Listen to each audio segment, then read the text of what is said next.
fucking goddamn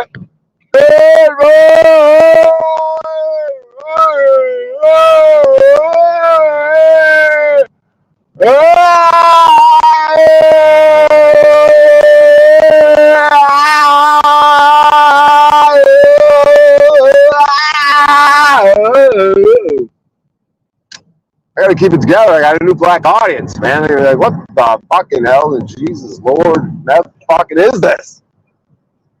Holy Meth Chronicles! Look at you white people!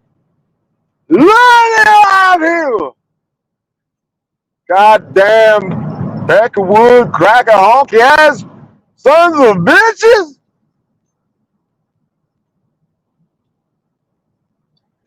The whites have the worst name for gangs. Peckerwoods.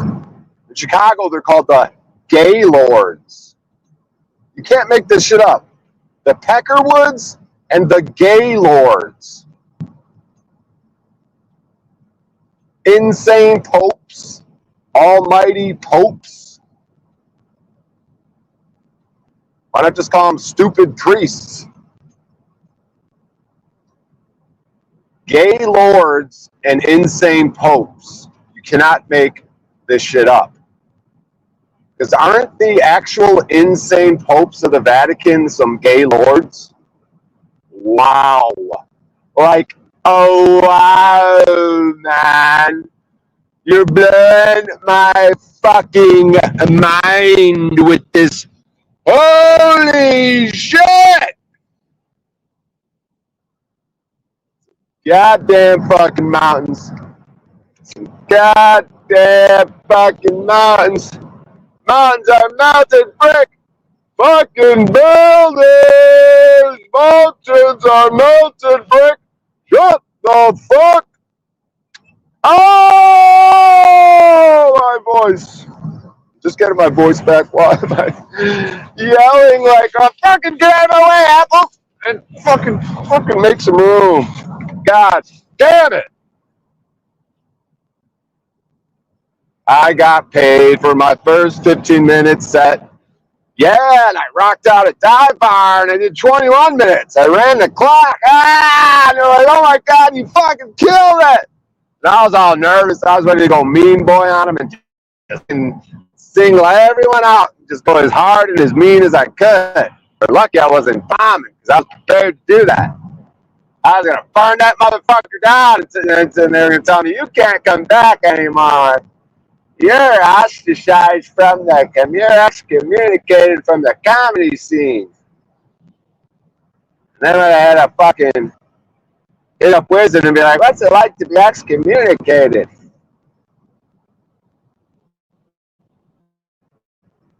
Wizard is a stupid old bitch, caught up in his ego and pride. Stupid bitch, caught up in his ego and pride. He's a prideful old, evil old man. Prideful old man. I'm trying to show you fucking things in the way. Whatever. Alright. Fuck faces. Yeah.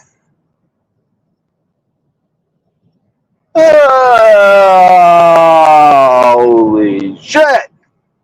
Alright. I think we're going to drive over to the fucking Starbucks. That was my way. I can't even say it. Yeah, not too bad. Drive over to the Starbucks, and we're going to hunt black panels some more. Running out of black panels. What the fuck am I going to do? I don't have a black panel. Fuck me. I got nothing. But it's like being the black panels. It's like the bees and the flowers. You can't have one without the other. If I don't have a fucking black panel to go on, I'm nothing. I don't exist. Same thing with the bees and the flowers. It's a symbiotic relationship. Black panels need me, and I need them. Don't you fucking get it? Shout out to the CEO. Shout out to Queen 88 even. I know these girls are going to come around. The girls are going to come back around before the dudes. Right? Isn't that what we observe in these panels? See, these black dudes are they're just so simple. You didn't pick what I hear. He used the word black in his title. He must be a racist.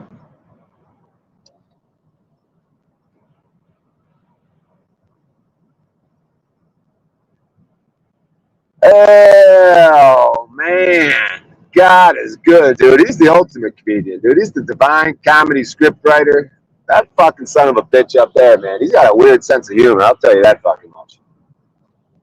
I will fucking tell you that fucking motherfucking much. Jerk off. Jerk off. Fuck are you fuckers talking about in here? You sons of bitches. Get the fuck away from me, car behind me. Yeah. Get the fuck away from me. Fuckers. They're all staring like I'm some sort of fish in a fishbowl. These fuckers, dude. Fuck are you staring at?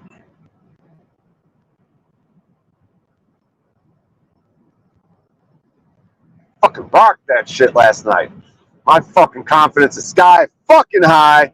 I'm gonna fucking start kicking in doors at comedy clubs and be like, oh, oh, yeah, yeah. You see this fucking face every day since you put me on stage. I know these fuckers ain't as good as me. Fuck you.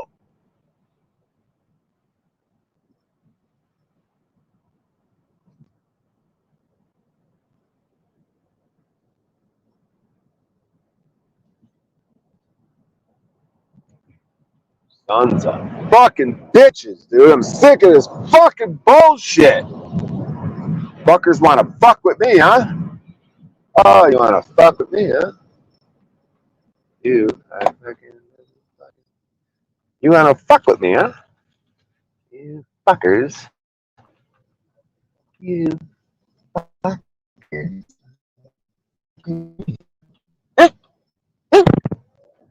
What you want to fucking do? I have a new black audience. I just want to say hello to the black audience. I want to thank you for joining us on the Sunday morning broadcast with Bryan O'Shea. We're going to break down intricate topics and get into some heady philosophical aspects of reality. So buckle in, buckaroos, because we're going to have a good old time with Bryan. He's a guy. Look at this Dave. I thought it was a cop. He's fucking stealing some of my parking spot. He's gonna make me fucking cat spot. No, I'm gonna get real close to this fucker. I'm not gonna let him in. Yeah, fuck it, whatever. He can't even open his door now. That's what he gets for being a fucking asshole. I love doing that. I love when people park fucked up and then you just jam them in so they can't even fucking get in their vehicle. Look at that dog. Look at that dog. Hey, so anyways, yeah, we just pulled up at a fucking Starbucks.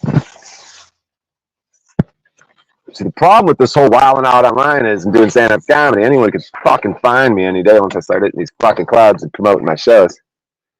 I'm gonna need some goddamn security.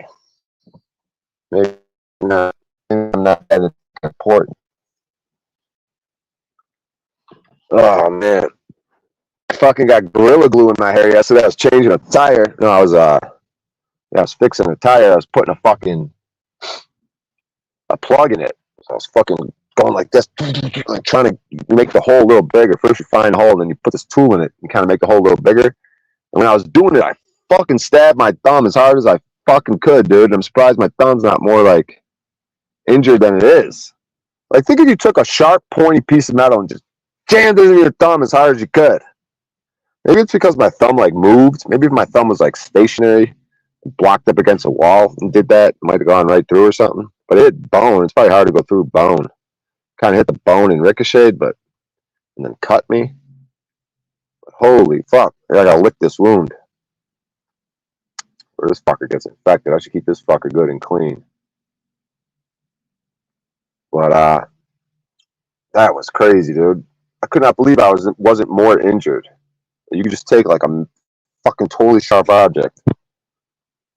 Anyways, good morning, everybody, says Tiffany.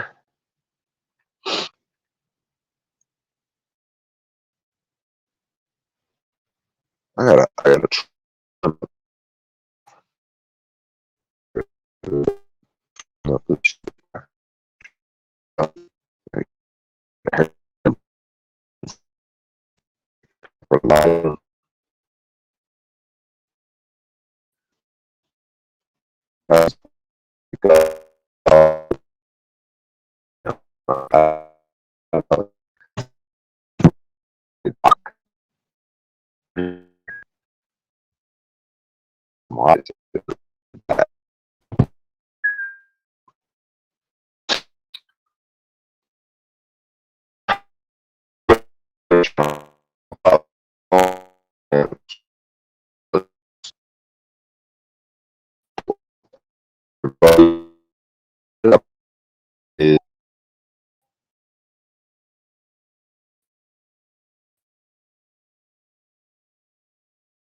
the link. Fuck you guys, ain't no one coming up, bro. No one ever fucking scaredy cats. Oh god, did I hit fuck cats too?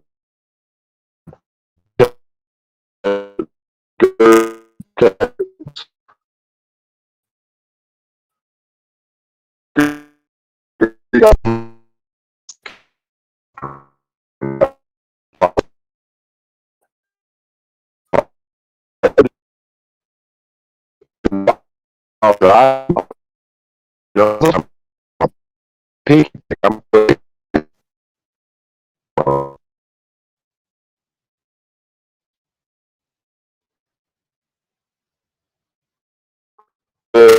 Look, you follow my friends. What's up, guys?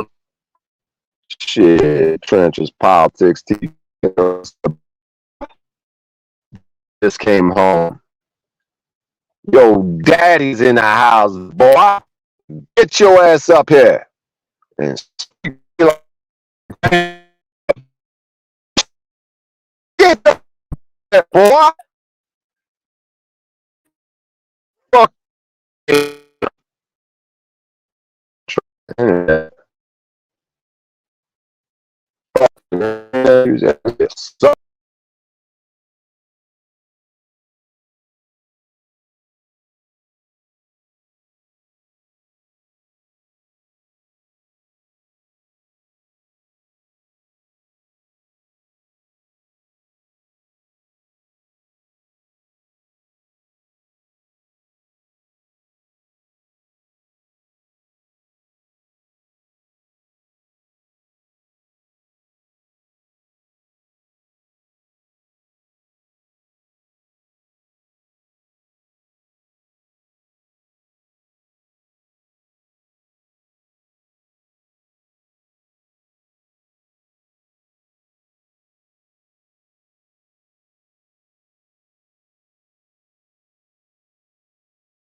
Of course, having internet fucking issues. So we're gonna go to Starbucks. Retard on these fucking retards. These punk motherfuckers. Gang, gang. Pull up, gang. What's up, gang? Ow, my fucking thumb. They're scraping on the fucking. Scraped it on the fucking zipper. Oh, I shanked myself yesterday. Fuck. Get over here, you fucking laptop. Bryan and the Blacks. It's Bryan and the Blacks. Blacks and Bryan hitting all the facts. Bryan and the Blacks. Bryan and the Blacks. All that we're doing is spitting on the facts. Bryan and the Blacks. Bryan and the blacks, it was blacks and the Bryan and Bryan and the blacks that was relaxing in the Cadillacs with jacks, stacks, cracks, hicks, knocks, back, stacks, back, big back, that. You're gonna get hurt, seriously. Says Big Black. Fuck you, Big Black. You stupid bitch. Come to my comedy show. Fuck it, they don't give a fuck. What are you gonna do? Murder me? Have that on your conscience. I don't do nothing wrong. Have that on your karma, you dumb fucking Big Black. I don't invite violence. I don't give a fuck. I ain't running from shit. Fuck, man, you're gonna intimidate me. Fuck, I didn't do nothing wrong. Go ahead. Slide, motherfucker. Slide. Pull the drill, dude. Slide, motherfucker. What does King Bond say? Or was it Lil Durk? He been killing for the clans. You know, it's like therapy. He's been killing for the clans. Well, do what you gotta do, bro. Keep that between you and the Lord Almighty. When you meet that Lord up in the sky, you're gonna say, "Why did you kill Bryan O'Shea? Was that really necessary? Why did you go ahead and do that?" But y'all gonna try every other way anyways. You're gonna try to block me. You're gonna try to sabotage my progress. Y'all ain't gonna stop shit. You're only gonna make me stronger. So sit the fuck back, buckle up, and get a lesson, or hop up on fucking panel. Up or out, fucking slaves. I'll fucking time your ass out. I'll ban your ass. Block his ass. Shout out to King AK-47, the greatest blogger on heaven and earth, representing Chicago, representing Cleveland. King AK-47. I don't give a fuck if he likes me or not. I like him. He's entertaining. He's smart. Fuck all you other hoes. Suck my dick.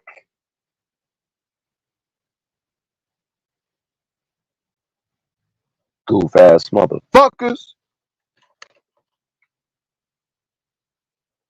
I don't strike. I'm gonna see you soon. That's not what a criminal murderer does, stupid.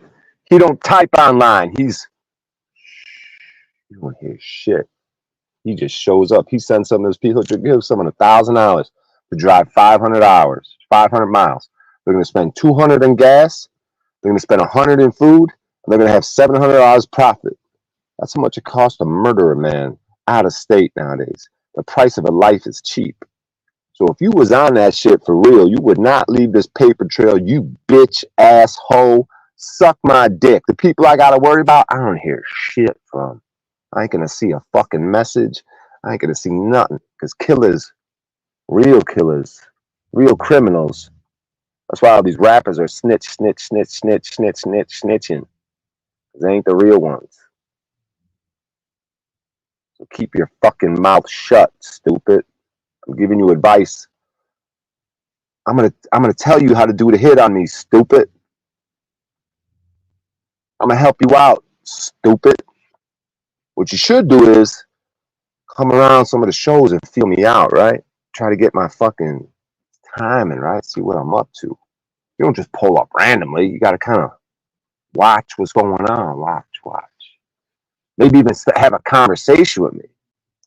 Like Sammy the Bull. He would like to meet the people he was gonna murk. You want to feel them out. See what type of energy they got.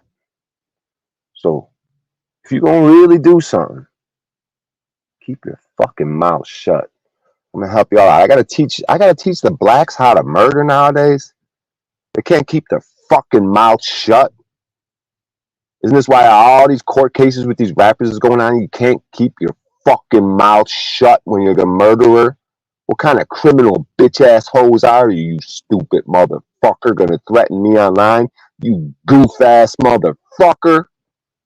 Now up or out, bitch. Get the fuck up on this stream or shut your fucking mouth up. Sick of these fucking clowns yapping. Fucking yapping. I'm gonna be doing fucking a bunch of comedy shows. You're gonna have plenty. I'm gonna be doing a bunch of comedy shows. You're gonna have plenty of opportunity to murk me, to box me. What you want to do? You want the fade? What you want? You want to catch a fade? What you want? What you want to do? 6'2", 225, ho. You want some of this? You want some of this, bitch? With jujitsu training? You want some of this, you goofy bitch? I'll teed kick you in your stomach. I'll teed kick you in your fucking face. You know what a teed kick is? That's a straight with the ball of the toes. I'll put my ball of my toes on your fucking chin. A teed kick. It's a straight kick. Because I'm a lanky ass motherfucker with reach. I'm a lanky ass. I put my hand on your head and slap you in the face while you run around like a little Three Stooges motherfucker. But I ain't on no tough shit. I ain't trying to box. I ain't trying to shoot out. I ain't trying to do shit. This is Sunday. This is Lord's Day, and that big black goof ass motherfucker triggered my ass. See, I use that word triggered. Oh, he's trying to say triggered. That's the new N word, triggered. Get the fuck out of here. Did I just say N word? Yeah, I said N word. Why did I say N words? Fuck it. Because I don't want everyone to just scatter. I'm going to hold it together for a second. A trolling hard Chuck. Drop the link. I'm going to give you a rec. Where you at? You'll see. I just did drop the link, you big goof fat motherfucker. Big black. Oh, big back. What the fuck? The fuck is big back? You got a fat ass, you goofy? You be in the tent cities. I got you, Bryan. Trenches. You know where he at? You a straight sucker, goofy. These clowns, man. Why you typing in chat like a secretary? You goof ass secretaries, you female energy bitches. Get the fuck up here and talk like a man and get bitched out, punked out, slapped around.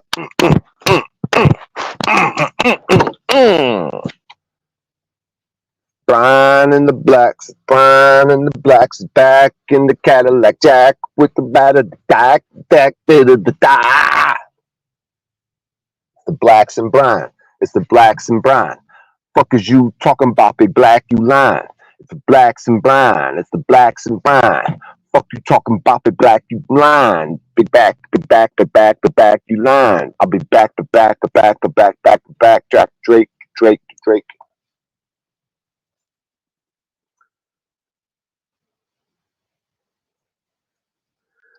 I said you think you're smart. You're not. I'm not hitting no link. You're not getting me. Cause y'all pussy, bro. Y'all pussy, bro. Chipper chappers. Y'all chatters. You're gonna type in chat, but you ain't gonna show your face.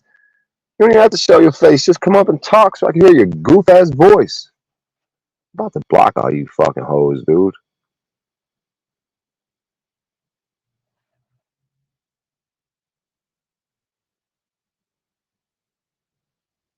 To check his temperature. Boy, I'm about to time your stupid ass out.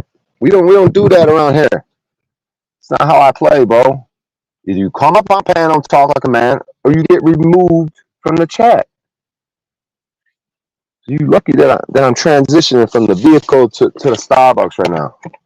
I got my motherfucking deluxe mixed nuts. My deluxe.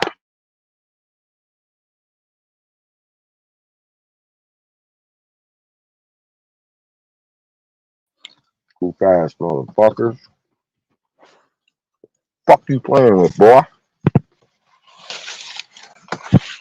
Yeah, I'll put up my sunshade. You fat motherfucker. Put up my fucking sunshade. What you got, Bryan?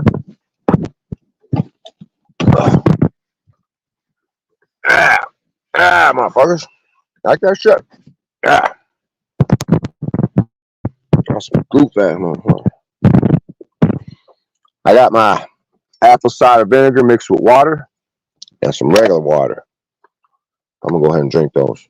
See, I got to get the regular water ready, dude, because you don't want that apple cider vinegar lingering on your teeth or your esophagus, because that shit is acidic and burning like a motherfucking acid, dude. That shit'll take the enamel off your teeth. It'll rot your esophagus. It'll take all that mucus.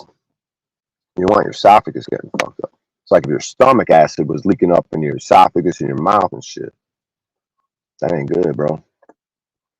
All right, I'm gonna drink this and then this.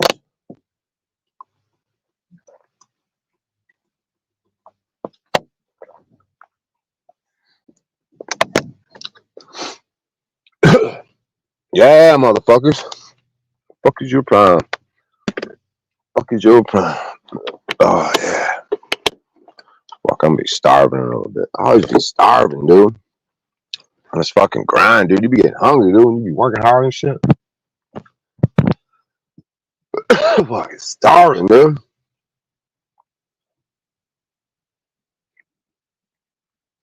Thought he found some dummies talking about hit the link. Cause y'all pussy, dumb fucks. Why you in chat? It's the same thing. If you're typing in chat, you're exposing yourself. Stupid. So you might as well come up and talk like a man instead of like a little bitch. I'll fucking time these hoes out, dude.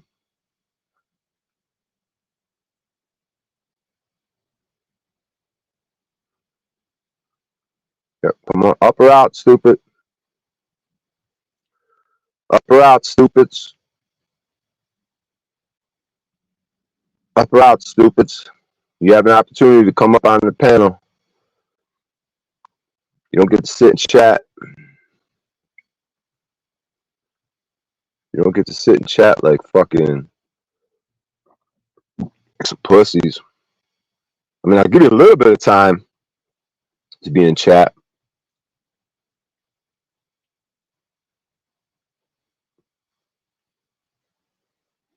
I'll give you a little bit of time to be in chat. But that's it. Fake account, bitch. These people rat on themselves so easily, Bryan, and do nothing. You're gonna get knocks on your door for your stupidity. They watching me already, bro. I got all eyes on me. Just like Tupac. All eyes on me. So I'm already being watched by everybody, dude. The blacks, the feds, the police. All eyes on me, bro. Because when I get pulled over, I didn't hand over an ID. I went to jail last week. What is y'all doing for rights and freedom? Nothing. Yapping, handing over IDs, paying fines. Bitches. You're supposed to be so strong. Slide. We're going to drill. Oh, here's my ID, officer. Oh, hey, yes, my name is Mr. Blackwood, and yeah, I slide and drill. But when I get in court, I put on like a young thug. I put on like a yuppie kind of sweater, and I try to look like a normal suburban man. And I don't know slang lingo. You know, I was a pussy gonna come, and I can't. They're gonna be on some shit. Uh-oh. Hello, black man. What's up, Goofy? Ooh, ooh, we got one. We got one. We got a black up here who's in his feelings. Nah, I'm just playing. This is my what how did Trump say it? My African My American. African American. So I want to say to everyone down there listening, this is my African American here on panel. Yes, I'm still on Paul and Slave. We always got to give a salute to Paul and Slave because that's where all this drama is gonna go. I want you to all meet my friend Paul and Slave because I'm gonna do some shit in comedy and rap and shit. But if I fail at this broadcast shit, it's all right. I'm having fun. So salute to Paul and Slave. All y'all that hate me, he's gonna set y'all straight. So I don't give a fuck if I succeed in broadcasting or not. I'm having fun with the blacks. Ain't that right, Rob Cleveland? Yeah, man. I can already tell. I'm gonna get the narrative that the same type of narrative that Snafu likes to give. Oh, you're not black. You're a white boy. You know, all this other shit. You know, that I always get and always heard all my life because I like to do different things and go outside of the norm of what quote unquote Yeah, my people think. yep. You're like that dude, the CEO that came on Paul's show yesterday. Shout out to the CEO. Once I get inside, I'm gonna start dropping those links. Because the CEO, what did you think of that dude? Did you catch him on Paul's stream yesterday? You sleeping or something? Yeah, I was sleeping, but I listened to it when I was at work. And yeah, man, he's a cool dude. I fuck with him. He's like much like Paul in certain ways, and or much like this community, quote unquote, in certain ways. You know, not really identifying with the whole skin thing, and just knowing that there is aspect of oneself throughout everybody. That's right. Well said. The skin beefs, right? Isn't that what they call it in prison when you got a skin beef? Yeah, one of my favorite quotes, man, is "All skin folk ain't kinfolk," and that's a fact. Shit, man. We learned that through COVID, man. A lot of us. Learned our own kinfolk are some weird ass motherfuckers, dude. Doing weird shit these last 3 years.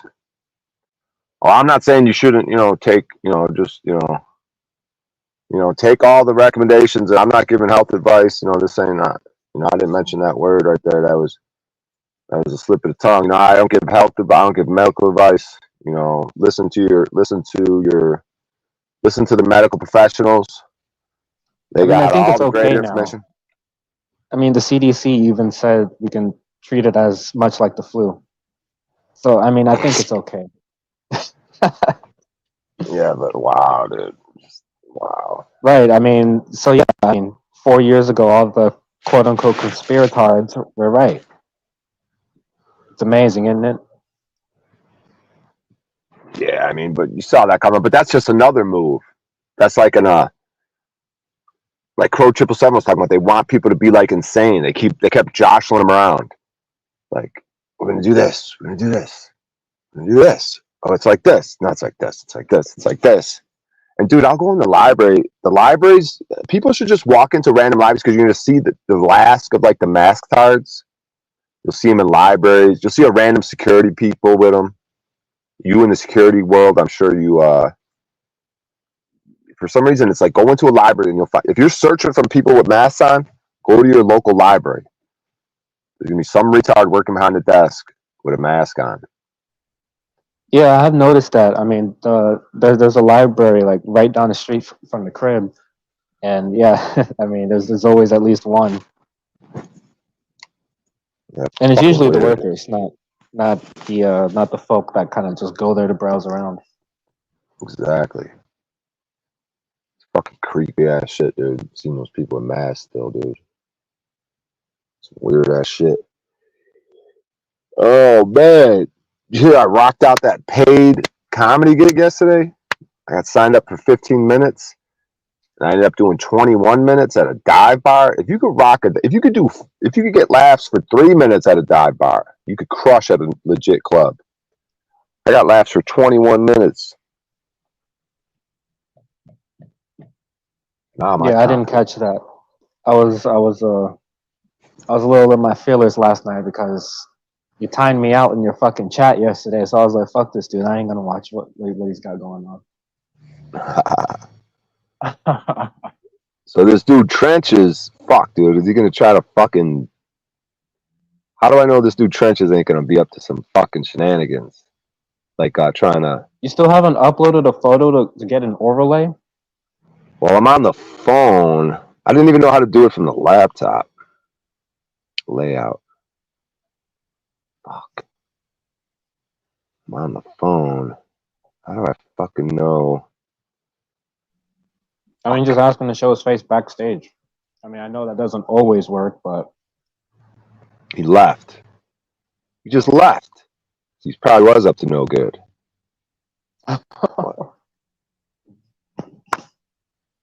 yeah, like that weird dude. Hi, on Paul's yesterday, acting like he was all cool, and then he tried to porn. Well, he did, but it was just audio. He didn't even play a fucking video. Weird ass nigga. Did he show his face? No, I think, but Paul put up the overlay, and they were talking, and the dude seemed genuine at first, I guess. I mean, not really, from my perspective, but you can tell the dude was up to no good. See, these people. At least I could. Go ahead, my bad. No, you good. Yeah, man, it's wild. The hate that people try. You start making some steps. You start doing something, any type of momentum, any type of progress. All the haters just try to derail and clutch and claw because they got nothing going on. The specific example is Flow State and fucking. I don't even want to mention these motherfuckers giving them any shine, but like McLovin's like, it's just so despicable, dude. They look just so bad, dude. That's what's so awesome about this, dude. Is people could say I'm wilding out, I look weird, but these people are just like just sludge on the bottom of your shoe, dude. They're just fucking pathetic, dude. It's so sad how they desperately clutch to try to hurt anything that's got anything going on because they have nothing, dude. Like Paul was saying, their whole content is just hating on others, dude. They have nothing of themselves. They're just vapid, void of anything, dude. Fuck them, dude. Fuck it, man. I'm gonna get in this Starbucks here. 1 bag, 2 bags of drinks. I'm gonna be starving. I'm gonna be up in here for hours. No food. Let's bring some grapes in or something. Grapes and cheese. That's what I'll bring in. Yeah, grapes and cheese. All right, I'm preparing to go into the Starbucks, Cleveland. Parents, I wonder what they think of me in that fucking Starbucks, dude, wilding out. They're gonna try to kick me out, call the police. Are you going to the same Starbucks like frequently? Yeah. Or you hit a different one? Oh, wow, okay. Well, the problem is, I tried to go to a different Starbucks the other day, and it was fucking the outlets didn't work because probably the homeless people just staying there all fucking day.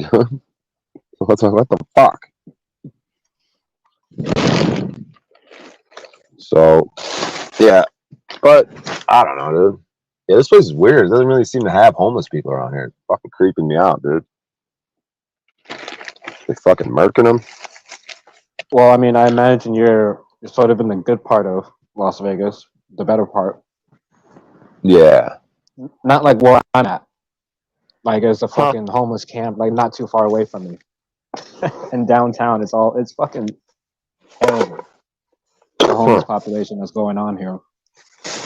Yeah, it's wild that they'll do that in like the most posh areas. Like I noticed that in LA too. You're like West Hollywood.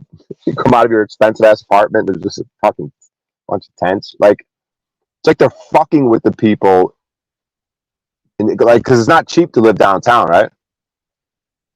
Hell no. Right. So they put like a skid row.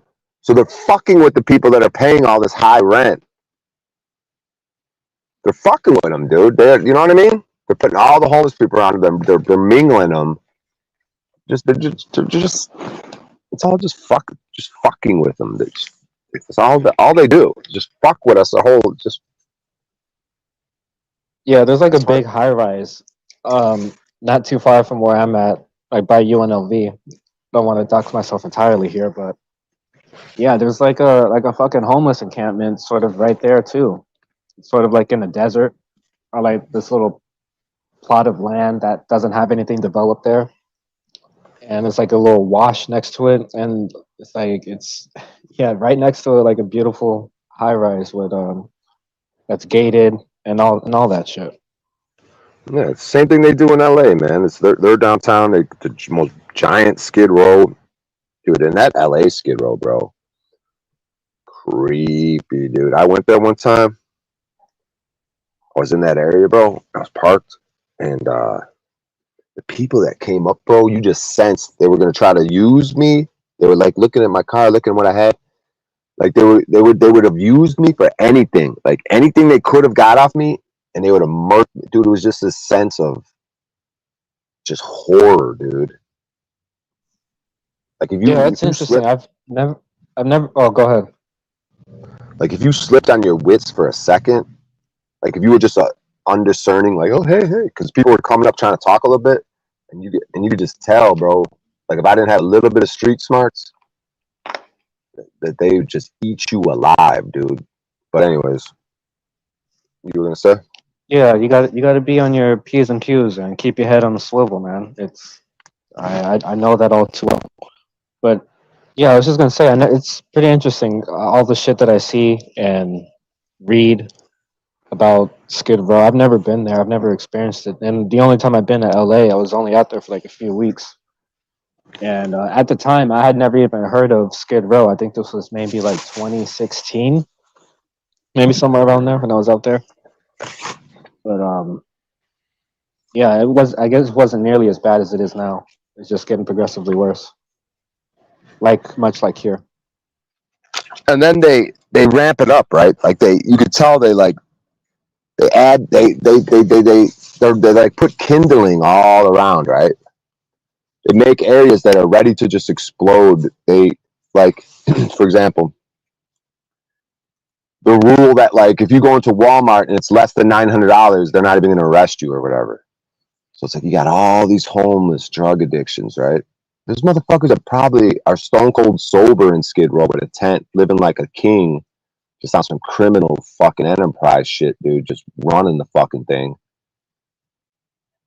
Like, because, dude, $900, they're just encouraging it. Just like when they encouraged all them riots, all the riots seemed like they were sponsored by Target. You had white bitches in Starbucks with high heels, like when they broke the windows and everyone was rioting and burning everything down. They're burning down businesses, mom and pop businesses. I was in this nice area of San Diego. My family's out there. This pizza place they burned down. Like I was at that pizza place, like some mom and pop shop just booming. And then during the riots, it just started burning down business. Like that's what they want. Let the people burn this shit down. Because everything they build is so burn downable. Nothing is like brick and looking to like be there for hundreds of years. Some of these old buildings you find, these old world buildings. I know I'm kind of jumping from topic to topic, but you know, point is, it's like they just fuck with shit. Like gentrification. They'll take a ghetto and gentrify it. They'll take a nice area and turn it into a ghetto. So no families and tribes can sort of get established and get roots and get power and build. People are constantly moving around, just like during COVID. People are going from big cities, little. People are just moving and moving and moving. And as a mover, I see it. They're all moving their shitty IKEA furniture too. Everyone got shitty fucking furniture. Housing prices going up. I mean, it sounds like I'm bitching and complaining, but it's just like these optics. This is like standard truther shit that most people that don't do anything bitch about. But like, it's creepy shit, bro. So it's just like that's why we got to take our individuality back, bro, and stand up for what's right. Like me going to jail, giving me a lot of confidence. You know, doing a lot of positive for me. Whether it's people like, oh, you made mistakes and you didn't talk right and you went to jail. Like Paul was saying, man, as long as I'm not in jail, and I get to do what I do and broadcast and live my life, like I don't see how they're hurting me. I'm being hurt. Trenches, something or other. Turn your camera on, bro. Turn your camera on backstage. Let me see your face. You don't do it, I ain't letting you up. You gotta wait till I get inside to figure out how to fucking put that fucking stupid picture up. Yeah, you ain't turning it on. You're a bitch. Like, get the fuck out of here. Yeah. I don't know what his deal is. Sitting backstage. I can't even turn his camera on. Can't turn his camera on. Black dude holding 2 drinks. Something. I don't know what he's doing. Whatever. Trying to fuck with me. Trying to get my channel stricken or something. These bitch ass hoes. Alright, Cleveland. I'm making my way into the Starbucks. Get the laptop going. Alright, I mean, don't expect me to like take over and nothing. I'm a little distracted here and a little pissed off. I bought a fucking pack of backwoods and all of them that I've broken down so far are just fucked up. All dried up. Yeah, I'm going through the 4th one right now, and all 3 of them are just fucking, just terrible, man. You use shit like this? I don't know. It's just some sort of tobacco leaf. Probably the same. Probably the same shit. All When I don't get backwards, when I don't get backwards, I'll get like a fronto leaf. Oh, word. Trying to think if I got everything. All right, we heading into the Starbucks. We gonna keep this party going. All right.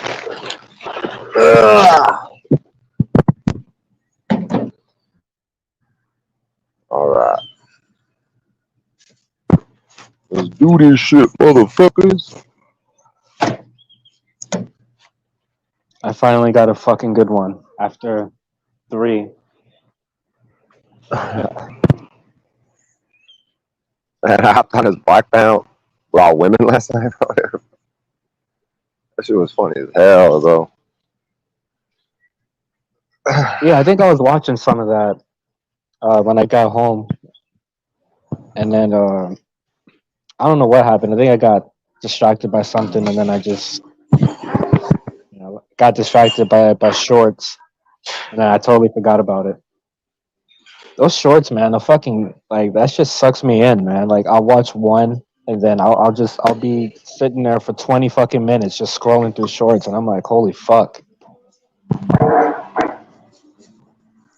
Yeah, the shorts when I Hello. smoke. What?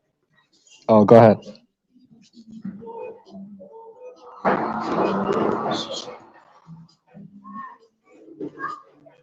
Go ahead, man. So, yeah. So Trench said, "I'll be back, gang, like Arnold." Holding 2 middle finger. No, I'm not gonna ever report a channel, gang. Just make sure to pull up on Trenches and Politics 100. What's up, Chuck Norris? I don't know. I'm about to pull the laptop out. Maybe I can figure out how to put that thing up.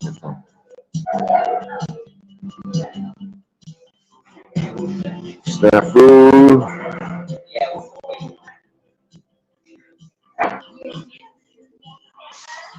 Snafu's going off the chat. Yeah, I'm not sure if you can do that while you're live. I think you got to do that in the backstage, or like when you're entering the studio and shit, and uploading the pictures and all that. Huh. Fuck. Alright. Let me, Like I said, I'm not sure. yeah. Let me get this laptop going. Oh, man, I'm fucking tired, dude. I've been putting in like 14, 16-hour days, dude. Grinding out. I got to focus, too. It's like when I used to play poker, dude. I get focused, do 14, 6-hour days. It's going to be tough. It's tough for my competition. Anything I put my mind to, when I start putting 14, 16-hour days in, and I have a focus, it's my competition. I don't make it easy on them. They ain't gonna have an easy one when I'm in that mode. Whether it's a competition in poker, whether it's competition in broadcasting, comedy, music. Well, what gets you in that mode? Do you know? Well, step one is for me to get off the weed. For me, for me, for me, for me, for me, for me, No, for I hear me, you. for I me, hear you. for me. So step one is that. Because I'll do the same thing with the shorts on weed, dude. When I'm off weed, there's a lot of things I don't do. I don't crave sugar. I don't overeat. I don't like waste time really. Um,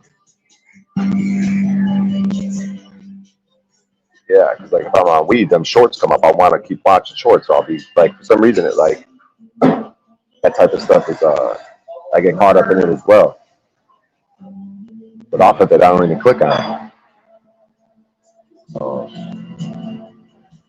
I barely respond to people. People message me and shit. I mean, I barely respond to people anyways, but like if I'm on my shit, if someone's sending me a message, if it ain't that important, like comedians sending me like all these pictures, oh, thanks for coming out. I guess I could reply and look at the pictures. I ain't even, people look out for me. People like me in the scene. Like maybe I could be better at responding to people message me or something. All right, fucking rambling over here. Let me get this laptop on.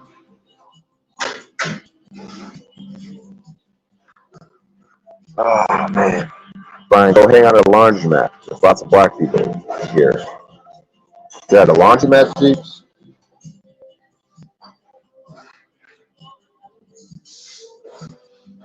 I go to whenever I go. There's lots of Mexicans.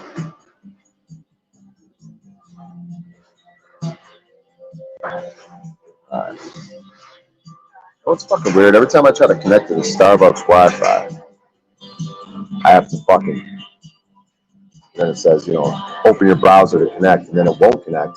Then I have to fucking turn on my mobile tethering, and go back to the fucking Starbucks. You know, it's just some weird shit, dude.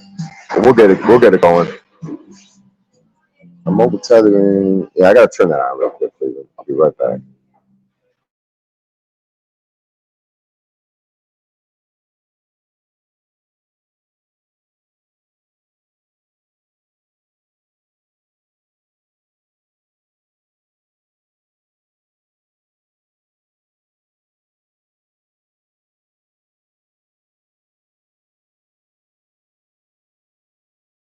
But mobile fucking tethering. Go back to the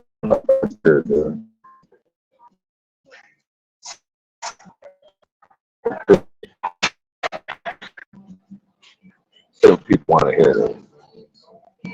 Where did Bentard go? Yeah, Ben. You have any idea what What's up, Snafu was talking about? Referring to me talking like I'm hard or whatever he's saying down there. A trenches dude, come back, bro. It seems like based on your comments, you weren't going to be up to it. Crazy, creepy shit.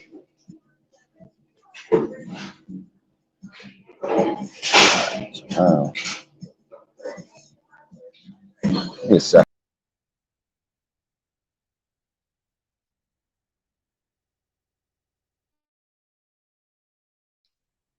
And then there was one.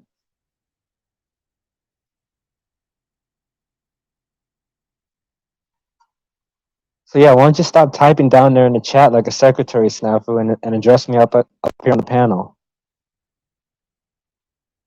Sitting there talking all this shit like you know something. To this fucking Starbucks Wi-Fi, dude. Oh, Bryan's back.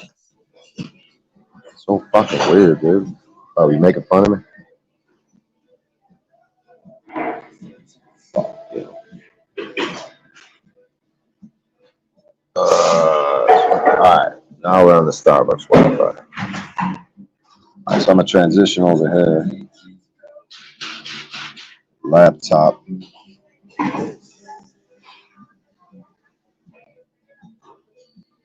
Alright. So I'm gonna drop off the mobile right now. 1 second. 1 second. Make sure the settings are looking good. Alright. Alright, I'm gonna hop off this and go to the laptop. Be right back.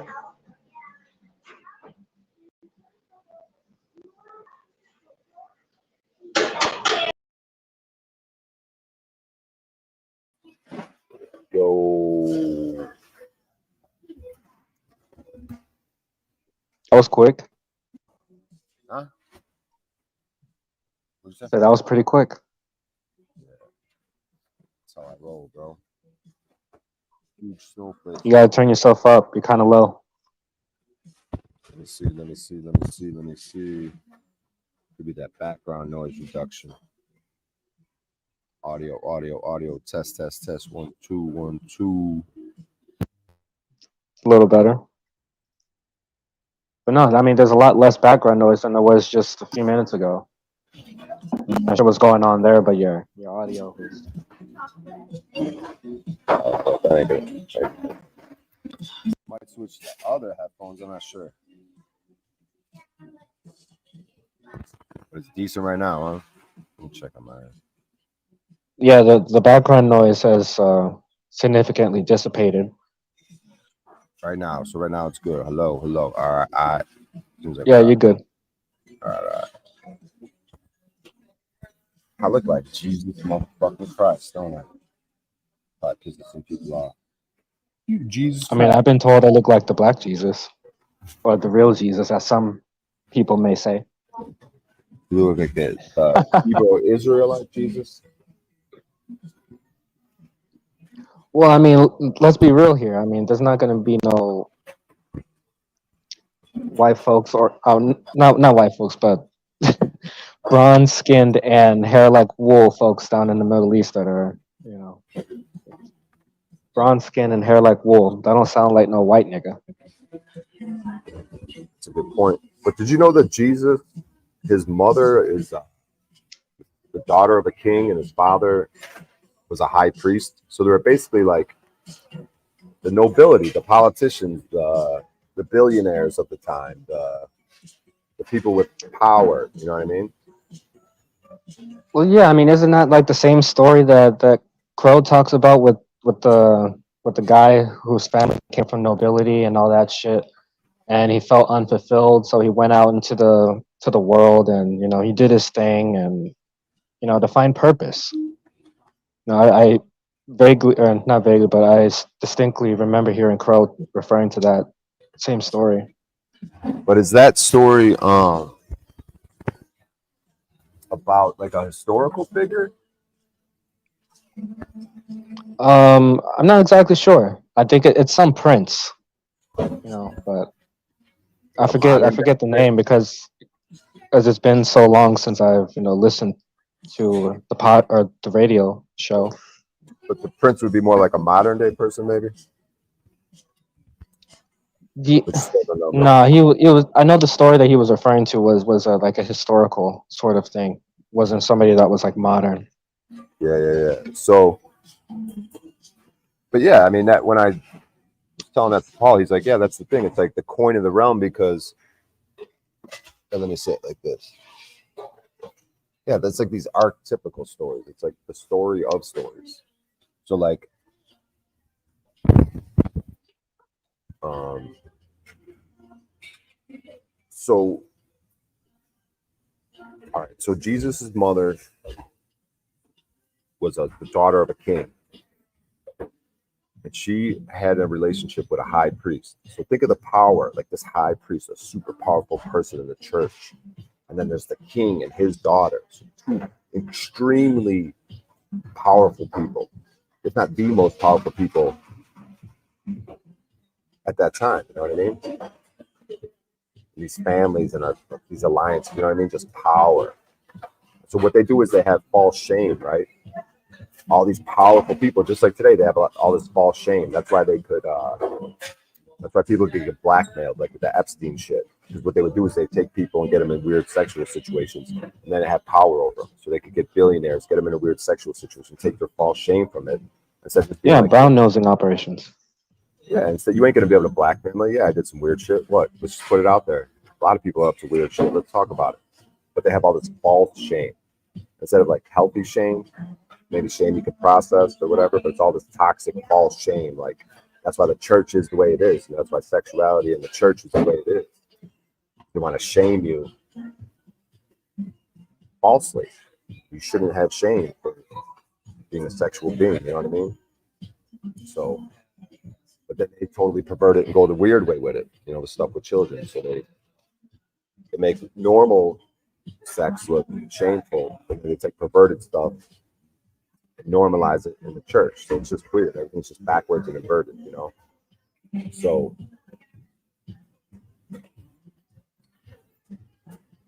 So Jesus, they took the child when it was born and said they had so much false shame because the daughter of a king and a high priest, they didn't want to lose their status.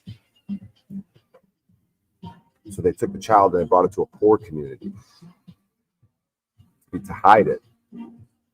And in the poor community, Jesus is very astute. He's a genius from the get-go. They knew it. He was very special. He had the discernment.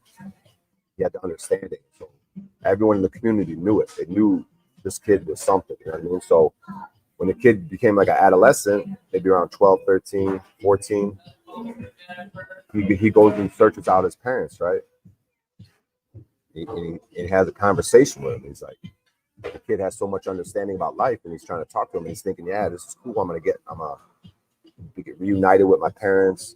This is gonna be great. But when he showed up, they decided offering him jewels and money and all types of different things of wealth, what they look at as wealth. And he got real irked by that. He got real disappointed, and he was like furious and just like confused. He was all fucked up. He just couldn't believe his parents would do that. Like they would basically just try to buy him off. Like, yeah. We don't really care about what you're saying. You got what you're talking about, like with life and philosophy, and reuniting with you. We can't do that. Basically, like that would fuck up our whole situation. So just take all these riches and get out of here. fucked him up bad. Like he just like left. He just left. He just started wandering around. He was all fucked up. He couldn't get over it. He just was all fucked up about it. And then like he in his travels and wandering around, he meets a slave, right? A Frisian slave. And the Frisian people are all about freedom and shit. And they got the understanding. Just those people in general that have the understanding. So, but he got captured and made a slave, the Frisian. But he had the wisdom in his head, even though he was forced to be a slave. And Jesus befriended him, loved this guy. And they became friends forever till death. What Jesus did was took that money his parents gave him. He bought this slave's freedom.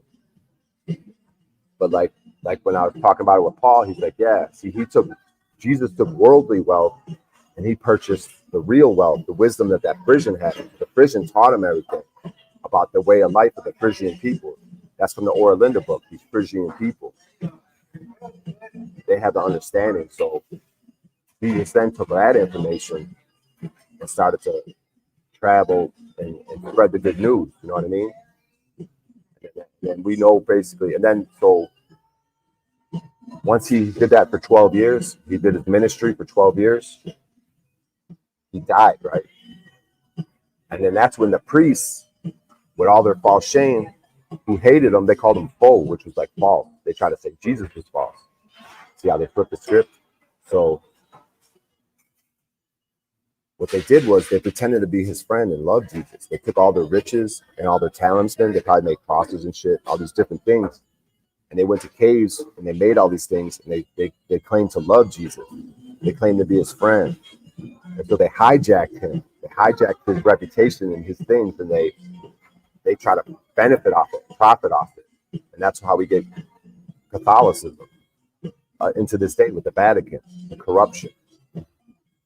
You know, like Bill Hicks said, if you think Jesus comes back, he wants to see a picture of a fucking cross. That's the main thing. Don't all Italians have that fucking cross on their fucking neck? They're missing the point. Jesus wouldn't want to focus on that part. He'd want to focus on his teachings. He wouldn't want to focus on that fucking cross. That was the bitch shit. Like you're sitting there with someone on a jail cell. Why don't they just have a picture of someone behind a jail cell with a sad look on their face? The fuck they be making emblems of Jesus on a cross and putting it everywhere for? That's goofy shit.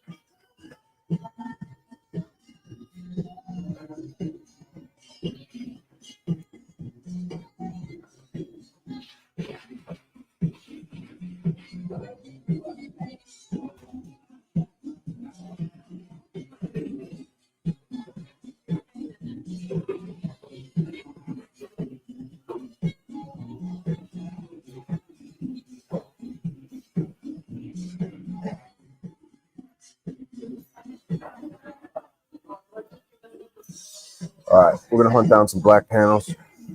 We'll do what we do.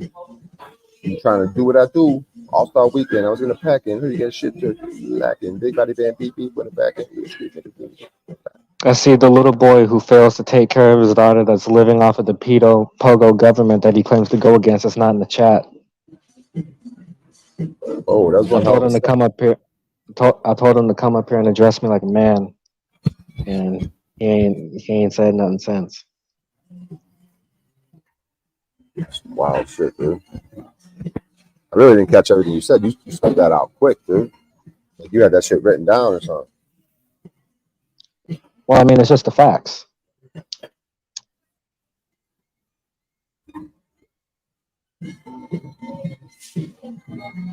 Dude's in and out of the hospital with his AIDS, not taking care of his daughter. He's online all the fucking time, talking shit, worried about YouTubers, and not taking care of himself or his daughter.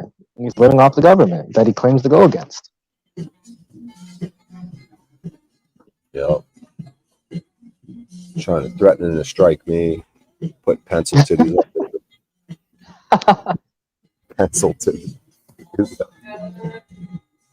Fucking pencil titties.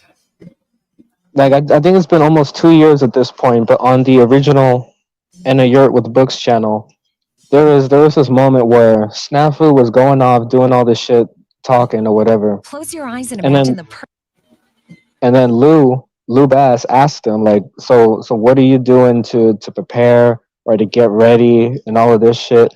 And he said nothing. He said he's not, he ain't doing nothing. Ever since I heard him say that, the nigga had no credibility with me. He's just talking, just on here talking hot air. And these motherfuckers always want to let him up on their panels.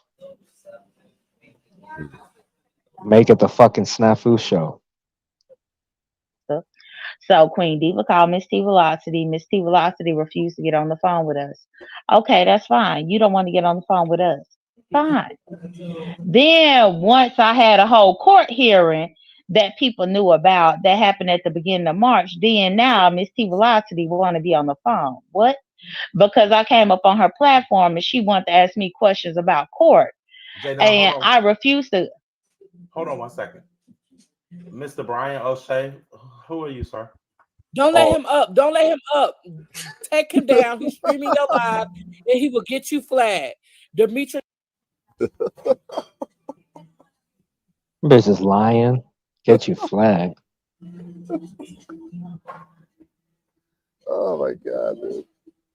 So this is what we're doing now. We're just going around the panel verse and just lying about folks, what they're doing. Get on the phone with us. Right. After I had went through it. Yeah. Right. He will get you flagged. Demetrius channel, all these people channels getting taken down. Take him away. So that's the one you was talking about. He gone. Yeah, let him go. Not let him up. Yeah. Motherfuckers trying to say you porn bomber. Motherfuckers just lying and in their feelings. I thought it was weird that the only time that Miss T Velocity wanted to have a conversation was after I had went through. Yeah, man, that shit is weird, dude.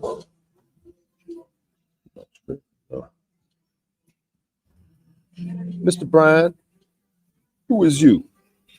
Because I love when they do that. They go, Mr. Bryan O'Shea, who is you? And I go, I'm Bryan O'Shea.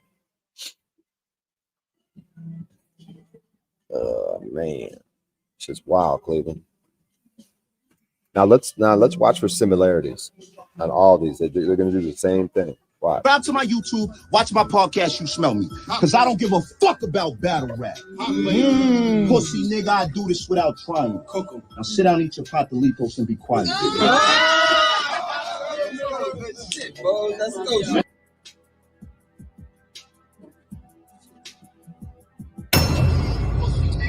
Yeah, the same dude talking like that when a cop pulls him over. He hands over his ID. Yes, sir. I'm a suburban black man. I'm going to completely change my tone and demeanor. And I'm going to kiss your ass. And hopefully you won't give me a ticket. I don't smoke marijuana in my car. He's going to talk like that at a rap battle. Fuck out of here. What's up with Young Thug? Look at Young Thug in the courtroom with his sweaters on. Looking like a fucking bitch.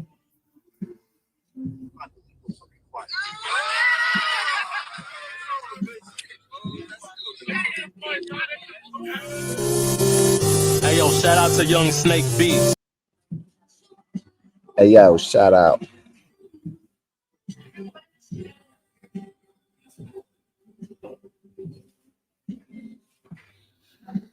And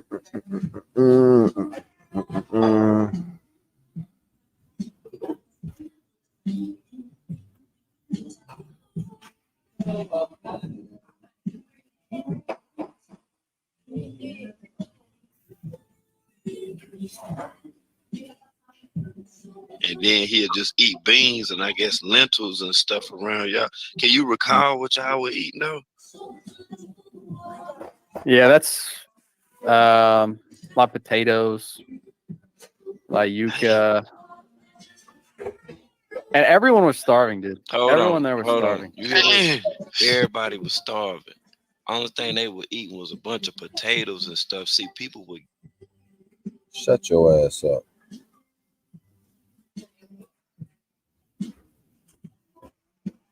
How dare you not have a StreamYard link ready for me?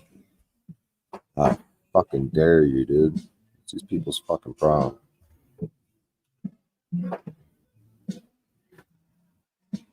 You'd be like, hey, look at your long ass damn nose. You know, you look like a billy goat. They flagged you for that shit. So I was like, oh, okay. Now I'll put the pictures up And the best they could do, like Claudiva probably she complained to me twice last week about that bitch. That video, you know what I did, Claudiva? This motherfucker back here again, dog. You take your ass and go the fuck back where you came from. You don't stream my shit. The racist dude. That dude that was up here yesterday, the weird dude. Yeah. I'll flag your shit. You understand me? I'll flag. What kind of videos he got on this channel?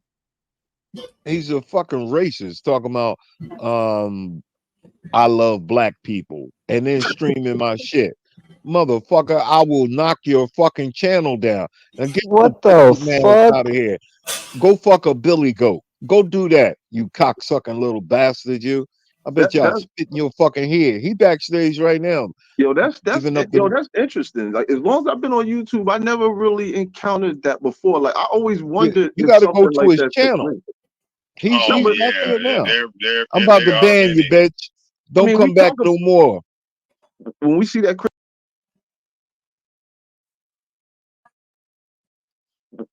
crazy behavior, you know. Now watch, they're gonna spend the next half hour talking about me and then asking me to come back up. These motherfuckers all do the same shit. Theoretically, he's a white guy that's found a whole group of Negroes that he's marketing that shit to his people as, come look at this show. Right. And then his tag phrase with them is, which probably tickles them to death, I love black people. So they actually going around talking about, oh, you gonna watch I Love Black People tonight? Oh yeah, I'm gonna see. Did y'all see what happened live? That's what they doing, right? Yes. Yep. Ain't that and they've been doing it for years. No, they've been doing that for years. Exactly. And Vic, and I'm programmed because I say the way to stop acting crazy. So that made me programmed. Hey, you know, they'll market you and you don't even know it. Like I said, I read in like in a 10-year span, and especially like I said, the way the YouTube updates run, yeah, bro, you're going to see an influx. You're going to see racists from other countries. It's not even going to be. It's not even going to be based. It ain't even going to be based in America no more. People thought that I had bought subs and views and shit, right? But in reality, it was the update. You know what I'm saying? What happened was, being that I stream on the AOV channel so much, and I got all those backup channels.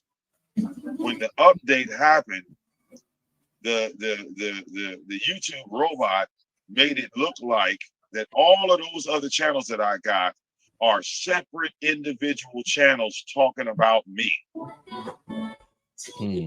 So it's like with all of those other channels, with all of that other content on it, it makes it seem like, you know what I'm saying? Like there's all this hype around Vic Damone, when really in reality, those are all my channels. So that pushed me into the algorithms, and now every time I go live, yeah, you know, it's international. Yeah, that's wild, man. Yeah, I'm seeing trolls from other countries. I'm talking to people in other countries. I say shit. If sometimes people wonder why these channels exist and YouTube don't take them away, these channels is probably fueling a whole nother level of millions and millions of people who look at this shit as entertainment. That shit, wow, yo, and you don't even know you the entertainment. Yo, it's too many people in the back, man. I don't even know none of y'all, man. That's weird. Who is they? Read the names. No, it's some white nigga look like Jesus. Oh, that's that dude. That's the dude. I think SD cussed out the other day. Man, don't let him listen. Go away. Did they do the same? Yeah, get the no disrespect. Talking about the dude that was being disrespectful. Hold on. They do the same shit every time. No, the other dude His before name Bryan O'Shea some shit. He was rapping shit. He was a rapper or some shit. I don't know this shit, SSI. No, I don't know. Hold on, he coming up, man. What's up with you, Pimp Juice? Like they on YouTube, y'all don't even own real life. It's a fucking. How you think people find people channels? It ain't that they seeking out black people. You know, everybody had their own reason. Like, yes, sir. shit, like you gotta understand, like if their channel, then they people go follow your people. That's all it's about. If it's following subscribers, you can't come on this Yo, whole being this racist. be like You some really new saying shit where motherfuckers Right. come on And not YouTube only and that, feel though, you know, I don't be around it. entertained Then I and don't like shit. no. You already know What what the sector I fuck come is from, so that? it's like I don't want to go through that, and I don't want nobody. We the same, but we ain't all the same. You disrespect my peoples, you still ain't gonna eat, even though I don't even fuck with them, cause I don't give a fuck about that. That's too much loyalty in my. That's too much loyalty. I don't know. That's why I said, man, if that boy go to jail, if that boy really do that to that boy, I don't know what to do, man. I quit. I seen men, when girls do it, the girls do it, but man, be mans. I can handle my handle. Hello. Man, motherfucker. Yeah, what's up, sir? They was already in the conversation. What's up? What's up? Call me Jesus? Why you gotta make statements? Yeah, I said baby Jesus, man. Look like Jesus. Maybe I'm your Lord and Savior. No, don't. Ain't nothing wrong with that. Ain't nothing wrong with that. Ain't nothing wrong with that. You might he might be shit. Or maybe I'm just your dad. How you doing, man? What bring you? Yeah, what bring? Oh, you trolling? That's my daddy. You know it is. That's my father. Dude, that's him. Our Father art in heaven. He was rapping or some other. He was in the library or some shit. That's him. Oh, you know him? You know him, man? Yeah, I seen him on. You seen him? I've been seeing him on YouTube. He gotta get the fuck out of here. Do we gotta? He good. Oh, I smoke his fucking boot, nigga. I don't give a fuck who he look like. You gonna do what? You talking about on the panel? I ain't talking to you. I'm talking about you. You out of here. Talking about me? What'd you say about me? I didn't hear you. Shit, ain't my fault, nigga. Rewind the tape. I don't got my shit on straight. Anyone understand that? I don't know what you just said. Pop, look, hey, where you from, dude? Where am I from? Why are these black panels ask the same questions, do the same thing? Well, I ain't really. Well, any originality? Look, I seen you the other day. I actually we ain't used to weird looking motherfuckers like you, nigga. Nah, it's cool. But But you guys have any originality from panel to panel, or do you guys say the same? Well, listen. So I seen you the other day and actually came to your defense because of how that shit went the other day on Queen 88 shit. But I didn't get to where you from, like in the world. Where you from? Yeah. All right, I'm gonna answer the same question for the 500th time. I'm outside of Chicago. Don't make me cuss you the fuck out. If I just said I ain't hear you. Curse me out. I prefer that. I ain't gotta. I don't want no smoke with you. I didn't hear where you said you was from. That's why I'm asking you where you from. You came up here with a motherfucking attitude, you wrinkle faced white nigga. What the fuck wrong with you, bitch, nigga? You better get in your motherfucking place, hoe ass nigga. You started it. I finished it. I don't give a fuck what I started. So why you got an attitude then, nigga? I'm perfectly calm and centered and stoic. You guys are freaking the fuck out. Ain't nobody freaking out because you mad about some dumb shit that happened in your house. We listen. Your problem is your problem, Pimp Juice. You feel me? That's your problem. Don't take your problem out on us. I gotta go eat some bacon and eggs and calm the fuck down, nigga. Did you take your insulin today, motherfucker? Yeah, Pimp Juice. I've been watching you this whole time, bitch boy. That's your new name, Pimp Juice. I wish I could change your name. Hey, seriously though, where you from? I just told you. He just said outside of Chicago. Please don't ask Pimp Juice about that. Say outside. I said south side. Yeah, why you keep on asking them where you from, motherfucker? Where you from, bitch? I didn't ask no one where they're from, Goofy. I ain't talking to you. I'm talking to that nigga. Keep on asking you where you from, nigga. I don't care. Listen, man. You look like you be riding trains and shit going to city to city, man. I ain't gonna play with you. You a train rider. Yeah, he hop on them Amtrak joints and be riding the shit out them trains going to city to city. Are we gonna get down to a real conversation, or are you just gonna keep hopping off at the mouth? What you want to talk about, Pimp Juice? I want to go ahead with it. I want to talk about the black community. Why you want to talk about that? No, we don't even talk about the black community. We don't give a fuck about that. You don't got no money to help no black niggas. Fuck you, nigga. We don't want to hear that shit. Who the fuck you think you Jesus for real? Get your stupid ass out of here, nigga. Alright, I'm just joking. Talk about the black community. What about the black community, niggas? Let's talk about the white community. Why are there no fathers in the home in the black community? My daddy I got was in 2 the house kids with right me. now. What? Whoa. Hold up. So why is You the sound majority of stupid. white people I'm on on welfare? mute. What? Why the majority of white people on welfare though?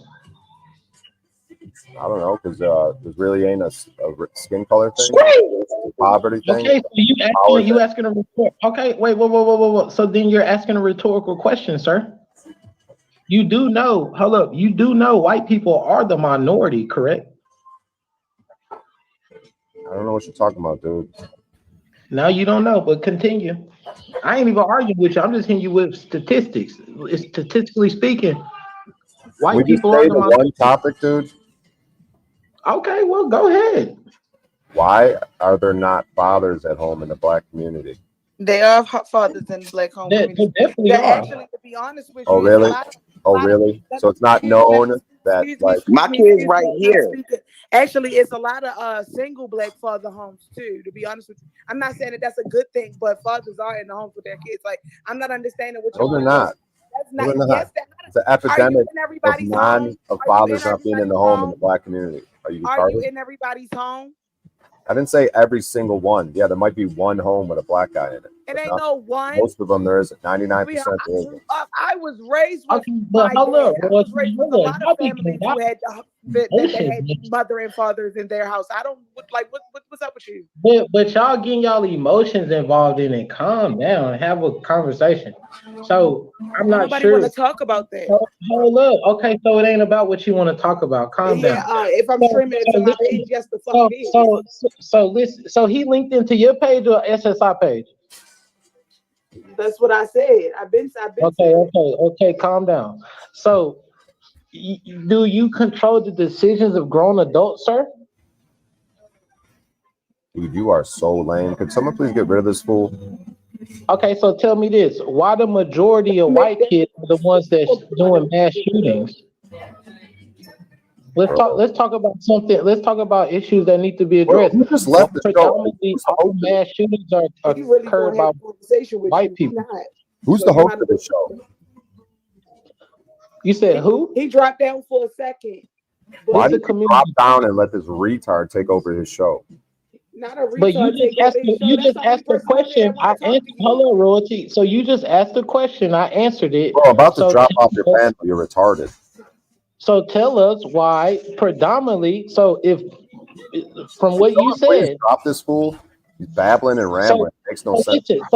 From what you said, since white fathers are in their kids' lives, why are there more mass shootings by white kids? Yeah, that's what I want to ask. That was my question right there. I am going to answer that question. Answer it. What is the question? What? Hey, y'all can hear me? Yeah, I can hear you. Can y'all hear me? Can someone, I really, when this guy talks, I just sort of check out. Does someone want to reframe that question for me? Because when he talks, I don't even listen. Why white kids always shooting up everybody? What? Y'all can hear me? All I heard was, blah, blah, they shoot it, blah. Oh no, I was trying to see if y'all could hear me. I got a bad She connection. said, why white kids always shooting at everybody like the white kids come to Buffalo and shooting up everybody like black people for no reason type shit. I don't know what the fuck y'all talking about. I don't know about this. Yeah, white you don't know. watching the news or something? Y'all believe what they play on the news? I have a question for Now you. you don't know what we talking about, but you could talk about black people, but you don't know what we talking about when we say shit like that. So where did you get that info from about black fathers not being in the family? Where did you get that from? Because I hang out in the hood. Because you hang out What in the hood is that? You lying. What hood is that? Hold up, Tip. So because you hang out in the hood. You know what? You know what? White people have. Okay, we're having a conversation though. It's not an argument. I'm trying to ask you a question. You know what they call me in the hood? I don't know. Pimp juice. They call you white chocolate. They call you white chocolate, nigga. That was my joke. I mean, I'm not even on that goofy shit. That's you know what I'm saying. This they shit, but This guy but is go so ahead. effeminate and lame. Make it make sense I to want to me. call you He's Jesus. so effeminate and lame. What they Hey, call Sus. you? Just check out What they anytime he call says you in the hood? What they call you in the hood? He just stole my joke. White chocolate. Oh, so Anyway, that's hey, what they Sus, call you in I the hood? want to answer your question about the black fathers not being in the home. What hood you live in? Because in the hood I stay in, they Are you got guys black going to fathers in the disagree home. with that? Are you guys going to say that the majority of black I people want to are know where your numbers coming not a from. factual statement? Where are your numbers coming from? That's all I want to know. Nigga, you in the hood, you a nerd, nigga. You in the hood because you a nerd. And you know what? This panel's fucking lame. I might go surf a few others and come back later. But y'all just kind of y'all ain't even got numbers. Come back. No, this SSI, man, it's all good, nigga. I don't give a fuck, nigga. You get your narc ass up out of here. Yeah. What else? We love you and God bless you, Pimp Juice. You heard?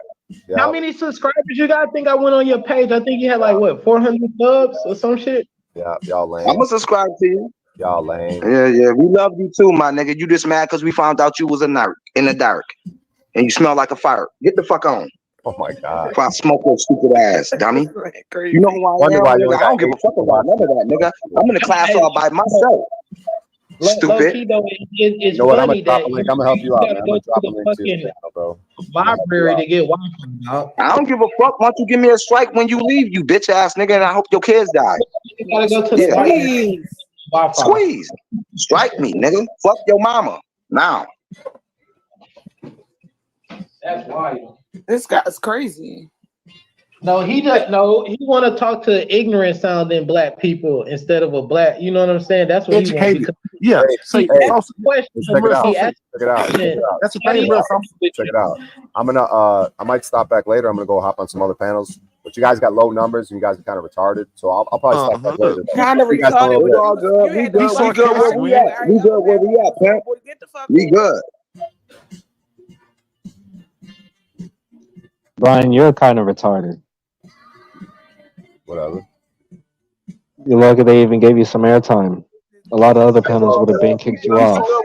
Why do you keep fucking yourself We like good. this? Yeah. We good, my nigga. We don't need you to interrupt nothing anyway. Our business, but you don't know your own. You want some Yeah, ignorant. man. And Mary, you ever do some dick sucking shit like that again? Talk about the low niggas and all that because you went to the army because you was scared. Them niggas ran you up out of Alabama and man, I come with Pussy. you. Ain't nobody ran me out of nowhere. Fuck, nigga. What are you talking about? You know, man, stop playing with me. I come over there and have my cousin Pablo punch you in your mouth right now. Nigga, I'll show you I how have my we do cousin it. Pablo right Nigga, now punch you in your shit. nigga, I have a barbecue for my whole motherfucking hood, nigga. You niggas can't even do that, nigga. I have my cousin Pablo. I have my cousin Pablo punch you in your shit. Nigga, when I go back to Alabama, I'm a barbecue for the whole hood, nigga, and I'll show you how we get down, nigga. You've been saying that for 3 years now. Please shut the fuck up. You can't come back to America, nigga. We don't want you back. We don't want you back. Stay in the travel sector, nigga. Fuck wrong with you, you big teeth having motherfucker. When I see your teeth, I'm gonna knock your teeth out. Your shit gonna be looking like mine, nigga. Your shit gonna be looking like mine, nigga. You fat pig eating motherfucker. You eat another pig hurt, nigga. Your ass gonna be in the dark, nigga. That's why you smell like hurt, nigga. Your new name is Art. Hey, I'm about to get one at 4 o'clock, man. Slow down, dog. Damn. What's wrong with you? You over there Hey, can't even eat real American food. They got you eating pig heart over there, nigga. You forgot who you is? Same as Rossi. Dumbass nigga. You over there wearing. Check this out, Vic. Vic. This is the crazy thing about being around like YouTube so long. You hear me? Yeah. You gotta remember, I was there when like dudes like Hassan Campbell first started, and I was actually saying, I forget when I was saying it. One of these times I was on a panel or something, talking about how I was around when the first person started going live multiple times a day in any of these black sectors, because the conscious sector was pretty much directing everything at that time. That was all, that was everything popping, right? And my man Israel Doctor started going live multiple times a day, and everybody was teasing him. And I used to say, Izzy, nah, that's the way, bro. Everybody gonna be doing that at one time. He was the first person doing that, and that he started the whole Hassan Campbell wave with that. What happened to that boy shit? Remember that? Yeah. And he was doing like 4, 5, 6 videos a day on Hostile He Cam. still do shit. Yo, and bro, it became this was the start of all of the trolling, and then everybody started doing videos on dude, and people don't even understand. That's how he got all of them subs and views. That's why he don't know how to maintain it or grow, and he just, it's like he got it and have no idea what to do. He don't. They just Outside everybody and hated him. Khalid Amani. Yeah, Let's not forget about Khalid Amani. yeah. But Hey, check look, it, the thing I'm saying is, oh yeah, go ahead. No, I was gonna say let's do an experiment. Let's see. We got questions, right? I would think that this is one of the white guys right there, and his name is Tex As. Loving black people is racist now. Fascinating. See, they listen. Yeah, look, They know we got them. They listen to what I say, man. And they like, damn. Look, Nick, come on up, Tex As. Come on up. Come on, Tex As. You want to talk? Come on, we got questions. I would like you to explain. Here's my question, Tex As. I'd like you to explain just what do you mean by loving black people? Why don't you come on up? Y'all want some content? Here we Yeah, go. we're about to get into it. Come on, Tex As. Come on up here. You're not going to convert us, or at least me, into being a MAGA Republican, but you're more than welcome to come. Let's see what he says. Yeah, let's see what you got to say. Come on. He's not going to hit that link. He's not going to hit that Nah, link. he's not. Now John Wick was up here. I banned him. The dickhead that's streaming my live, but Tex As, I'll flag him. I'm gonna take your channel. All the people at his side. See, he's not streaming you. You ain't hear what me and Vic was saying. See, he one of the people that's watching the production, and him and his family. What's good in the hood? Who is this? My name Bryan O'Shea. Okay, what's up with you, brother? What you got to say? Shit, man, I've just been surfing these panels. I see Young Dolph up there. I like that song Major. That's kind of crazy. Okay. Yeah. You know a lot. You know a lot about the Dolph case. I was watching the vlogger King AK-47 out of Chicago. Salute to him. Yeah, he broke that down pretty good. That shit, wow, man, that's sad as fuck, bro. He was around the holiday season. He was going to that place he likes to go to for cookies and shit. That's just sad as fuck, man. Yeah, man. We've been on there trying to goddamn find out what's going on, get judged for Dolph. They got the trial about to start. We just hope they don't push it back, man. Yeah, man. Say some came from that side. That's how he was bound. If they shot up Dolph, was wall would have been tore up. Yeah, somebody did something to it, man. And people thinking it happened somewhere else, and all, man. Nah, it ain't happened nowhere else, man. It ain't happened nowhere else. It happened right there. That's where it happened at. Yeah, but the thing is, whether it's Dolph or any one of these other murders, you know what I mean? It's like the real question is, what was going through Dolph's mind at that time? Why did was it an ego or pride thing that he just thought he was good? Or like, you just can't protect yourself 100% of the time? Like, you got to be so fucking militant. It's so crazy, bro. Like, to be in that world where you have to be so militant. Any slip up and you just smoke, dude. I mean, and all this death, dude. I mean, it's just a bigger conversation. I mean, to focus on Dolph is one thing, but it's just so many other similar murders, dude, that it's just like, you almost want to just expand it to the bigger picture and just be like, what is all this, man? And how much of this is people actually thinking, like, because now this is part of culture, right? These types of lifestyles where these things happen, like, do they really think there was any organic process to this, or was this all just sort of puppet string from a higher level? Yeah, but I'm gonna tell you this though, brother. You can't stream my live stream without my permission. I'm gonna strike your channel. You can't do that, buddy. People hit me up saying you are streaming my live stream right now. Yeah, I'm streaming you live. I'm live and you're live. We're both live. Nah, you gotta take that down, man. I'm gonna have to strike you for that. You can't do that without my permission, bro. Yeah, I'm gonna drop your link in my channel. But I'm gonna give you some promotion. I'm gonna give you some promotion. But what's the name of this channel? Double Tap TV. Double tap. That's like a murder term, right? Double tap. That's a murder term. I'm about to strike the channel. This Yeah. nigga, these motherfuckers be sitting these goddamn you How come all trolling these channels or say you the same goddamn thing? looking for some Why clout, do all man. these black I'm channels telling say you the now, I'm gonna same strike your exact thing? goddamn channel now. You ain't gonna have no channel. Why Get does off my everyone goddamn say panel. that? Why does everyone say that? That shit's wild. I guess they don't like getting exposed to a new audience or a different audience. I don't know. Just steal nobody content like I'm a goddamn panel with that bullshit. Goddamn you No, double take tap TV. take my Double content. tap. That's like a murder term, right? Double Or I'm tap. about That's a murder to term. strike the channel. This nigga, these motherfuckers be sitting these goddamn either you trolling or you goddamn looking for some clout, man. I'm telling you now, I'm gonna strike your goddamn channel now. You ain't gonna have no channel. Get off my goddamn panel with that bullshit. And don't be running my shit without my permission, man. What the fuck wrong with these folk, man? You can't just steal nobody content like that, man.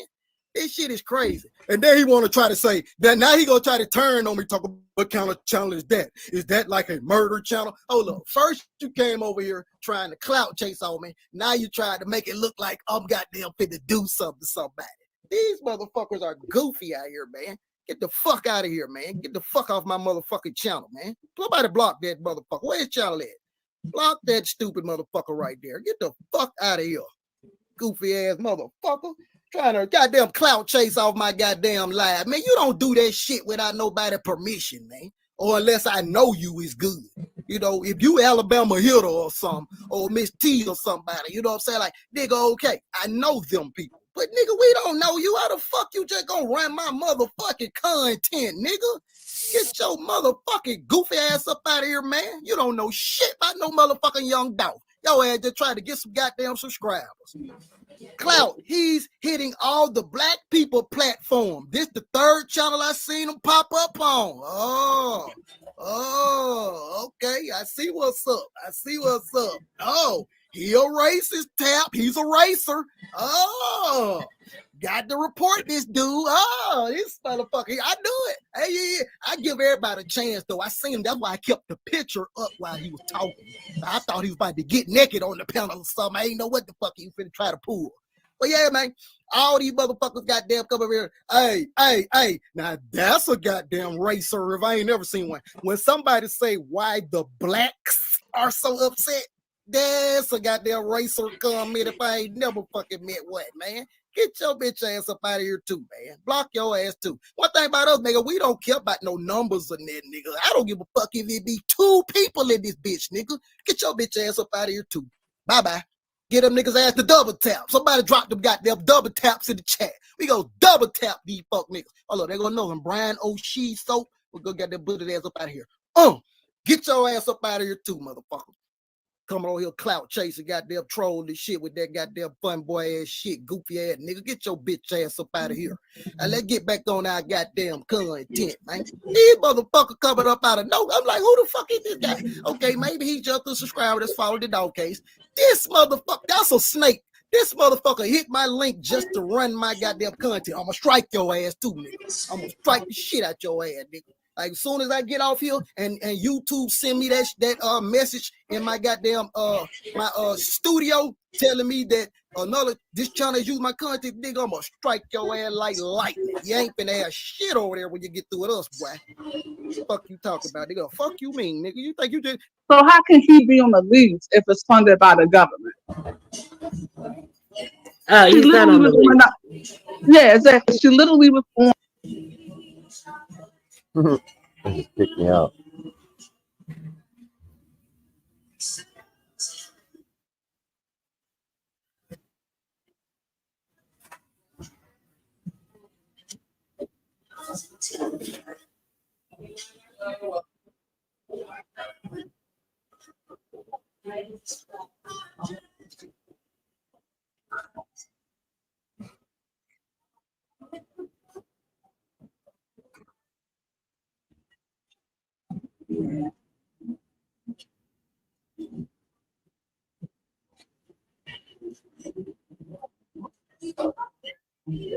You're not finna use me, nigga. Fuck you mean, nigga. You think you just get it on your own, bitch ass nigga.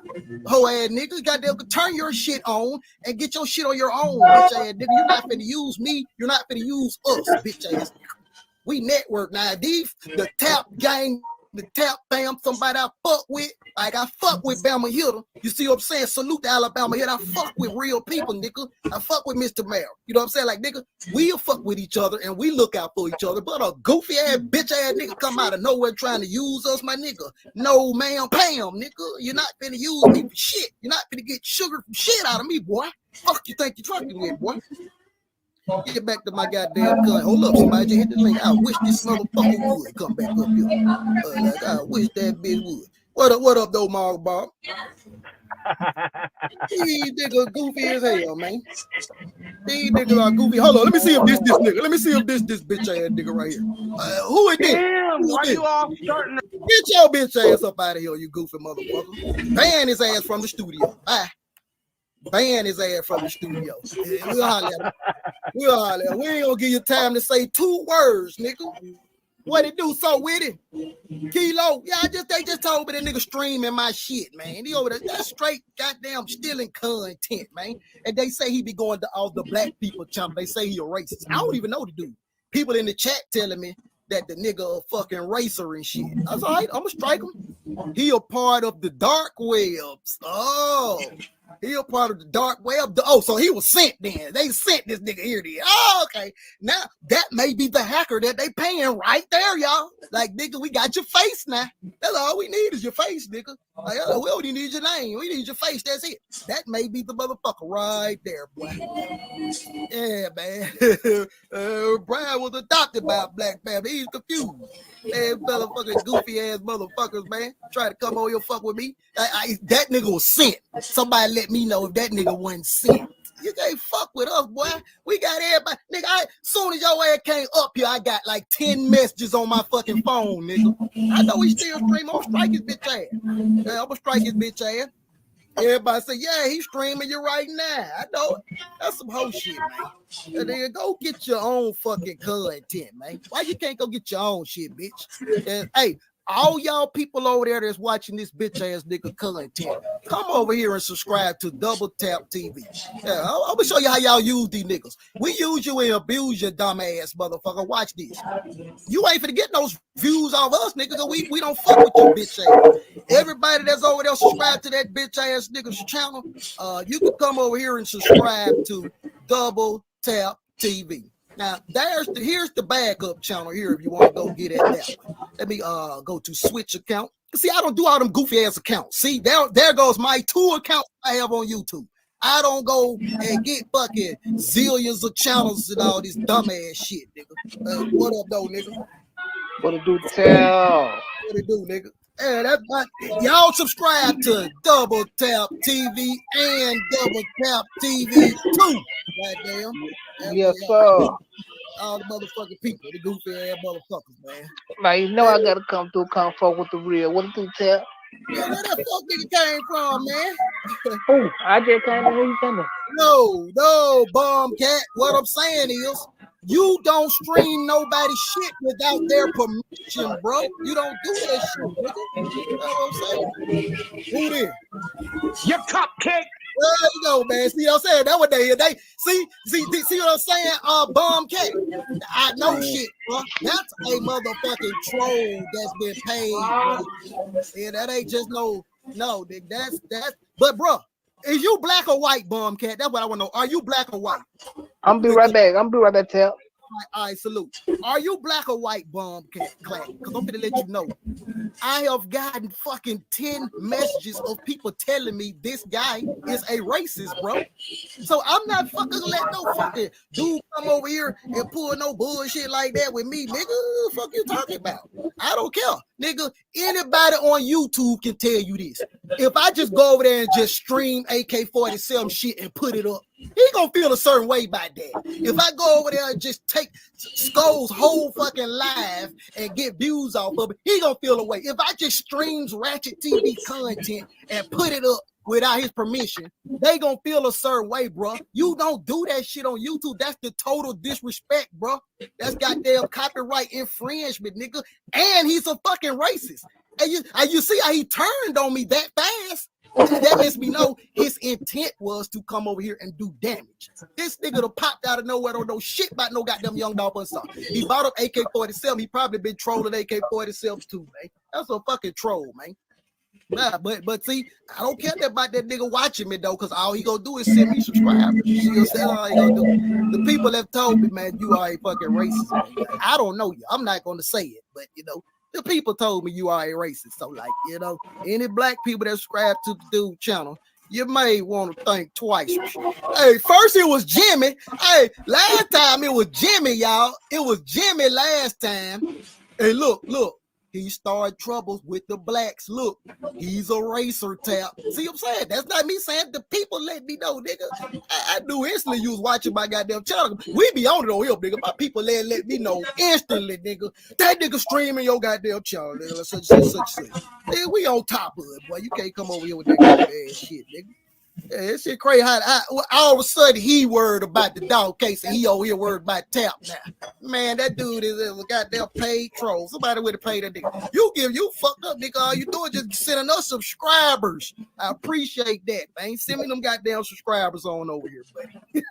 I appreciate that shit. But yeah, man, let's get back to the content. We finna go and put up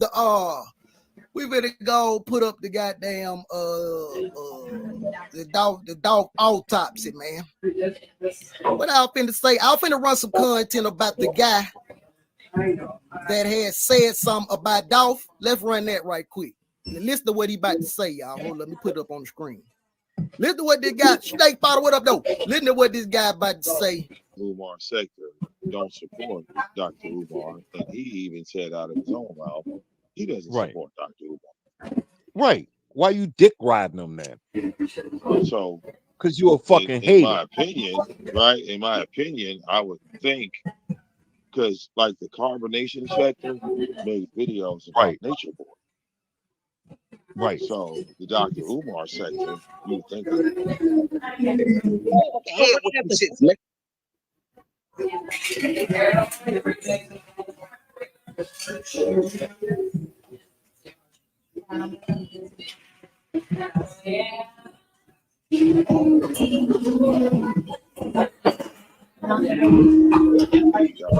you know, he said it clear as day. Hood therapy. I don't need you to continuously tell me that. What's good, Julian? Not much, man. How's it going? Is my audio okay? Yeah, you good. Dude. This is like, what's up, you fucking dude, you've really Peckerwood? What you doing on my panel, you Peckerwood? Dude, this is fucking awesome, actually. Like, you've stumbled onto something fucking amazing.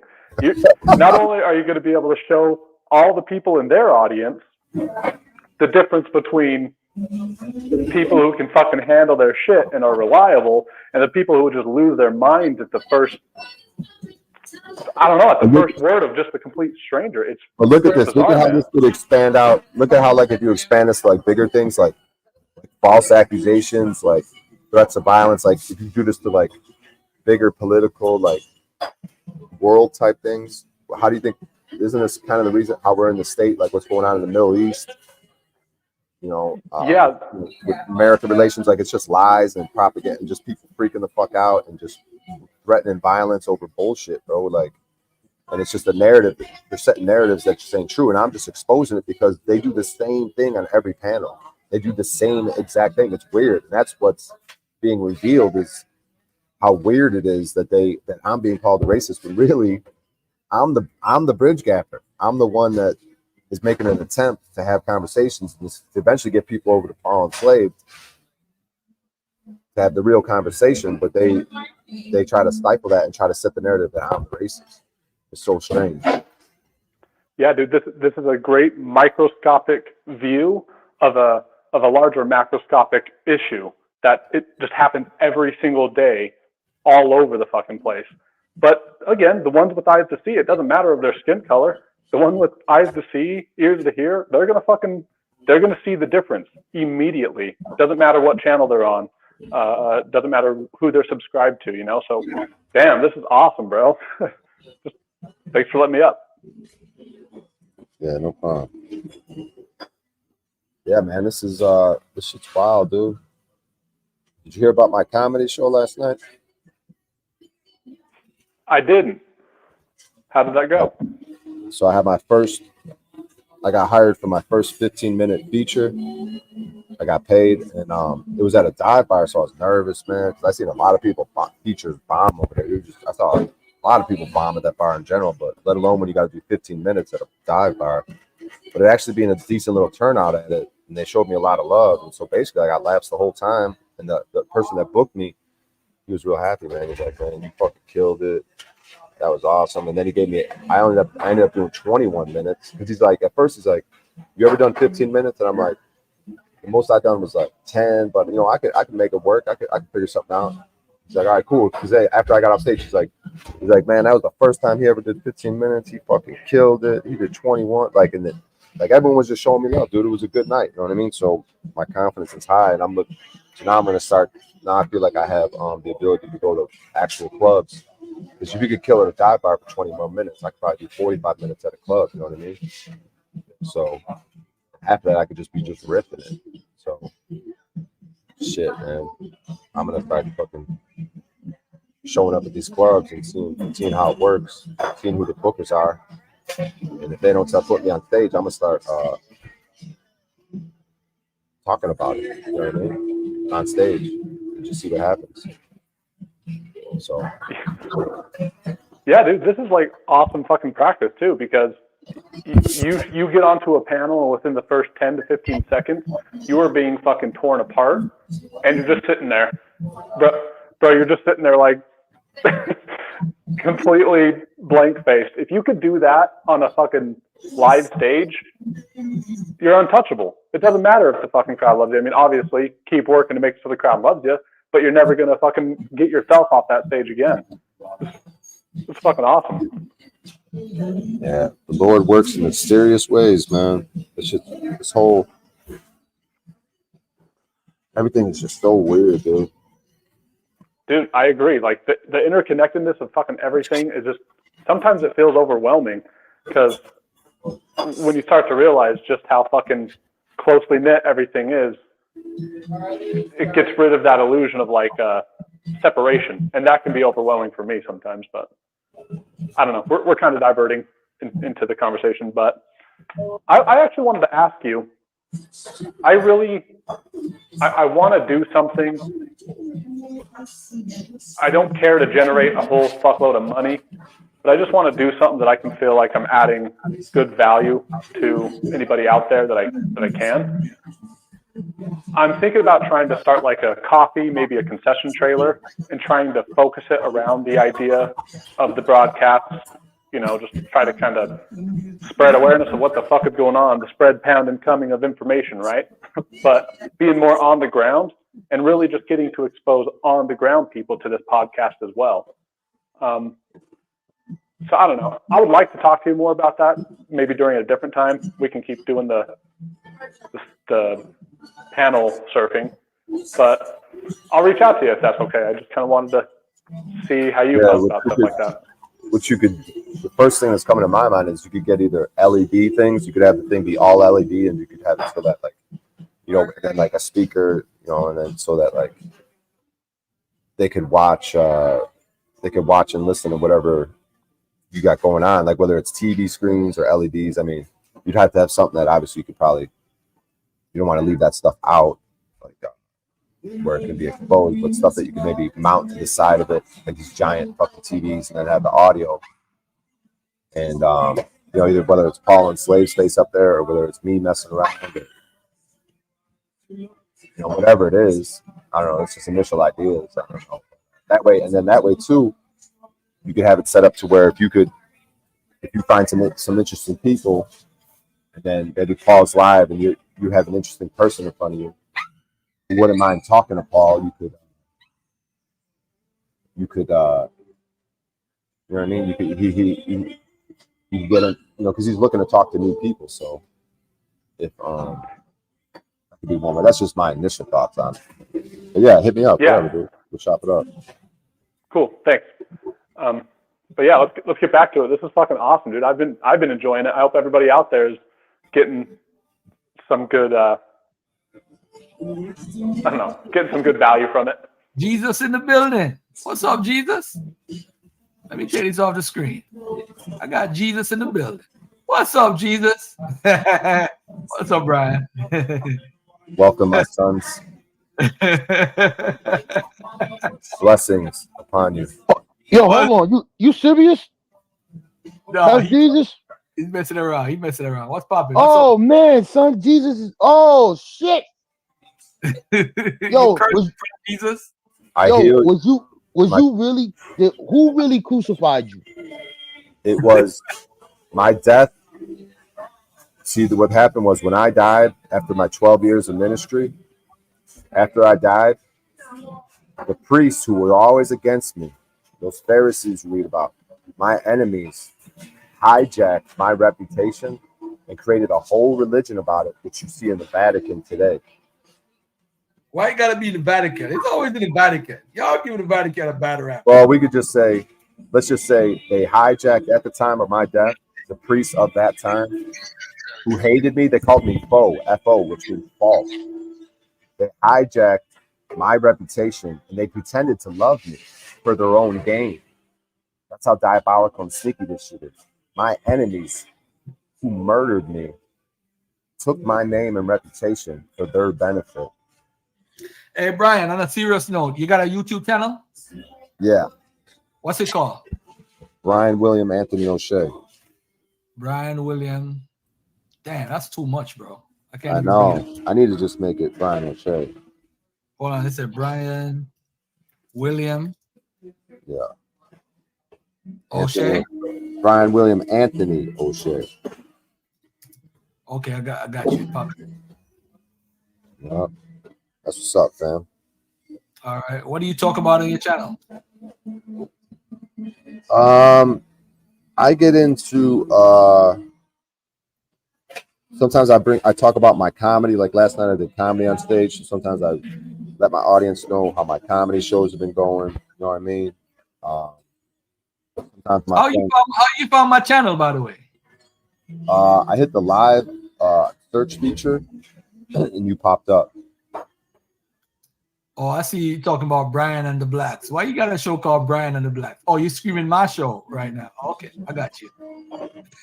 He said, "Young brother Garfield, he's live." All right, cool. That's what's up. Oh, you're a funny dude. I could tell you're a funny dude, man. You're a funny dude.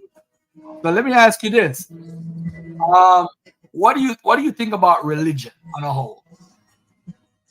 Well, what I just expressed, I think you could extrapolate a lot from that.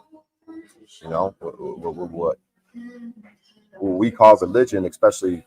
So my mom's from Ireland, right? So Irish Catholic, Mm-hmm. and I believe that those people involved in that were the ones were the origination point, were the enemies of Christ. They were the Pharisees. They were the ones who had him murdered, but they flipped the script and pretended to be his friend. And their main thing is false shame in the religion. Right. They take normal sexuality and try to make it seem like it's perverted, and then they take perverted sexuality, and it's what they do. It's what they've been accused of. It's what's known. It's on documented records, what they're all about. So it's an inversion. Do you want to call that satanic? But it's an inversion of the good word, the great word. Oh, okay. So you don't believe? So you don't actually believe in any religion, right? I mean, the text that I've read the entire Bible. I've read the beginning stages of the Quran, Eastern Hinduism. I'm a big fan of Hinduism. Eastern ideas, Taoism, Buddhism. So you're Asiatic then? You're an Asiatic white guy. I don't know what that means, but I definitely the texts and things I've studied, I definitely resonate with, and I believe I could gain wisdom from it, understanding of self, which can help me get to self-actualization and self-realization. So you say you do comedy. Tell me a joke, man. And if I find you funny, I keep you on. If the crowd says you're funny, they press the number 1. If they press the number 2, I'm gonna kick you off. I could do this for you. When I was 11 years old, I forget who told me this joke, but when I was 11 years old, someone told me a joke, And I enjoyed the joke. It's a bit of a crass joke. I don't know if you want a crass joke on your thing, but it's a very quick, short joke. But I enjoy it, and I don't know if you guys would, but I could share that with you. So, how do you get a witch pregnant? Damn, you got me on that one. You fuck her. Of course. I don't know who told me that joke. That's funny. That is funny. It's stupid and funny. It's stupid and funny. That's like me. Press the number 1 if y'all want me to keep Bryan on. Press number 2 if you say kick him out of here. Get him out of here. So which state you in? I'm on Nevada, Las Vegas. You ever heard of WD Farad Muhammad? Master Farad Muhammad? You ever heard of him before? Sounds a little familiar. He's the guy that started the Nation of Islam, the one that Farrakhan umbrellas under, with Elijah Muhammad, Malcolm X. Ever heard of him before? Yeah, now it's I've definitely heard of the latter people you mentioned. Oh, okay. Yeah, he's the one that started it. That's what today's show is about. Oh, okay. Be big in the religion. That's the Quran? Say that again? Is that the Quran? Do they use what's their book? What's their text? Yeah, they use the Quran and they use the Bible. He's saying that he teaches that he's the guy from the Quran, the Mahdi, the great Mahdi. And he's also the Christ that we've all been waiting for. What's interesting about the Quran, the limited amount I've read, is right in the beginning they tell you the story of Muhammad, right? So Muhammad was a older gentleman, like 55, 45? Right. Maybe. Oh no, he was young. He came from money, right? He was a young man, maybe 25. But he met an older widow who was like 45, 50. And she was rich. And she was a widow, right? So he marries her. And I forgot how it goes from there, but I just found that initial part interesting. That here's a dude 25 marries an older widow, and I don't know. Maybe you could pick. I thought I was gonna have more to the story from there, but I do remember that aspect of it. And I just found that hold on a second. Salute, brother. That man is streaming your channel and the racist. Okay, ain't Nunya Bennett. Why you think he's a racist? Tell me why you think he's a racist. Let's solve that right now. Let's solve that issue right now. I don't know this guy from Adam. And you know what we mean? We don't know him from nowhere. He came on here. If you say he's a racist, put your case forward and let's challenge it right now, or jump on the panel and let me know why. But can you help me out with that story? So, because I felt like I could go more with that. So, Muhammad. They talk about Muhammad. Muhammad is the prophet of Allah or messenger, and he's supposed. No, but I mean, just that initial story of him being a 25-year-old and marrying a widow who was 45 and rich. Do you have any context like directly before that or directly after that? I don't even remember that story. To be honest. But actually, somebody in the audience was actually writing about it. But let me ask you this. Do you think that any of these religions solves any of our problems? The way I look at it, I think the church has been the most beneficial as far as dealing with the hunger and the homeless and the poor. But on the other hand, they've killed more people than anybody else. Religions have been responsible for more people dying and being enslaved than any other group. It's always some religion. Whether it's the Muslims enslaved tens of millions of Africans, and the Christian church enslaved tens of millions of Africans. So it hasn't been beneficial to the African American or the African community at all, these religions. But when you look in America, who is helping the homeless, who's helping the poor, you have what you would call the church. So they come with good and they come with bad. What do you think? Well, okay, let's say, like I said, my mom's from Ireland, my dad's parents from Ireland, so there's this Irish Catholic thing, right? And their main thing is false shame. And you know what I mean? Yo, you guys, this guy's racist as fuck who thinks all blacks fucking need to follow. So, anyways, so why you got to curse though? You think he's racist? Well, he's not racist. I take that back. He hates everyone equally. He's also a Nazi, but he drinks his own piss. Do you guys like guys who drink their piss? I do. He's a cool guy, but he drinks his own piss. Who trolling No, him? ask him. He'll tell you about his piss drinking. Ask him. Well, I'm not interested in that. And I come in peace because a lot of your black communities are being very hateful. I'm a brown man. And they're hating on me, calling me racist. So I think the black communities need to uncupcake it, especially your black women, because they're getting so triggered, just like that woman on your panel. She's the racist. All you blackies need to calm down and quit being racist. Hold on. You're saying that what you said about black women, you can't put black women in a box, bro. You can't do that. If you have one bad experience, you can't put all of them in a box.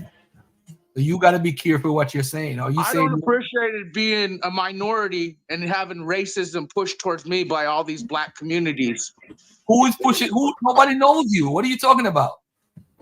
You say they're going crazy right now. I'm Who's just telling you, Mr. Garfield. You guys seem pretty okay. You're not judgmental. You're not racist so far. But many of these black communities lately. Hold on a second. Hold on a second. My brown ass away. Okay, bro. All right, I got you, bro. Don't worry about it. You're good. All right, let me get back to Bryan, and let's deal with what we're dealing with. So I was saying So the Catholicism, in my opinion, deals with a lot of false shame. Right? They might have some nice churches, and maybe some people go there on Sundays, put some money in the basket to try to act like they're holy. That's my observation from it. Now, I mean, there might be some good clergymen. Like I heard, there might be some good people. Like in the things I've looked into it, like as far as the really heady stuff with Catholicism, there's some stuff there. There's some good and bad, right? But here's the thing. I'm just doing a generalized thing. So but if you look at like Muslim people, like say in the Middle East, and why we would be attacking them, maybe it's because there's something strong about them. Maybe they don't like to go to this centralized banking, and they pray 5 times a day, and they like, even if you look at UFC fighters that are Muslim, there's something about these people and that Muslim religion that I gravitate towards. There's something manly about it. I mean, yeah, they might have weird customs. Like you hear weird customs, just like about the Catholic Church is up to some weird shit. There's some weird customs in like that Muslim world, but overall, generally, there seems to be a masculinity. There seems to be a devoutness to what they're doing, which is powerful and strong. And I think that's just my general observation. Like, who you voting for in November? Biden or Trump? I'm not playing. You're not voting. I'm not playing games. I'm not. You're not a voting guy. What about local election though? What about your city council? You're not voting for that either. I mean, that whole voting politic thing, that whole world is, at the local level seems more appealing. I mean, I can look into stuff like that. Shit, I might even should probably try to run for something or whatever. But like, I don't really get into that stuff. You got a bunch of Mormons in Las Vegas? We're next to Utah, so they might be wandering around. I don't know. That's why I asked. Well, anyway, man, I'm about to get out of here. So, hey, thanks for coming on. Peace and love to you, man. All right. And your audience, y'all don't put everybody in a box, family. Just like how we can't put every white person in a box, don't put every black person in a box. All right, peace. Yeah, anything else you want to add on before we get out of here? In a box, don't put every black person in a box. All right, peace. Yeah, anything else you want to add on before we get out of here?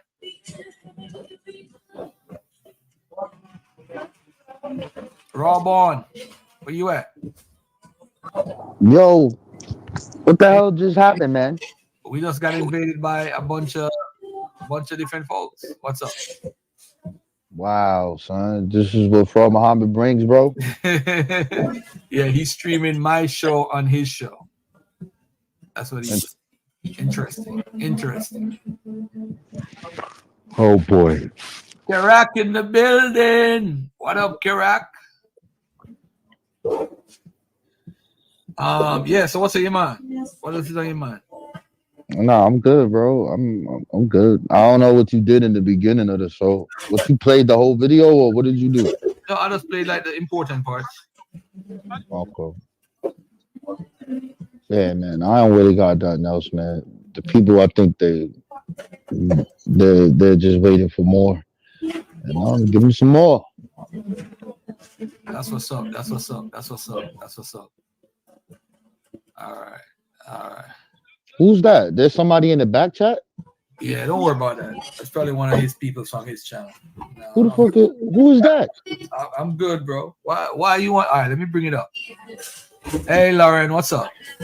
I like cupcakes. Do you? No. Whoa. Oh, Snafu to the fucking rescue, bro. Salute to Snafu today. Whoa. What the hell? Yo, in the name of Allah, the most merciful and beneficent, name of Allah, creator of the heavens and the earth. Why did this just happen, bro? He said, "In the name of Allah." The fuck? You know what it takes for Ramon to say that?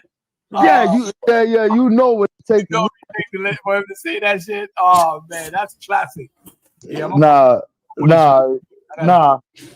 You can't have me saying that. Don't clip me, man. Don't clip me, man. I gotta put it on private. Bro, Gotta put it on. what in the universal order just happened? Oh man. These people never came up here before, bro. Let's lose their fucking mind. Oh, what is happening? Yo, I'm out of here, family. Peace and love to y'all, man. Good information today. Grab the show if y'all ain't grab it, because I'm gonna definitely put it on private. Peace and love to y'all, man. Much love, much respect. We're gonna do what we do. Peace and love, and we out of here. Thank you guys for listening. But before we go, He is an Egyptian mania. They think Africa and America's all those people in wolves. We are not, and we are Central and West African. Stop lying out people. We don't believe you no more. You need more people. He is an Egyptian mania. They think Africa and America's all those people in wolves. We are not, and we are Central and West African. Stop lying out people. We don't believe you no more. You need more people. He is an Egyptian mania. They think Africa and America's all those people in wolves. We are not, and we are Central and West African. Stop lying out people. We don't believe you no more. You need more people.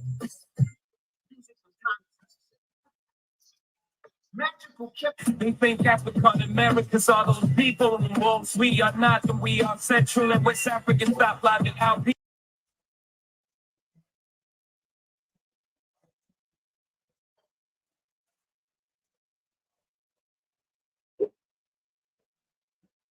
I don't know. If they were a couple, maybe they could go in together. I don't know if they would have to be married. Some states you have to be married. But even if they were a couple, he wouldn't be the turkeys. But let's break down a little deeper into this content. Go get Yo Gotti now. What we gotta go do? Go pull up on Yo Gotti and get this nigga ready to go, so we can make folks who dug unhappy. Now wait a minute. I wanted to read the definition. He's gonna cover. Listen, he's gonna cover what she just said. Why our little I don't know boys? if she was aware of this. The definition of the word attraction is the action or power of invoking interest. You could be attracted and never ever. But if you listen to the definition of the word,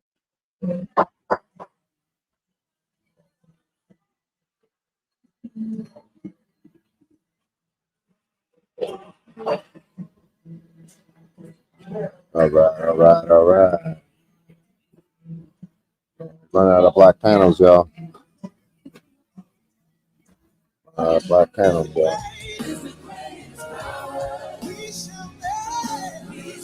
I'm gonna be so sad, bro. I got nothing without black panels, yo.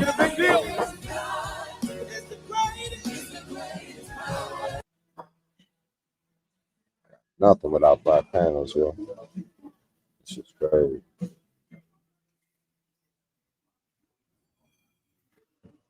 Work on this one. It's actually insane how comfy my perfect jeans are. Guys, we've all worn jeans that are tight, uncomfortable.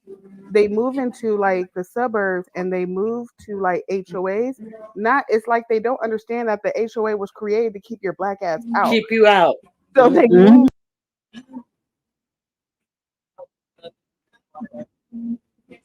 Racial. It is stupid. Why did you move up behind those gates thinking that you would be one of the elite and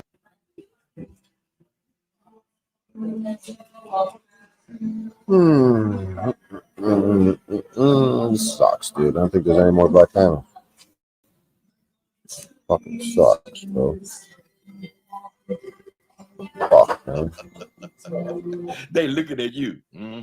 They looking at you. Hold on, man. Good morning. Good morning. How you doing? Listen. I'm gonna do Kokomo, but instead of the regular stuff.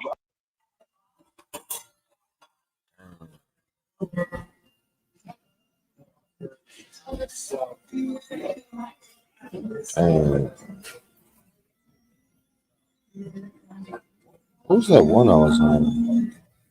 Because the one I was on that didn't have numbers, I told them I might come back. They said their video is not available. I don't know if they got tweaked out and like deleted their own stream or whatever. The thought process this was a way out.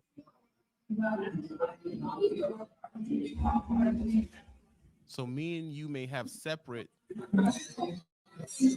experiences. And as I get older, I am learning.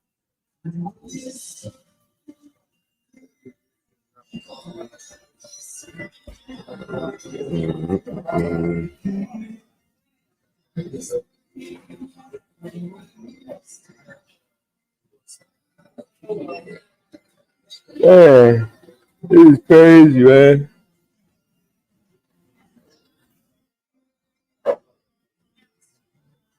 Or dominion over him. For in that he died unto sin once. But in that he liveth unto God. Likewise, it's telling us to do the same thing like him. Likewise, reckon ye also yourselves to be dead indeed unto sin,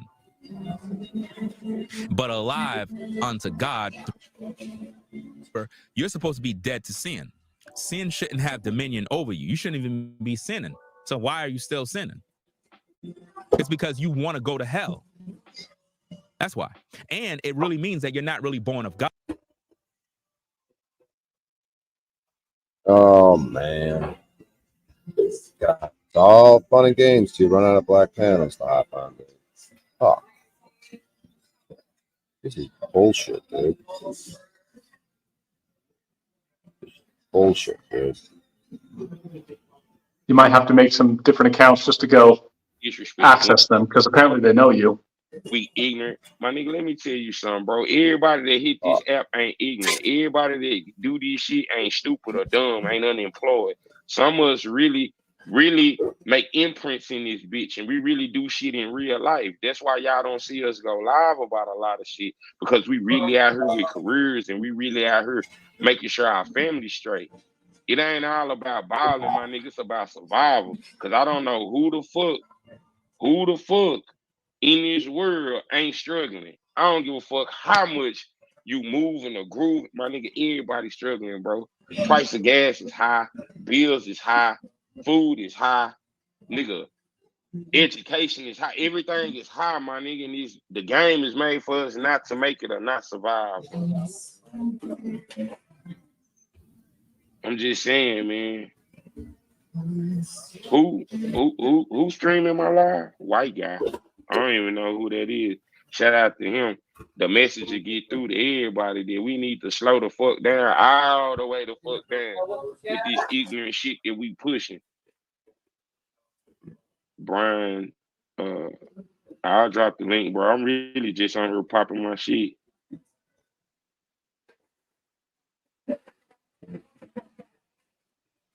Oh yeah, if he is, pop his ass. Y'all know what to do. Get him the fuck up out of here. If that's what he on, Get him the fuck out of here. Y'all know what to do. If you're an ape or a gorilla, get him the fuck up out of here. Let me see. I don't know how to drop no links now, this shit, because I'm on my cell phone, bro. So I don't even know how to. Let me see. Give me one moment, child. Y'all taking me out of my game.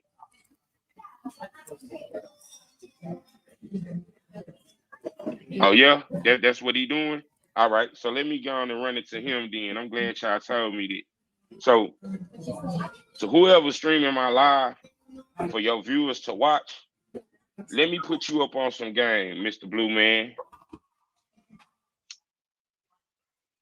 Let me put you on some game. I hope you don't think that y'all more superior than us, because y'all whole lifestyle stems from us. Let's keep it all the way 100 and above. Most of y'all children not even going to school anymore. If you take a look at the educational ratio, a lot of y'all children not even enrolling in school. HBCUs, on the other hand, the rates of student enrollment has definitely increased. When it comes to ownership in businesses, Blacks has definitely increased. We own more IRAs and certificates now. We own more money market motherfucking accounts now, based off the ratios and the status of the reports that's shown in America today, that we're thriving. Y'all are not. Most of y'all are on taking up the welfare and the food stamps right now, and Section 8, if you really want to take a look at it, Mr. Bryan. See, let Big Double walk you down on how this shit go in real life. See, a lot of y'all accounts are overdrawn, and y'all living off the optional overdraft protection plan that a lot of these banks offer. Let's keep it all the way 100. A lot of y'all are in a rat race as well. The difference between us and y'all is that when y'all are in a rat race, it's covered up by statistics, and they want to call it the census. Right, Mr. Bryan? See, what you fail to realize, man, that a lot of us is more educated than y'all, and y'all still our ideas, and y'all run with them. Y'all go patent them. Y'all go make these fake LLCs, and a lot of y'all businesses are not growing based off the fact that we got social media, and a lot of y'all are being exposed now.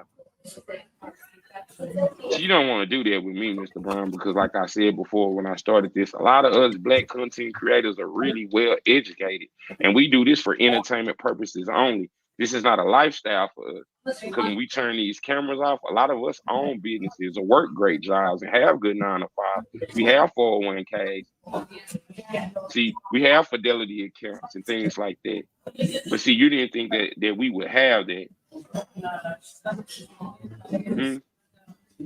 You didn't think that we would have that. Man just had a whole conversation with himself about you. Oh yeah, I'm definitely gonna check your page out, and I'm definitely gonna tap in with you. See, I know that I'm saying some stuff that's real and relevant to you because you guys are in my chat, letting me know that Double done said something that kind of trigger people. See, what you didn't know, Mr. Bryan, is that we know that you guys watch us for entertainment, and you like the way we say little certain things, and that's why you allow it to be monetized, but not to a certain point that we fail when it comes to getting advertisement. We know that you guys watch us and stream our lives in the background, then y'all submit it for YouTube, and a lot of times we fight each other not knowing that y'all are the ones that's flagging our page.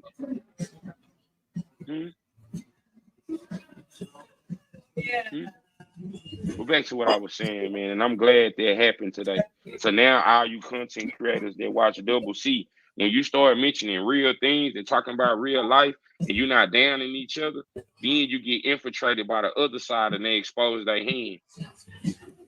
Let's start having those type of discussions. It's cool to have roast sessions. It's cool to have 1,000 in your chat. But let's start talking about bettering ourselves as a people all the way around. That way we can truly dominate. Because at the end of the day, they know that we are powerful people. That's why they love our culture. They love our women. They love our music. But they don't give up. Trying to dictate stuff now. Why are you buying Burger King with the money? Nigga, that's up.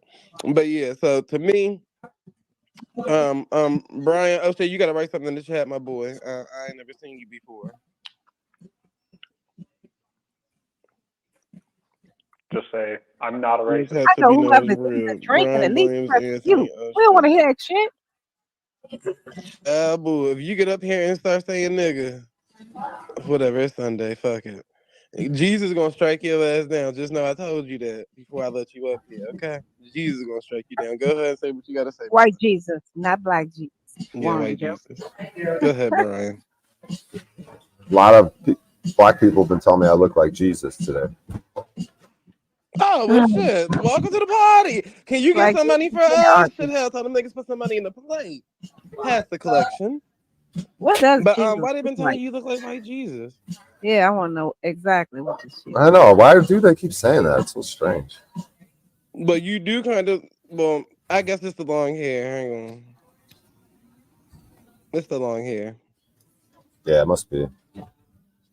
But other than that, I don't know. Have you walked across water or anything? I mean, what have you done? I don't know. I think that's some sort of like metaphor for something like what did I hear? That the land was actually shore. I don't know. There was some sort of, I forgot how someone described. He put a new angle on it. You don't have to take all these things so literally. Some sort At of. all. How you feel about FanDuel pulling child support out of the guy's gambling funds? I don't know nothing about who pulled the child support. FanDuel, the gambling website and app. They pulled the gambling funds out of what? His account and sent it to child support. And who's he? Oh, Some guy. Jesus. It's just the article. Oh, but who's the he you're talking about? Some guy named Jonathan Majors. What? Thank you. Please be specific and precise. Jonathan Majors. I don't know who that is. Yeah. Next topic. Brother, so were you at the church? Am I at church? Who playing that music in the background? Starbucks. Oh shit! What was you over there doing at Starbucks? Using their Wi-Fi and electricity. You over there robbing people. You one of them? What? You robbing people from the corner of the Starbucks, boy. You know you crazy. You know you crazy. You ain't got no Wi-Fi at home? Home? What's that? You don't have a house? Or Oh, home? I don't have a house. Well, you're a nomad. Maybe. I don't. People like to keep putting labels on me. What I am. No, I'm asking. I'm not labeling you. I'm asking you. I don't know. I'm a dude who sleeps in it. Why are you laughing at? Because this is hilarious. Is it? Absolutely. Most certainly. Oh. You may proceed if you like. I did stand-up comedy last night, so hilarity is my occupation. I respectfully decline that. I got paid to do it last night. That sounds like a night to remember. So yeah, all right. So how was your day going? I mean, It's decent, Been putting in a lot of hours doing different things. So I'm a little tired, but I power through as usual. Just, do what I do. And when do what I do, that's a little baby song. All-Star Weekend, I'll get a pack and here you got shit to you lacking. Big body All-Star motherfucking Weekend for sure. Yeah, I attended one. It was awesome though. But on the better side of town, we will get back to the music because that's what everybody's waiting for. So Can't tell. I've been on more trips than a bitch ever failed.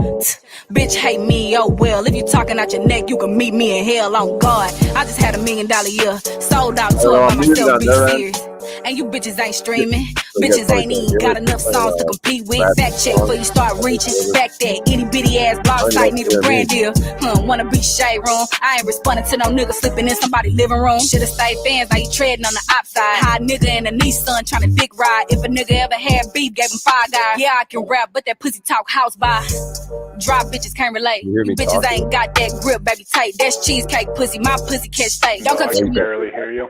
Space, I'm a who's who. These rap bitches been new, but once we beefing, I want blood like soup. Do rapping even keep your lights on? I was doing better than you bitches as a team. Barely. Your career was a flyby. I'm in Mexico now, sipping my ties. This a yacht, not a tour ride. Ain't the only sightseeing that I did with my Porsche ride. Bitches online, I ain't got a dime to to their name just a You guys hear TikTok. my Ain't voice? took a flight this year, but come to my page talking shit. You bitches don't think that's a weird vibe. Stupid. Type of money get you knocked like roofies. Ayy, cold ass bitch need a koozie. If I let a nigga fuck, then he trap like booby. Fuck these niggas talk about it. A bitch fell I out. can't hear A that bitch song canned though. up. It's But like shut the fuck up, nigga, before I stick a dick in your mouth, hoe. Can this, can that. Nigga ain't got no money. Said that. The fuck they talking about? Pussy ass niggas. Y'all talking about the wrong shit. You in bitch business. Pussy ass hoe. Your like daddy, your mama a hoe. Your brother, your sister a both hoe. of Your themselves to granny get a timed hoe. out. And All you y'all guys some hoes. So they raise a bitch ass nigga.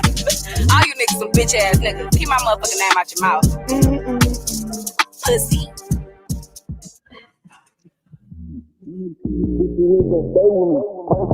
I'ma keep this bitch and it's gonna stay with me. Pray for me. I'ma keep this bitch and it's playing gonna stay ratchet with ass me. music. You guys probably can't even hear it.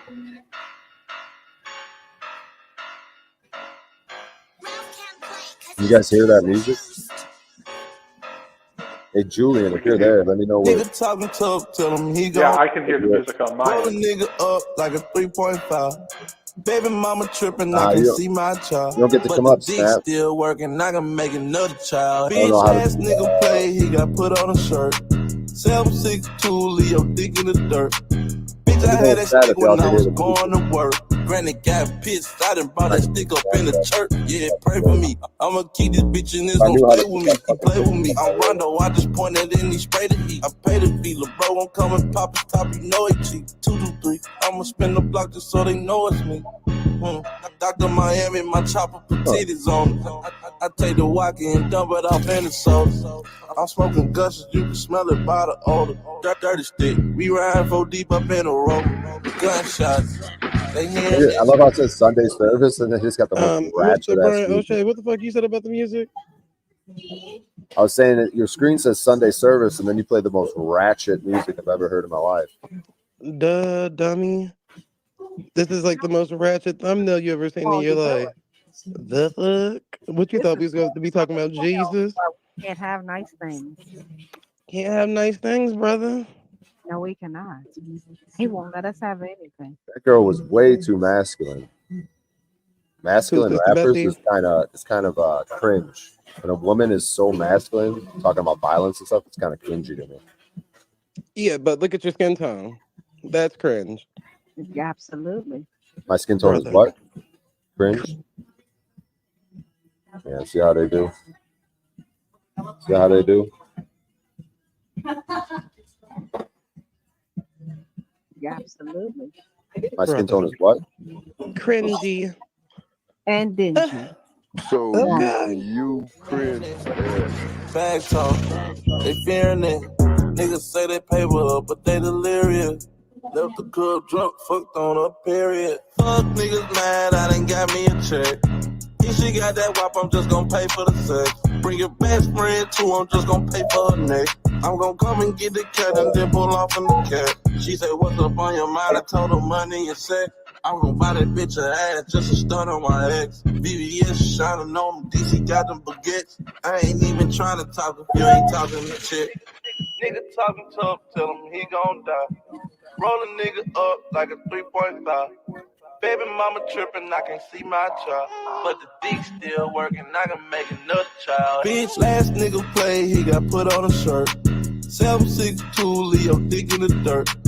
Bitch, I had that stick when I was going to work.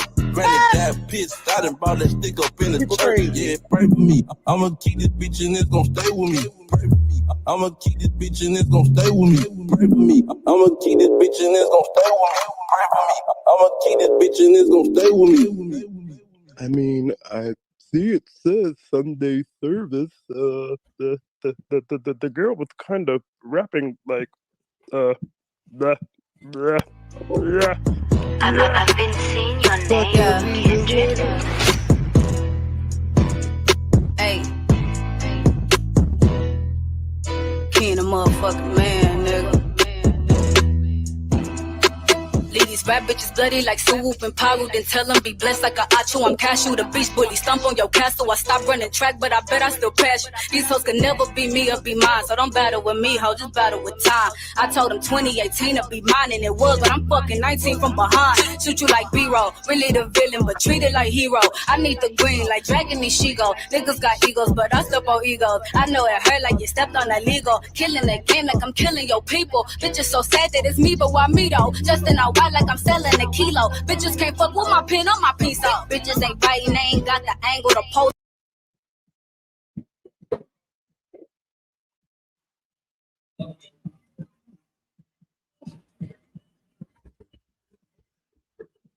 Is I'll go out and build all this dope shit everywhere else, right?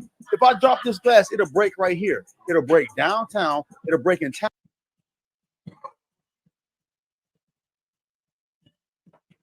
Our channels, they hear what we say. They talk like we talk. They kids want to dress like us and sound like us. That's why a lot of they kids are not going to school. That's why a lot of they kids on TikTok saying gang, gang. If you look at the streaming numbers, they kids are the ones that's buying the hip hop. It's not us. It's them. Because we don't really buy music. They kids. If you go to a Lil Wayne concert, it's full of they kids. It's bullshit. It's all bullshit. Yeah, and and now it's all coming to me because she said that she's been living there since October, correct? Fellow agency owners, coaches, and consultants, what if I could get you a consistent flow of quality? Sir, that is considered a hate crime. You can do up to 10 years in prison for saying something like that. So yeah, I do disagree with that. One of the points that I was making is that a lot of young children don't want to be gay. Literally, they hate being gay. They are committing suicide.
Snaps has a good idea. He says go check out the Philippine communities as well. That's what I'm saying. YouTube needs to have like a search option with different ethnicities on it. These live shows. Filter them out, you know? Yeah, I don't know how well that would look for their PR team.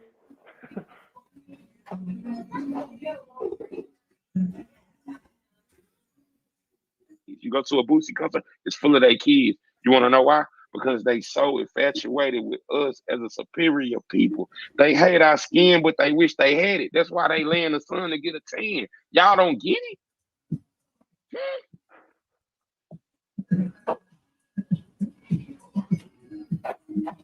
I mean, I'm just, and I don't know. You just went down a hole.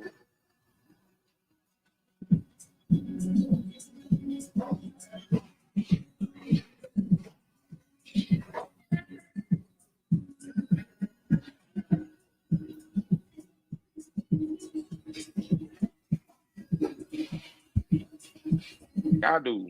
They want a better life for your children, man. Stop hitting these panels, arguing with each other on this nut shit and exposing each other and exposing what's going on in the hood, just so people can say you real on YouTube. And that's what I'm trying to tell you, HD. When I met you, my nigga, you was handling the business. You were handling business, bro. You was talking about some real shit, and then you went down this motherfucking rabbit hole.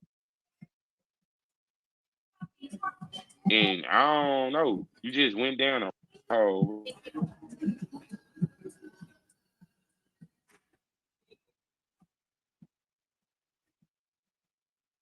No. He playing with you. He playing with you. I'm playing. Oh, I was gonna say I don't. I don't Yeah. even know that. Now, hey, I got the Mr. Troy, man. You know what I'm saying? You know what I'm saying? Got me on the court. You know what I mean?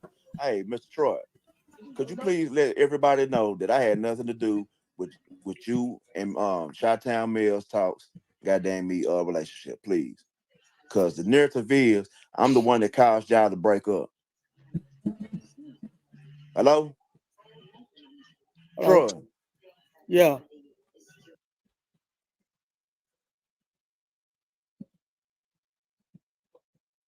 Good. Bro. Who was this? Who was this? What's This up? that guy from the other line. What's up, bro? Hey, how y'all doing? What's going on, man? Pretty good. What's going on today? Man, I'm just riding a high from last night, man. I rocked this comedy show out. I was nervous as hell. My first time getting paid doing 15 minutes out of 21 minutes. I'm feeling good as hell, man. How y'all doing? Man, I'm doing good. You need to put me on there, man. I got some comedy skits, man, to make you splits, man. I'm telling you. Hey. But Mr. Troy, you there, man? I can't hear you, Mr. Troy. Hello. Yeah. Now, can What's you please happening? tell everybody that I had nothing to do with you and Mel's relationship? Please. No, I mean, first of all, hold on, man. Hold on. Because I had nothing to do with it. I really didn't. But let them tell that I had a lot to do with it, and I had nothing to do with it. I promise to God I did.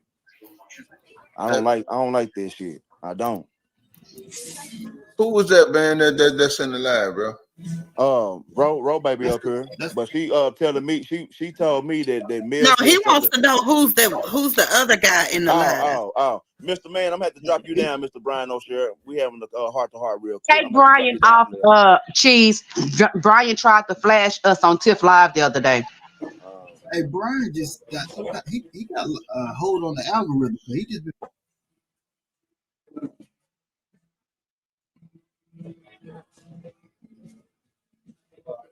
he got it on mute. Unmute yourself, man. I'm right here. Oh, Out of 21 minutes. Mel's like, I don't like this. Mel No, said he something. wants to know who's the other guy in the line. Mr. Man, I'm gonna have to drop you down, Mr. Bryan O'Share. We having a heart to heart real quick. Take Bryan off Cheese. Bryan tried to flash us on Tiff Live the other day.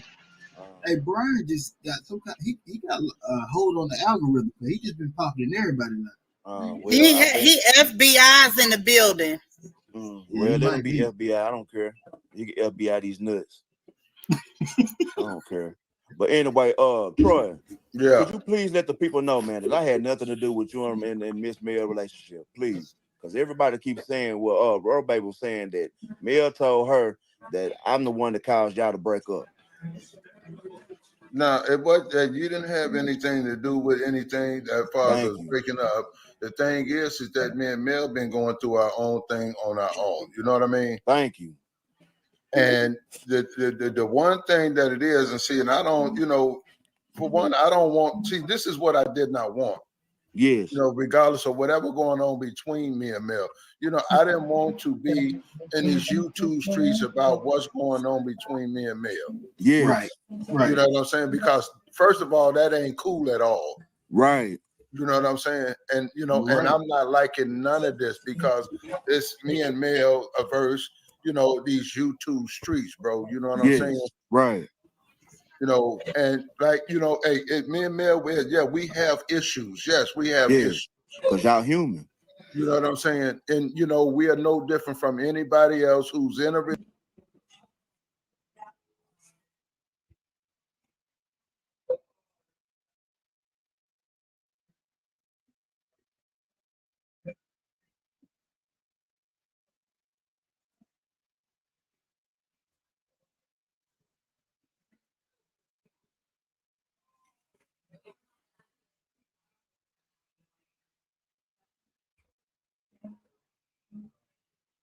We ain't got no values. We disrespect looking like stupid motherfuckers, ignorant motherfuckers, and we ain't that. We ain't none of that. You know how hard a nigga mama had to work to make sure a nigga had something to eat and had clothes on their back? You doing the same shit other niggas did that fucked up the hood.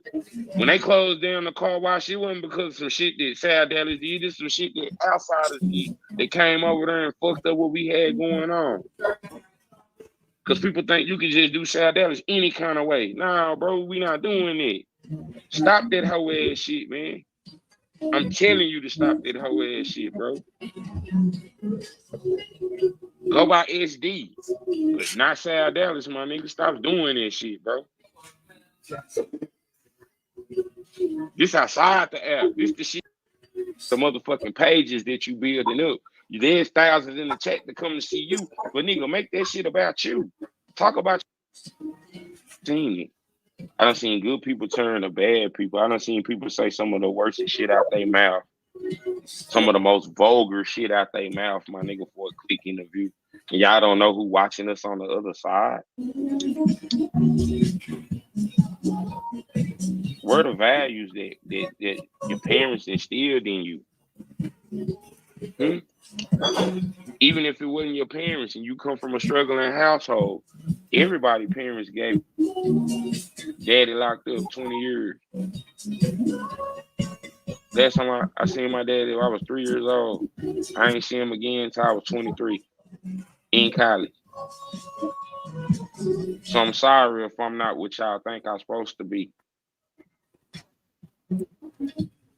Because my single parent, my mother who worked, all them hours sent me to school to get a better education, and I went and got that. I ain't renting my home. I own my home. See what I'm saying?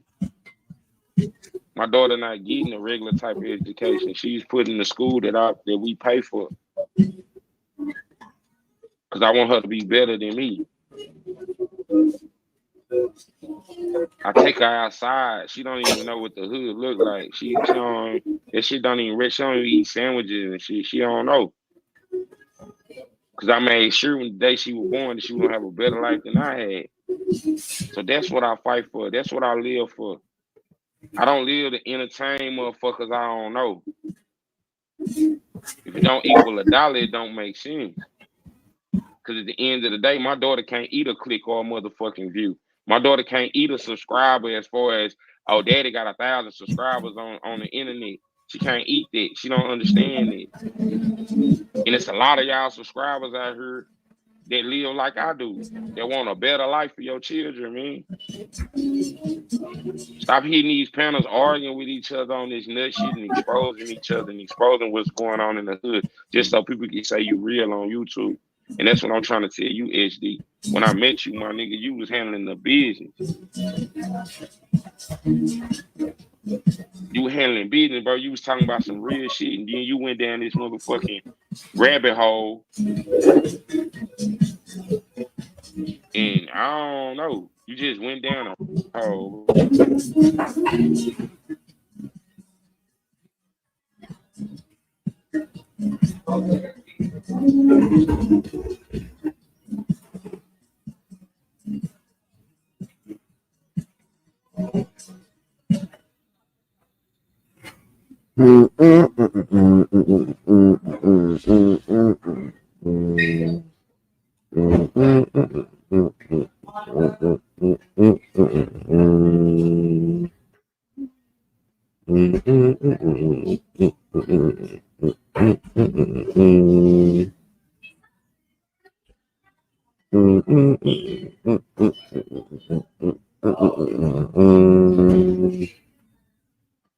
Damn, we got a black motherfucking stream.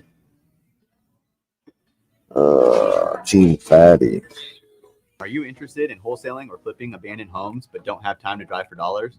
With Datch Leads, you can build an abandoned property lead list in 30 seconds. Enter the city, state, or zip code you want to search. And show, and I appreciate you. And finally, Oh, Lord. You know her. She is going to. It's going to be a clinic today. So bunny. Fatty, Are why you? you ask these ladies their age? Because we need to kind of situate where they are in life. Like if like I know like you see what I'm saying? Just trying to, I know you don't ask her age to a lady.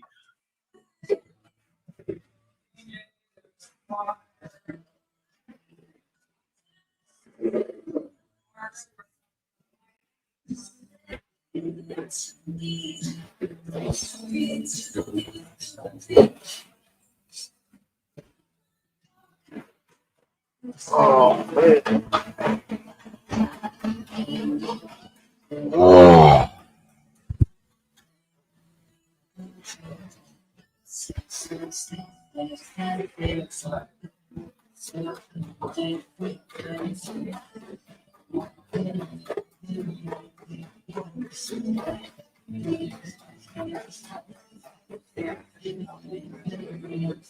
Waited too late. Your time is come and gone, Jay Wilson, and you blew it. Sitting there thinking you're gonna get the career.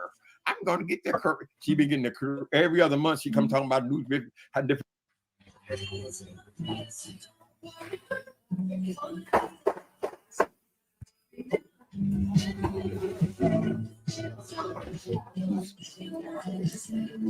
Racism.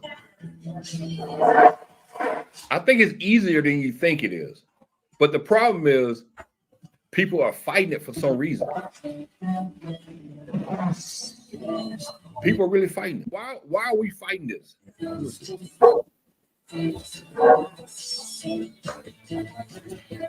What's up, big How you dog? doing, Bryan? How you doing, Bryan? Pretty good, man. How you doing? Good. Yeah, I'm just looking at your channel here, man. Yeah, I don't do too many lives, so it's a little small crowd over here. Yeah, you got a small crowd. That's why I was hesitant to hop on, man. Why you got small Well, like I numbers? said, huh? Why you got small numbers? Like I said, I don't do lives over here that much. And like I said, I rarely do a live over here. I'm not on all the time. So you more than happy to chime in on the conversation though, on the topic. I'm saying it says should states ban DEI, diversity, equity, inclusion program. Right. That's What you just think about that? Huh? for the government. A government-sponsored diversity, equity, inclusion program sounds creepy, dude. I don't know why. What you mean? Why do it sound creepy?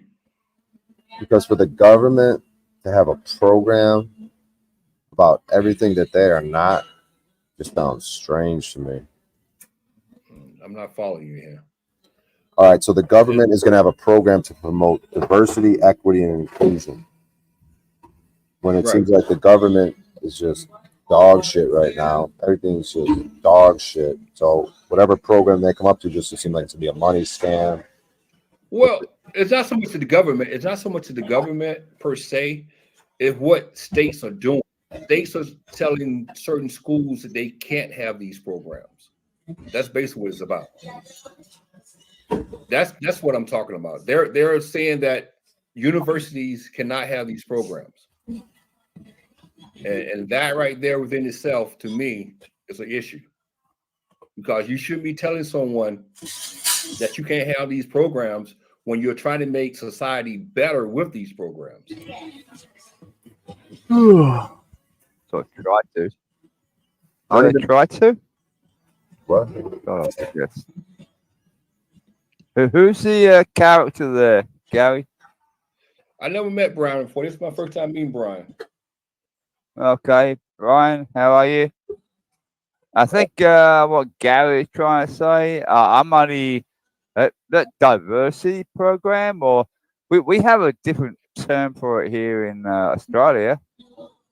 That's more to do with LGBTQI, which is why I wondered why Gary was saying it. But at the same time, my wife's a Filipina, right? She's very her skin color is pretty much not far off Gary's skin color. She's a Marina, as Gary would know. damn, she gets attacked left, right, and center on a racist point of view. So, I'm with Gary on this. Whether the government can do anything about it, I don't think so. Hold on 1 second. Hold on 1 second, Vincent. You know what? It doesn't make a difference if his audience is over there laughing this whole conversation. That's fine. Because my thing is, this is my point. This is my whole point of having this conversation. Because some people think that everything is funny, everything is a game. So if you want to come over here and troll, that's fine. Let him troll. I have no problem with that. Hold on, Vincent. Hold on, Vincent. You probably don't know what I'm talking about. I'm talking about something that's totally different right now. I'm talking to Bryan again. And Bryan knows what I'm talking about. So, Bryan, if you come over here to troll, that's fine. Troll. Go. But if you're gonna troll, participate. If you're not gonna participate, you just go over there and stream the live and be done with it. I don't know what these people are talking. They follow me around. I don't know what these people are talking about because they follow me around putting lies in my name. So they're just weird. They're like stalker type. Well, my thing is, what are we doing here? I was here for good conversation, and then things get derailed and people follow me around trying to slander my name. So it's just weird to me. Are you streaming my live? Yep. I'm live, so I'm just live. Hopped on your live. No. Why are we fighting this? Yep. I'm live, so I'm just live. No. It dropped out. Yeah, no, Gary. I popped up. But look, let me say this right here first. Let me say this first. I didn't come here for a lot of BS. I come here to have a conversation. So, but if he wanted to stream my live, let him go and stream my live. Maybe he'll learn something. But anybody who comes up here, you're gonna have to participate in the live. All right. You had a good topic. At the end of the day, you had a good topic. No, we're going back to my topic. We're going back to my topic now. Yeah. But anyway, yeah. As I was saying before all this happened, DEI is a program that's made to make people's lives and companies better. Bottom line. Bottom line. So my thing is, what is wrong with bringing everybody under the same tent? Having everybody understand that we can work together as one if we just get rid of the stereotypes and learn from each other. Good word. As he drops me off panel. What a fucking asshole. Good word. Stereotype being the main thing. Why don't you tell him while you're visiting his parents? When he asked you, you kind of just left it silent. Is there a reason? Or? No, I mean it's fine. I'll let him know, but it's like it doesn't matter. He's got 7 viewers, dude. Like, and then he drops me just because listening to the slander. It's fucking retarded. Well, I know, but what if one of those 7 viewers was somebody who visits all of these panels and could just be that one voice saying, "Hold up, all these other motherfuckers just spreading these lies about him. Hear him out." It seems to me all you need is just one person. When everybody else is like throwing shit on your name, if one person speaks up for you in these panels, they all tend to kind of listen for a sec. So, I don't know. I was just curious. Sorry, Gary. I'll give you an example, right? When I married my wife, right, all those years ago, right, she was stereotyped as being a male order bride back then. Yeah, but my friends are my friends. I have a transgender friend, And I mean, that's my friend, and that doesn't have any reflection on me. It just goes to show you I have an eclectic group of friends, and that I'm open to all people. But my thing is okay. I'm just I strange. And I know I'm about to be a hypocrite, but it is what it is. I find it strange that somebody would sit up there and call me a peeping Tom because I stare into the downtown skies. It's a beautiful scenery. They got people walking by this. I'm pretty sure you've been to JR's Yeah. in that neighborhood. You know Hold on for a exactly minute, what I'm Brian. Let talking me about, stop you right? really Okay, quickly. so Hold on, Brian. Let me stop you real quickly. For the person who's in the back chat, could you tell me who you are? I don't know you, and my thing is I'm not allowing people to come on my chat who I'm not familiar with. So if you're not Beef Sector and I don't know you from Beef Sector, could you let me know who you are and why you should come up? Because I don't do that. I don't really know you. So go ahead, Brian. Yeah, I'm just saying. I mean, the neighborhood, so people. There are groups of people, all type. Excuse me. How am I supposed to let him know? Did he even bring me up? How do you let someone know who you are from backstage? He didn't bring me up, right? Yeah.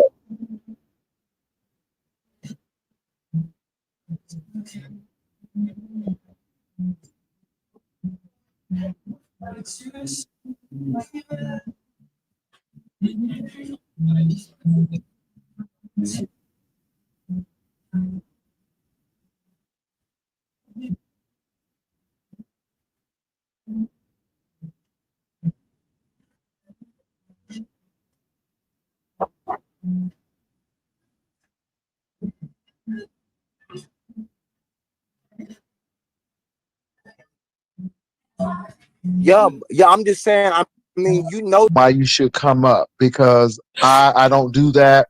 I don't really know you. So go ahead, Brian. Yeah, I'm just saying. I mean, the neighborhood, so people. There are groups of people, all type.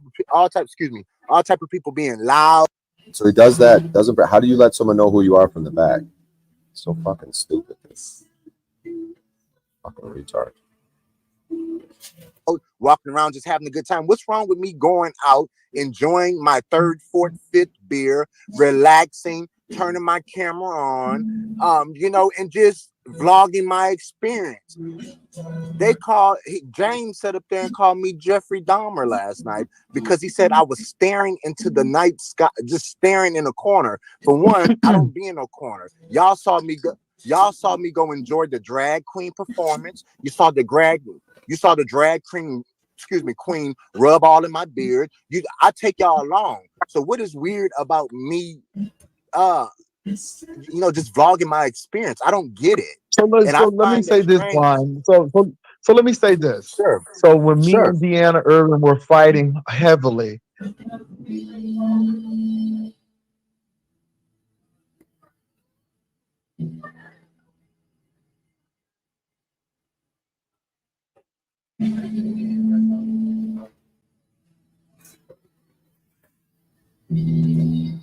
Close your eyes and imagine the perfect online car buying experience. Now open them and find it at Finley Honda Henderson. Against the other person. It does not make sense. That's why if you are claiming to be a victim of somebody, it's best to make sure that in the public eye and the public view, in arena, whatever, that spectators and viewers will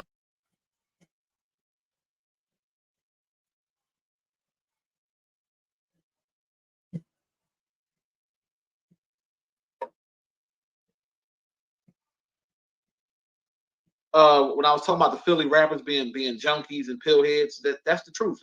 A lot of them are, and it's sad and sickening. And there's so many of these rappers that I'm just now discovering from my city, and 90% of them into some type of drama and beef, trying to be hood. And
Content that'll make you think. Content to wake up a nation of people. That's what we strive to do. And it's beautiful, man. Straight Lace Gang coming from Red Supreme. I'm gonna get up out of here. I'm gone. Peace. Peace.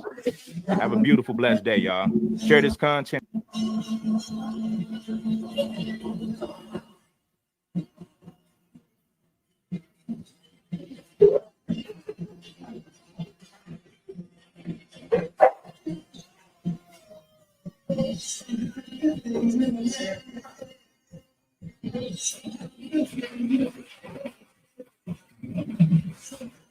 I'm not gonna say I told you so, but I will say that we did come to the conclusion on Yestiana that she is a snitch. Hey, honey, OG Dub, hey, everybody. Hey, Sola, she is a snitch. I said, don't trust. I told you yesterday, I said, y'all think Ratchet is cool with these people. He's getting close to them for information. I told y'all, why is Rainwater close to 88 to get information? 88 is the person that's lining everybody up. Do not be surprised. She been calling the police. She been lining people up. She done called the police on Sean G numerous of times. They have called CPS on me numerous of times. They called CPS on Lori B. She also snitched on her, Cam, and what's the name? Susie. They called the police on Duke Farrell for the fight in Florida. That never happened. Explaining to do, MHB.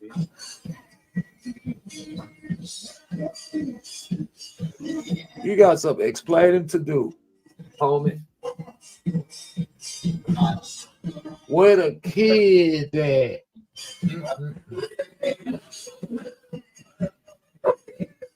He Elmo shirt on. The nigga got a Tickle Me Elmo shirt. Who is this? Hold on, y'all. What the hell going on? What the hell going on? Yo. What's good, fam? What's good, bro? Who is you? I'm Bryan O'Shea. Where you come from? I'm on Las Vegas, Nevada. Okay, okay. Shout out to Nevada. What's going on? How you know a guy named MHB? MHB? No, I don't know MHB. Y'all know. Most hated blogger. There you go, right there. What you know about him? How you find this page? As a matter of fact, how you find this page? I clicked on the live tab on YouTube. Mm-hmm. Are we going down the algorithm like that? Yep. Hell yeah. What the fuck? What, you from Nevada, huh? I thought you from the UK somewhere. You look like you from the UK somewhere. Oh, word? Why they know what? He go around sticking what? Oh yeah, you gotta go, homie. They say you be sticking shit. You gotta go. We back on. Yeah, you gotta go. We back on. Yeah, you gotta go.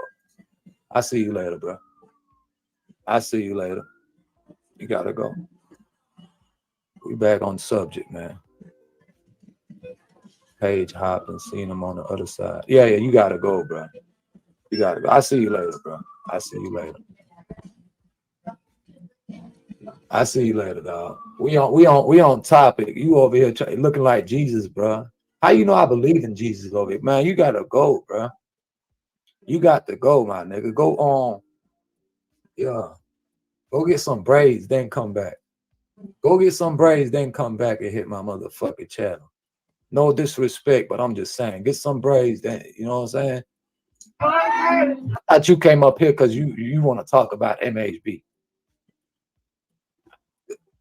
Nigga, that's why I let you up. I'm thinking you over here got something to say. I thought you was, let me tell you something. I really thought you was in St. Louis that day with Grove Hill on them. Dead ass. I thought you was finna tell me, oh, go back to this. I was right there. I thought you was finna point out something. Man, if you She gonna always have. Okay, yes. Allegedly, he's an informant. Okay. All right. Well, shit, seeing you have a good day. You as well. Jesus Christ. Let's get you out of here. Lord have mercy. What's up, Wolf? She showed everyone. Y'all. Now, see, y'all planning it. Today's what's up?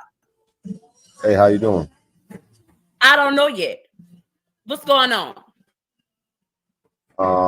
I see that your Sin City Raps and SD called Jackie a Chan Oogly. 88 and Ratchet sets up Jackie No, Chan. he called the ugly. He said that she was ugly. That's what he said. He said that she was ugly. He got a plan for her, and he don't like her. Damn, that dude sounds like he's wilding He's a out. drunk skunk. That's what he is. He's a drunk skunk. Ooh, I think I believe you because I think I heard him talking some wild shit, man. He be a racist. Yeah, we don't believe in racism over here. We love people of all color, color. Right. By any like chance, are you law enforcement or reporting back to a third party? By any chance whatsoever? No, I'm not. Oh wait, you say What do you reporting or bring you over here? Are you reporting back to a third party? No, I'm not reporting it. I don't know what that means. Okay.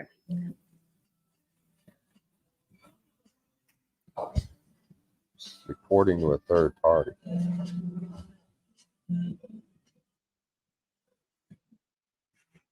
Y'all planning it. Today's what's up? Hey, how you doing? I don't know yet. What's going on? I see that your Sin City Raps and SD called Jackie a Chan Oogly. 88 and Ratchet sets up No, Jackie he Chan. called the ugly. He said that she was ugly. That's what he said. He said that she was ugly. He got a plan for her, and he don't like her. Damn, talking some right. By any I chance, like are you law enforcement or reporting back to a third party? By any chance whatsoever? No, I'm not. Well, Oh, wait, you say reporting or third? Are you reporting back to a third party? No, I'm not reporting it. I don't know what that means. Okay. Not a problem. We're gonna go ahead and get him out of here, child. I mean, if I was to ever look for Jesus, I think that I need not to look any further. You should have came next Sunday for Easter Sunday, sweetheart. I would have welcomed you over here with open arms. Had it been Easter Sunday, because then I would have been able to say he rose from the grave. Goodness gracious. Hold on, Grady. It's texting me. Let me see what's going on. Oh, everybody's sending me messages about the man. Y'all gonna let me run my show. I wanted to hear what the man had to say. I ain't never had a white man that looked like Jesus over here. Put your camera on, Joe Biden.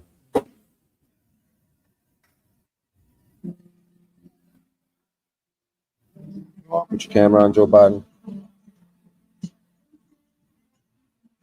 Y'all know we is good for unlocking characters. I'm not worried about them streaming me. Praise the Lord. Hallelujah, child. Y'all know these white people come around, I get very nervous, child. Yeah, the private investigator don't want to pop out. Ration line all of them up. He was like, yeah, I'm going to drop the link. I said, watch all their dumb selves go run up there. They going to hit that link. Oh, my God. Y'all just going to troll me today. Baby, people is going to jail. I'm trying to see people get locked up. Y'all going to keep coming up here trolling. Hold on.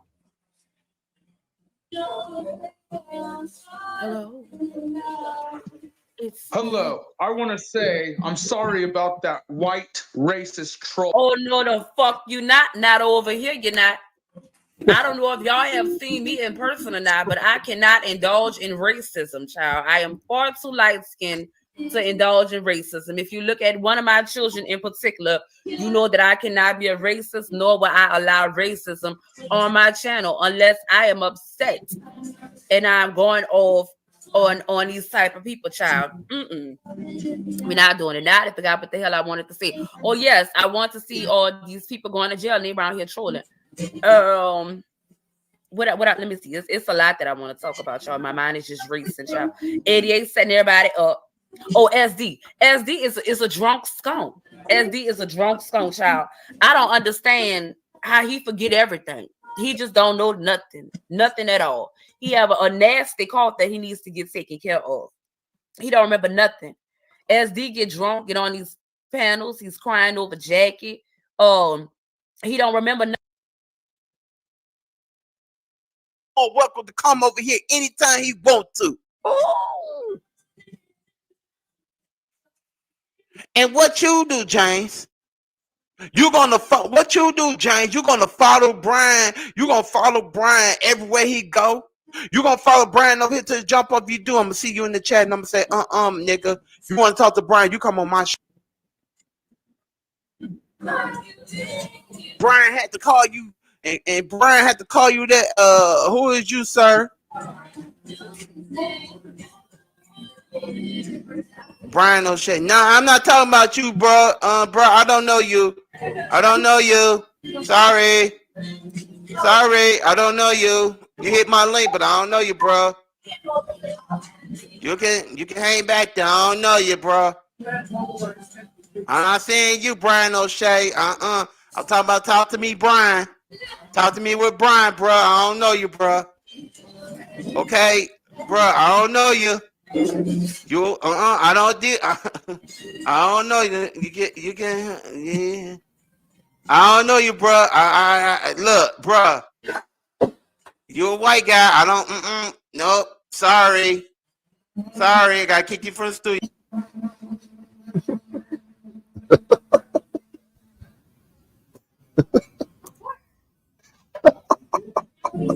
when you ambush Bryan. Sorry, Bryan O'Shea. I'm talking about talk to me, Bryan. Talk to me with Bryan, bro. I don't know you, bro. Okay, bro. I don't know you. You I don't do. I don't know you. You can. Yeah. I don't know you, bro. I look, bro. You a white guy. I don't. Nope. Sorry. I gotta kick you from the studio, bro. Okay. I don't know you, bro. We don't do white people over here at the big man house, bro. We don't do that, Bryan O'Shea. Sorry, you know we color folks over here. We black and stuff. We color folks over here, bro. I ain't talking about you. I'm talking about talk to me with Bryan, okay? The gorilla man, okay? No disrespect, bro. I don't know you, bro. You sound creepy now. But yeah, back to James. James Caldwell. Like I said, bro. You wanted this. You wanted the big man TV's attention. You wanted Big Man TV's attention. You got it. You wanted me to throw the book at you. I did. I break your broomstick, James Caldwell, Treasure Lane, Mother, Spirit Boy TV. That's what I do. Okay? That's what I do.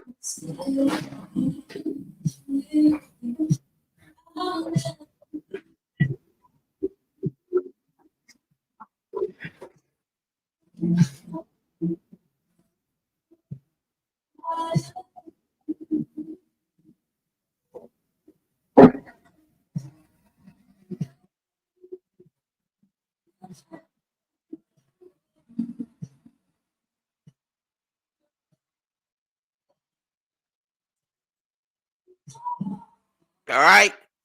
I break broomsticks. Now you could go over there.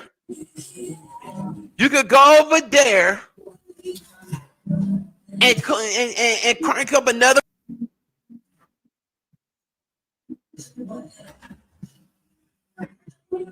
Shit crazy, bro. And I'm the racist, right?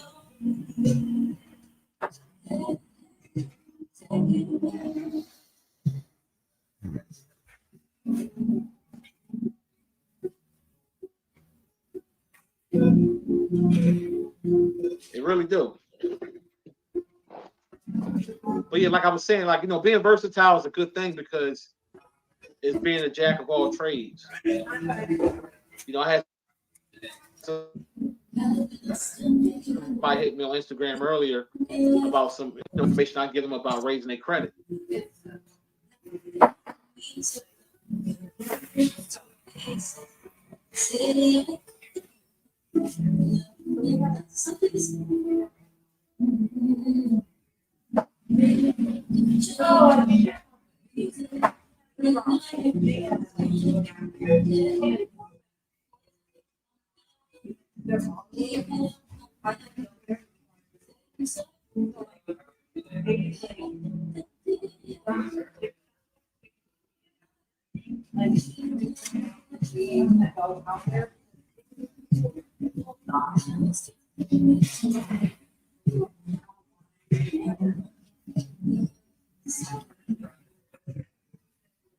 All I know, huh?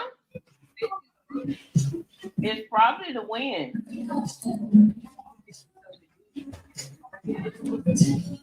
Oh, they do? Okay. Lord, I better get to telling them. Y'all, this wind blowing so hard down here, it's done broke the fence. So, but Uppity done did her big one, I guess. She through being used and through using Brianna and Pizarro. So Pizarro came live and cussed her the hell out, and I'm like, oh my God, today. Mm-hmm. You know, here's the deal. We know plays be ran in all sectors, right? And then you have the new school coming through, and they like to start a lot of shit.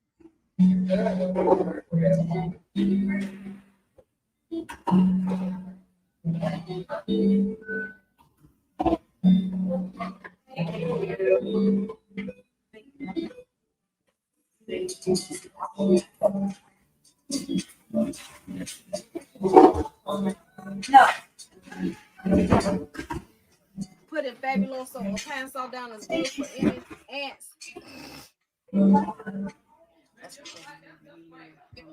Yeah. Look, the stuff that they got now today is kind of immune to a lot of that stuff. Hey, Marietta. Yeah.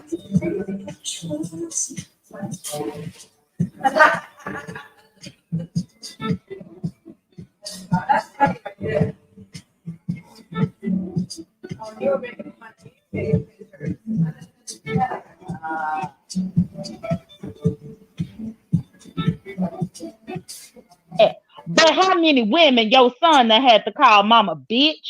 How many women in real life your son out here calling mama that ain't you, ho? You dusty ass trifling.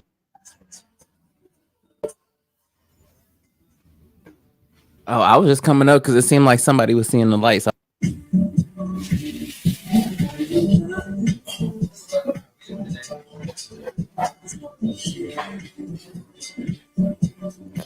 Anyway, Triple, why you click the link? Bitch, okay? Jay Dunn, you are so obsessed with everybody's children, bitch. I don't know what the fuck your problem is, but bitch, you're supposed to be a lesbian. If you don't want to reproduce, bitch, stop worrying about the ones that do. Stop worrying about what happens after they reproduce. Bitch, your mom shitted you out and she's not here to fucking pacify you no moho. So worry about you're not loved. You come on YouTube trying to get love. They don't want to be your fucking mama, bitch.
Here to be someone with some money. They said he's always on. Why is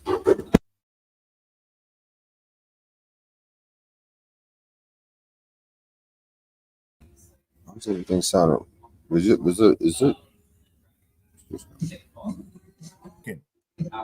Some people are Oh, that was a mine. infatuated with cars and jewelry and stuff like that. Yo, we got Big Bracken up in the building, y'all. Everybody shout out Big Bracken, yo. Give him some love. I gotta fuck with Bracken, y'all. I gotta fuck with Bracken. I gotta fuck with him, yo. Yo, you notice this? Shout out to Bracken. He hit me up in the messages. He was like, "Yo, Dice, I respect that. I feel bad. Bracken, y'all been trolling me for months, killing me. Me and him have went through a goddamn trolling war for no goddamn reason." And then I thought about that shit. I'm on China Brim the other day. Bracken wanted to troll me so much, he gave China Brim $2 to say, "Stop capping, Dice." So since you supported China Brim,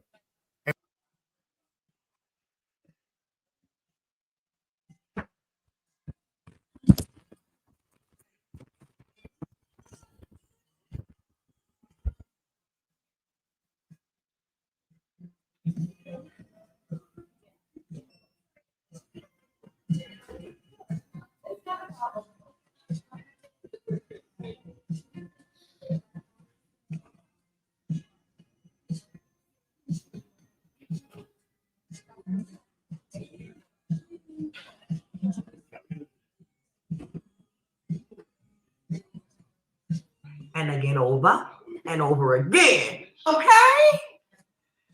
Oh, wee. Y'all. At any rate, I want to thank y'all for coming in. You know, I appreciate it. But the devil stay busy. You can clearly see how, girl. Let me get you out of here too. Matter of fact, Miss Cakes. Because what you're saying is just too dumb. I can't tolerate that dumb conversation. You know, I can't do that, girl. So bye.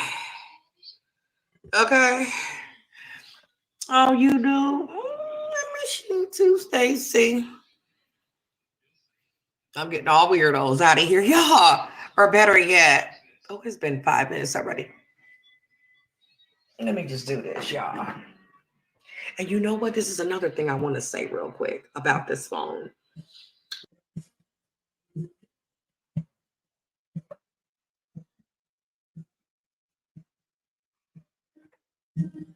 Without the plastic, though. I remember when I made it.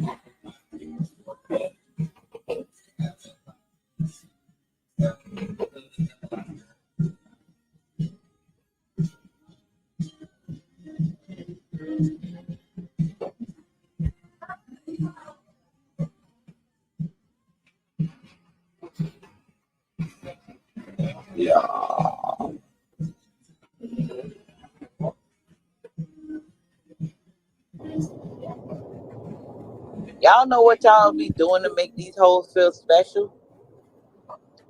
Say any fucking thing. I never came across a woman that wear her natural hair.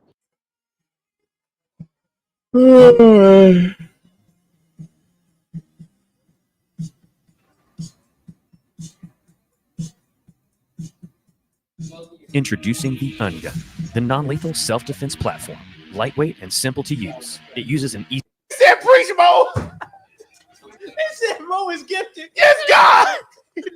Know about perishing pussies. Hallelujah. Praise him. Praise him. Yes, Glory Lord. be to Ooh. God. Wait a minute. Hold on. We got some water running in the background. See, one thing, that's going to be my sermon about being on time.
Fucking bad posture doing this on his chair this whole fucking time.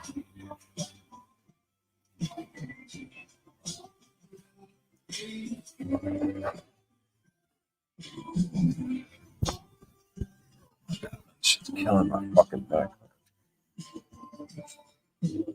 Fucking table.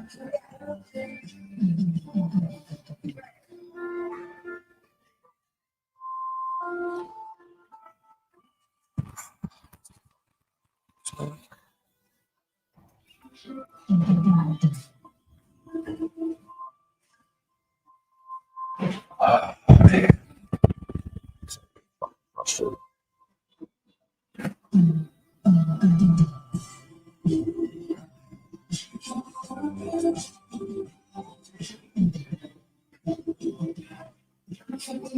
I just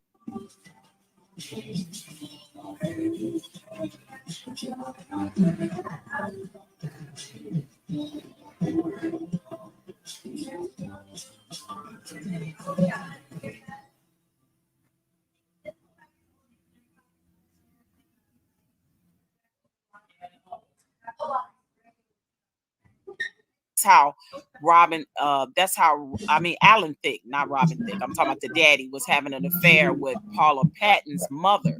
That's how His son's that's how wife. that's how Robin and Paula, they have been knowing each other from school, you know, and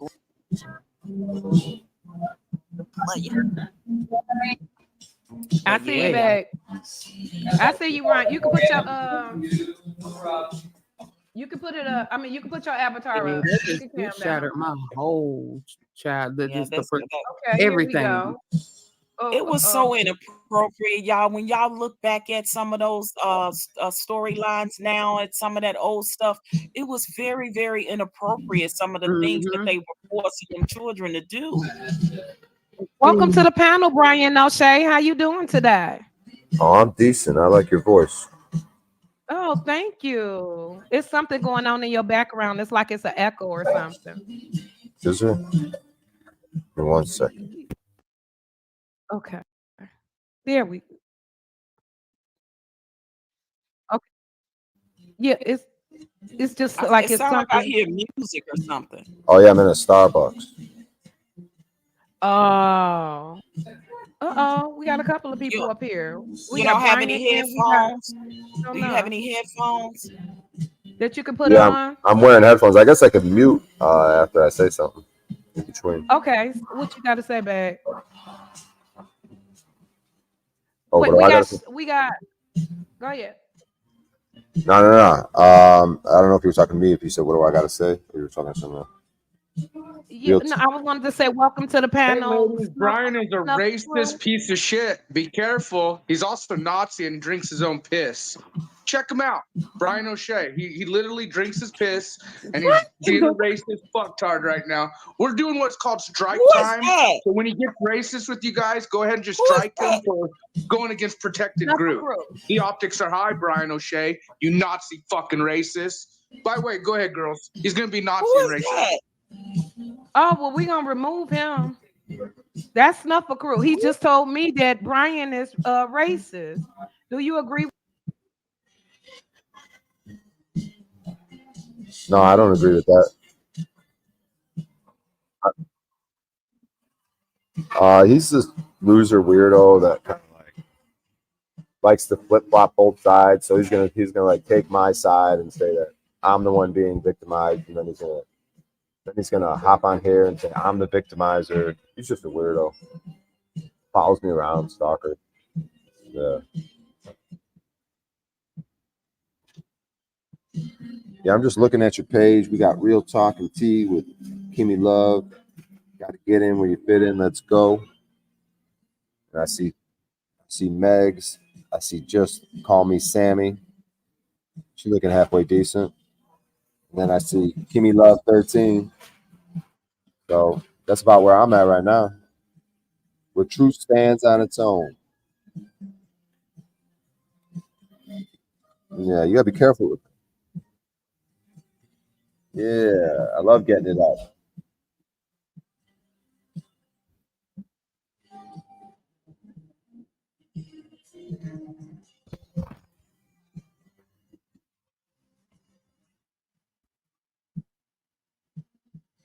There with Paula Patton's mother for many, many years. So yeah, child, that's some old Hollywood stuff for you. I see But you, yeah, babe. I see you, Ryan. You can put your something going on in your background. It's like She's a racist fuck. Why? Gotta get in where you Appreciate you, and you take care. Yes, the hero. Hi, Brian I don't know how much O'Shea, you got you first. Nazi fucking racist. By the way, go ahead, girls. He's gonna be Nazi and racist. Oh well, we're gonna remove him. That's Snuffer Crew. He just told me that Bryan is racist. Do you agree with that, Bryan? No, I don't agree with that. Why is he saying that? He's this loser weirdo that kind of like likes to flip flop both sides. So he's gonna like take my side and say that I'm the one being victimized, and then he's gonna hop on here and say I'm the victimizer. He's just a weirdo.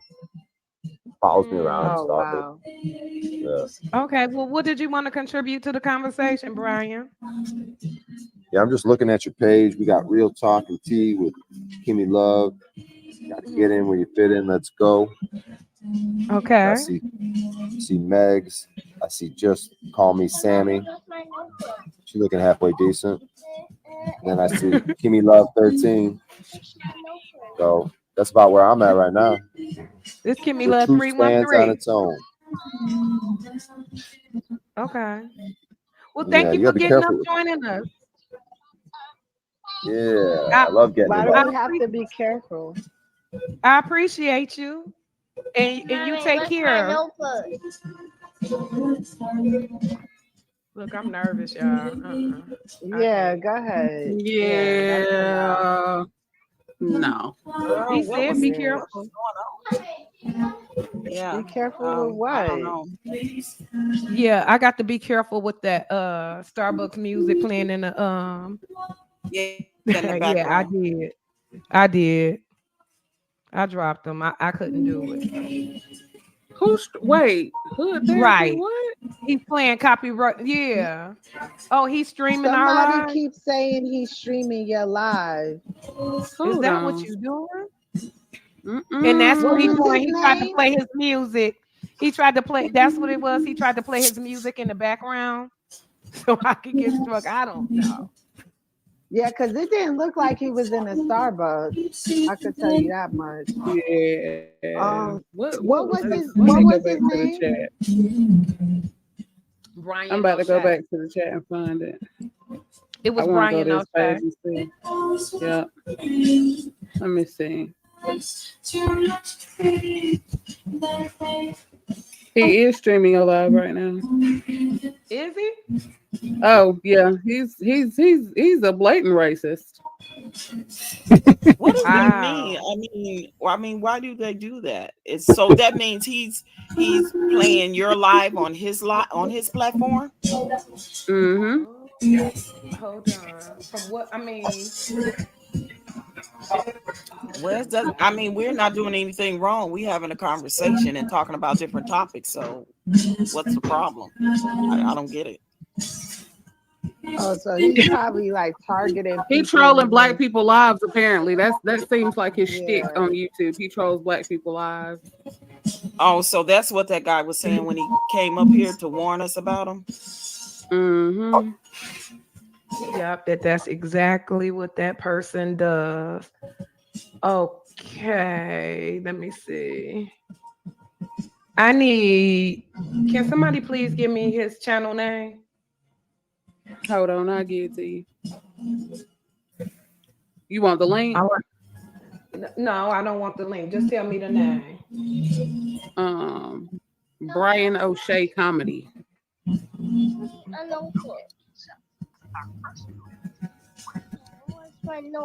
I got it to I told reiterate. y'all, social media is just it's a breeding farm for weird people, for all kinds of people.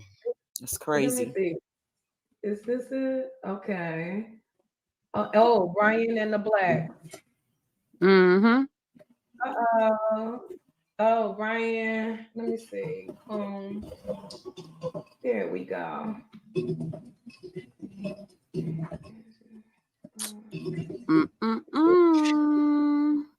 did right to make him cam up, and you put that banner up. So you did right with that. And always do that moving forward now, because these people are getting weirder and weirder. Like, what's your point, Or bro? more weird. I don't get it. What is the point of all this? Like, just to troll, and you're not even getting views like that. So I don't understand. Yeah, it's a lot of trolls, and coming out of everywhere, but you didn't give them time enough to have a conversation that cause any harm. So it's good you just pulled them down. So Yeah, without the bullshit. But you know what I mean? Yeah, sis. Yeah, just continue to be careful like that, and always get them to show their face. If they're not willing to do that, don't bring them up. Oh, he was willing to show his face. Yeah. Some of them are not coward. They're blatant with it. Like, bro. We was having a good conversation talking about the Nickelodeon stuff, and coming breaking the monogamy. Ruin the whole vibe. Yeah, but I do want to see that documentary. I haven't watched it yet, but it's gonna be interesting. I tell you, to say the least. It's more and more people are getting exposed. I think this is the end of 2023, and 2024 is just a year of exposure. Yeah, child, ain't it? There's so many people getting exposed. Wait, put on your clothes. Yes, hold on. Shh, I'm on. Let me see. Other than that, what else is going on in these YouTube streets? Oh, hold up. Let me see who this is. Okay, let me put up the banner. Hold on. They about to get cursed out. There you For go. real. Snuff of. Hey, I'm not with that guy. There's a lot of people saying I am. No, we're actually striking him for protected group harassment, right, Mr. Bryan O'Shea? So we're just here to warn you guys. I'm not with that fucktard. Okay. I just want the blacks and communities to know I'm not with that fucktard. You could check my channel out or whatever to vet me. But there is a thing called harassing protected groups. There's a thing called, like that. Just, the optics are high. But anyways, you girls continue to do what you do, and don't let fucktards like that white man bring you down. Thank you, baby. I appreciate that. But what is his point? I mean, when did you first He's get in trolling. He's contact? just being a racist piece of shit. He's Nazi. The dude literally drinks his own piss. Like, he literally drinks his own piss. He just got out of jail. He's a Nazi, dumbass, fucktard, racist, trying to create clout on YouTube, going to black communities, blah, blah, blah. Now, some of them, I'm minority myself. I'm dark-skinned. So, I guess the question was, it started off being like real talk, but he just turned it into a clout thing. But you girls continue doing your thing. I just hated seeing him trying to troll you guys. And there is such a thing called report, strike, fuck these Nazi racists. That's Anyways, what I'm check doing right now as we speak. I'm in Yeah, the good back. for I'm in you. the copyright. Well, the crew Yeah. got you too, because the crew, Snafu crew, the truth, yo, just check me out. We're on Bryan O'Shea's ass. He wants to play all these games, thinks it's cute. It's not very cute. Anyways, you girls have a good day. I just want to let you know I'm not with that motherfucker. I know some of these people are like, he's with him, he's not, he's with him. I watch him. I see the communities, but I'm not with them. I'm my own person. So How long has he Thank been you. out here? Thank you, though. But man, how I've long been has doing he this been? for 5-6 years. Oh. YouTube. Remember, hey, it's called the digital experience, ladies. Remember, there's the digital experience is full of the New World Order B system agendas are in play. You already know what time it is. You know? Right. Well, thank you for So, letting Well, us thank know. anyways, you appreciate guys, you. I'm gonna drop off. You ladies have a good day, and we'll be striking with you. We call it crew strike time. And any of you out there, just remember Bryan O'Shea, misinformation, harassing protected groups, you name it. You know, racist fucks like that shouldn't be allowed to troll and fuck with people. Absolutely. Damn I agree. right. Period. The All optics right. are high. Take care, ladies. All right, Thank you, thank you. sweetie. You take Peace care. Damn. Wow. Okay. While we were on the phone, I just reported his ass. I Hmm. just copyright struck his ass that quick. Both of those Oh, people's good. language But he offends was me playing. so hard. Mm-hmm. He was, but I just struck the shit out of him live on air. Why his ass live? So that should hurt him. Get your ass from over here. Let's get back to the topic at hand. Jesus. Sure. I don't know. We was talking about the Nickelodeon, then I asked what else I was going know on in it. the Interesting. streets. You right, Nay. Nay, you are absolutely right. I feel the same sentiment, baby. That's crazy. Well, you know, like you said yesterday, Megs, if they ain't talking about you, you ain't doing something right. I think that was you that said that. Yeah, guy that was left.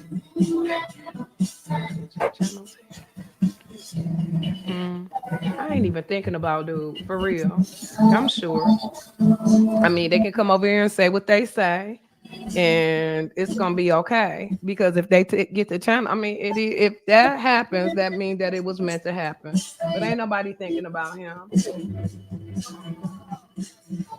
Yeah, I see it. I see it, Brick City. I already went to it. I was in the back page looking at it. And copywriting striking his ass at the same time. Let's go to it. Let me see. Boom. Let's click on it and I can show you. Let me see. Click out of that. I didn't mean for it to do that. But yeah, I'm on his head. Let me see.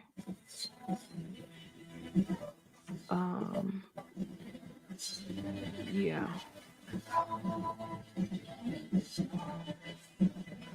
Isn't it funny how they always come over here messing with us and we don't go over there trolling in their communities and cultures when they doing certain things? Like We don't they give a all fuck. yeah, it's like we don't mess with them. Why they coming over here trolling and it's crazy. Okay, so everybody's saying both of the people that came up as trolls. That seems to Oh. be the consistent. Okay, well, since he's showing my content, let me show him this here. Let me show you this, bro.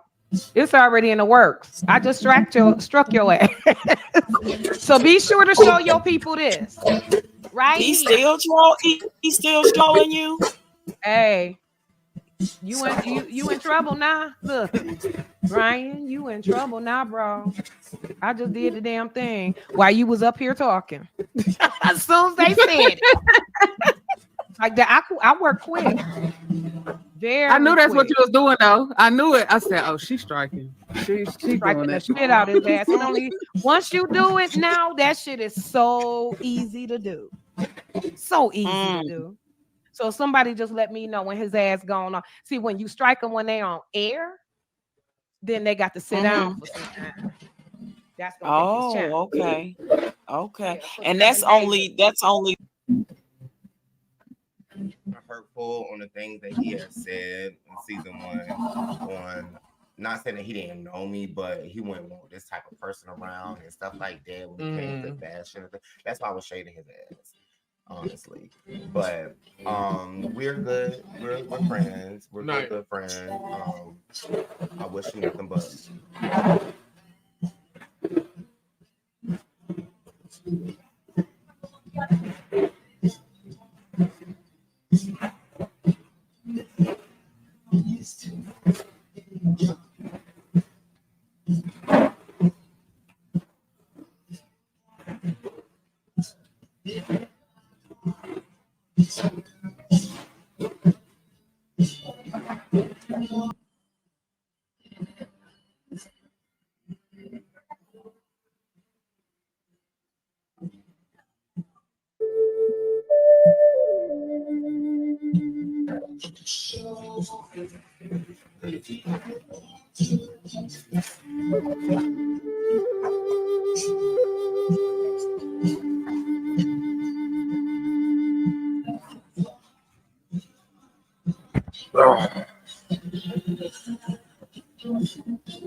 Why would you be on a pro-black Pan-African platform? That's what I mean. Poor white trash, B. You know this nigga, you know this white boy's a Prius driver. You know he be scissoring his wife. Him and his wife have great scissor sex. Great scissor sex. And you're from, and if they, man, PWTs. Look, oh, this is one of them religious looking ones, man. Oh my goodness, bro. Why is it always the poor white ones that come with, look. Come on, man. Let me put some on the screen so I can hear what this one got to say, man. It be the poor white ones with the long hair. Now, I'm going to give him one chance. If he don't own, I'm not even going to say, yo, 504, we're going to call it by the engine. 504, what engine should I put? If this white man don't own a 1LS engine rebuilt, I don't want to talk to him. He don't own an LS engine. Yo, what happened? The other stream I got just- He getting one question, y'all. Like I'm showing you how the white boys. If you got long hair and you don't got a lifted truck, what are you doing, bro? You poor. Let's get straight to this. If he don't got a lifted truck or have some kind of LS engine rebuilt, he's poor, and he got this hairstyle for no reason. Yo, Bryan, What's good in the hood? Do you own a lifted truck? Nah. What the fuck? What the fuck? How about you got anything with LS? You got any LS engines anywhere? Nah, man. What are you doing on YouTube then? Oh man, my bad. Bro, you're white. Why are you not focusing on your privilege? I know. You might be onto something. So you're just trolling black channels for no reason? Nah, man. I'm trying to have a conversation, but can't seem to get one. What's the conversation you want to have? Wherever you want to take it, but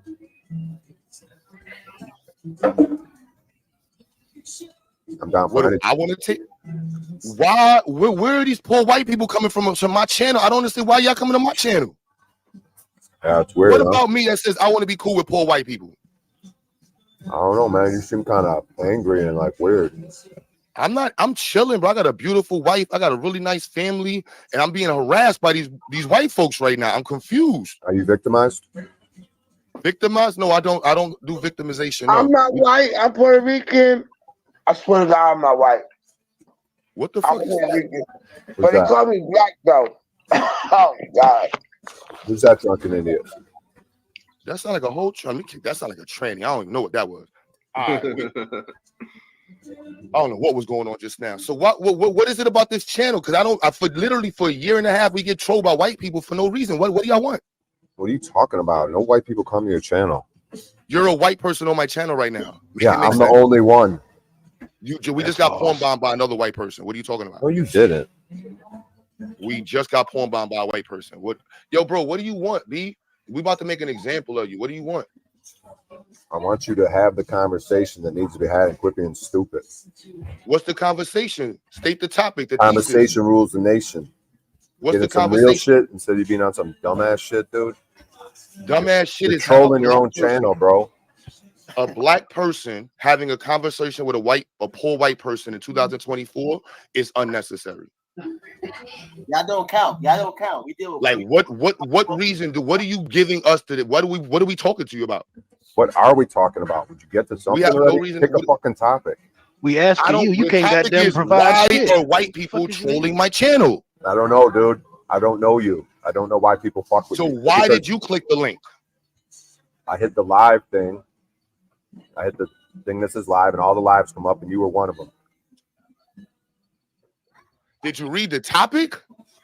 For the love of black, how we deal with sellouts, coons, abos, weirdos, frauds, weirdos, Q butted. Does anything in that topic resonate with you? Let me see. For the love of You see, black. hold on. You see how you said, hold on. You see how you said, let me see? That's crazy. You should have read the topic, then click the link. So you got about 30 seconds before, because this is really not making no sense, man. I want to talk about sellout coons. Oh, no, we don't go away. Like, who wants to be cool with you? Here's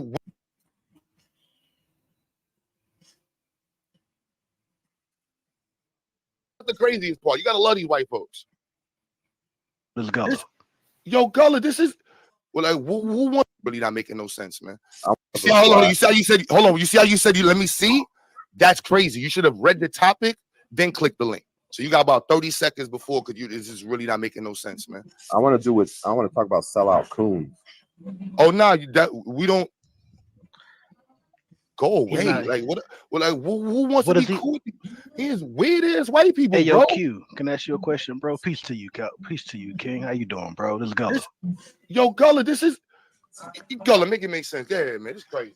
Yo, the fuck part of us talking about coons is he a part? Like it don't apply to him. Black conversations don't apply to goddamn Bucker. Bucker is what I call white people. Yo, it's a Gullah Geechee, where I come from, West Africa type shit. So if I say that, it just know we talking about the same thing. Bucker. You already? But like, yo, the fuck? How does that fucking? How is that conversation even relevant to him?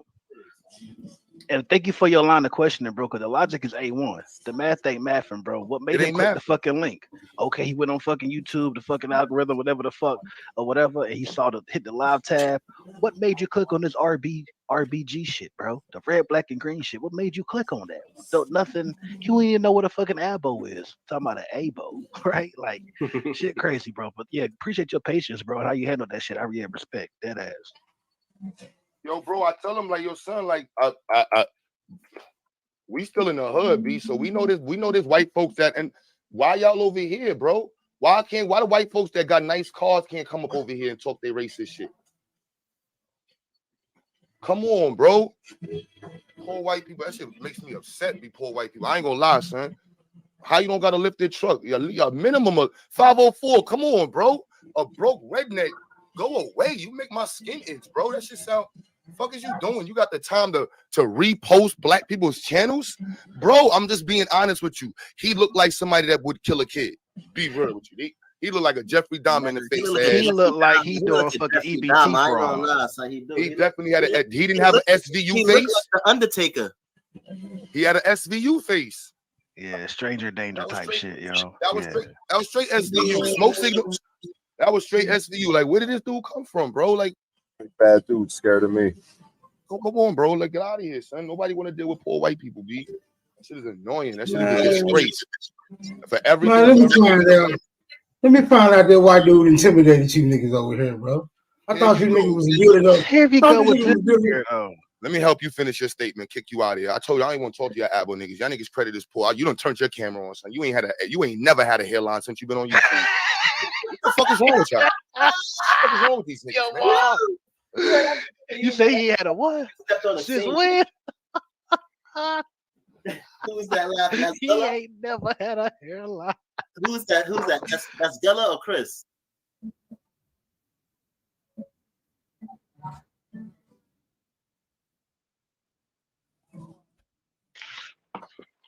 Oh, dog. Yeah, you can't take them accidents back, man. It's a done deal. It's like you put your finger, you know. Yeah, no, I get it. I get it. Yeah. All the years, man. And here's the thing about that. That dog was back in the day that dog come up out the neighborhood. You feel me? Them boys was doing shit with them dogs, and shit. They just wanted, you know, for a house dog, and I kept, you know. You can't bring these ones like that and break them in the house dog like that. But you know, me and baby mama used to them. Boy, we got kids now. So that's what blew my head about that dog was still living after all them years. I couldn't believe it, bro. Couldn't believe it. Yes, sir. Hey, we got Brother Supreme. We got Brother O'Shea in the building. Welcome, brother. Welcome to the panel. Oh, I appreciate that, Famo. Welcome. Whatever's in y'all heart, brothers. Y'all got the floor. I ain't never had nothing real bad happen as far as like a dog attack. I've been bitten by dogs that we've owned, but it wasn't been too bad. That first litter that we had when I was like 13, we gave one of the dogs to my uncle. But that dog was crazy. I don't know if he had put it down or not, but that dog was crazy. Like, could nobody go near that dog? And my girl dog, actually, you know, you gotta kind of work with him. You know, he done bit me a couple times, but it ain't been like at a aggression. It's been more like fear or don't know what's going on. But man, when you got those type of dogs though that do that damage to you, it's best to go and get it out the way. And you might have an individual who got like a connection with that dog, and that person might be what's stopping that dog from being put down, or you know. So man, it'd be tough, man. My condolences to anybody who get hurt by a dog. For real. I never been bit by a dog, but I've been bit by a Chihuahua. The dog, I'm not scared of dogs. Only dogs I'm scared of is the little dogs, and that's only because I will kick somebody's little dog, and it's not me being rude or nothing. I always tell them, get your dog, because I know these little motherfuckers bite. I was traumatized by a Chihuahua when I was like 6. Motherfucker bit me. So I let people know, you better get this little motherfucker. I will kick it. And it ain't because I'm mean, but this motherfucker will bite me. I know they will. That's the little dogs bite the shit out your eye. But I had a female. I had a female. I guess you gotta call her a man biter because she done bit a few people. But her ass, she was a sneaky biter. You know what I'm saying? I never bred her or nothing. But she'll be cool with you, you know, as long as I'm cool with you. But if you make one false move, she'll nip your ass. Like, hey, motherfucker. Like, I used to have my door wide open and sitting in my chair in my living room watching something or something. She'll come sit right behind me and just watch the door. You know what I'm saying? Pure pit bull. You know what I'm saying? She'll sit there and just watch the door. I love that. That was still one of my favorite dogs to this day. But she will bite a random stranger. She has your back. Man, she will bite a random She like fell in love with me or something. Like she didn't like the females I brought around or nothing. So I'm like, hold on, it's my, you know, for real. She telling you something about them females, you know. For real. And I always followed her judgment. That was my girl. You know what I'm saying? I followed her judgment because she was that smart. This dog would get on the table. Swear to God, get on the table like a human. Sit in the chair. If you ain't paying attention, she'll be in that chair eating your plate like a human. Hey y'all. Just sitting down. What's going on, Shay? But as far as them sneaky biters, man, them the scariest ones, man. And y'all got a little I'd rather have a dog low that's energy, and it's not that entertaining. Who was that? What'd you say? I said it seems a little low energy around here, not that entertaining. Bryan O'Shea, bro, come on, man. You don't come in the panel with no shit like that, family. He said low energy. All right, what would you like to talk about then? Probably because he scared the shit out of everybody when he popped up. I know he scared me. Who scared who? He said low energy. He one of them sneaky biters. He one of them sneaky biters like I was just talking about. You know, you don't know when they're gonna bite. It's very unentertaining. Which you suggest we talk about? What topic would you like to discuss? Aren't black people afraid of dogs in general? Are black people afraid of dogs in general? Get this shit, bro. What the? Come on, thank you. Gone. Thank You're you. gone. Thank you. Oh my God, I was about to say, bro. Come on. We don't do that over here. Oh my God, I was about to say. We don't do that over here. If you want to be a racist, be a racist on your channel. Aren't black people scared of dogs in general? Well, hey, I guess. Let me say this. Now, let me address this right now. Hold on, M1. Let me address this right now on my channel. All right, cool. You are entitled to have your opinion, but also you're entitled to have your own YouTube channel. And if you want to propagate hate, racism, sexism, ageism, anything like that, take that over there. There's plenty of platforms where you can be accepted for the person that you are, and that ain't what we stand for over here. I love everybody, and I show that. Also, for my white brothers that don't do that dumb shit, this ain't a shot at y'all, but he is the prime example of why there's so much of a schism in America right now. Because with him coming out here with that dumb shit, he wants to change the vibration, but we're not going to do it because at the end of the day, we all on one accord, and where there are a few gathered in his presence, there he will be. And I'm talking about God right now. All right, that's that God force energy. We're gonna boot that up out of here every time. We gave him I got a question for the panel, real quick. Go ahead, bro. If somebody said the word monkey to somebody, that's derogatory, right? Right? Yeah. Yes, sir. Is it? Yes, sir. Monkey. So hold on. Before anybody else talk. Hold on. Before somebody else talk. Hold on. Okay, me growing up, if I ever heard somebody call a black person a monkey or anybody a monkey, it was a racial term, right? Yeah. Okay. So this motherfucker that was on Buck Channel, I don't even watch this shit, you feel me? I seen the motherfucker call motherfuckers monkeys. I automatically got off that shit because the way I was raised. Can you put your camera on, Jaguar?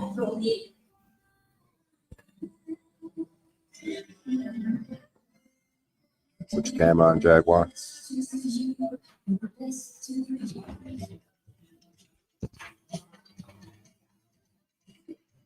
You gonna put your camera on?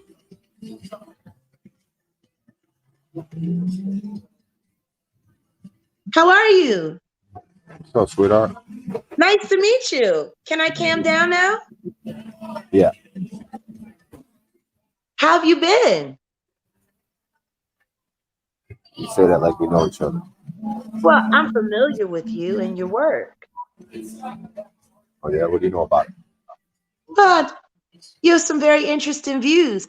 And you guys were talking about something so interesting just a second ago about Black people being afraid of dogs. And I love dogs, especially hunting dogs. Yeah, I think it's a common information that Black people in general have Oh a no. irrational That's fear of plantation animals, people. dogs. Plantation people, plantation bred people tend to be afraid of dogs. They got reason to be. They used to use dogs to do all kind of things, the Mandingo fighters and runaways. But no, most Black people I know love dogs, especially me. The bigger, the more I love them. I like to take them hunting. Yeah, I'm just speaking in general.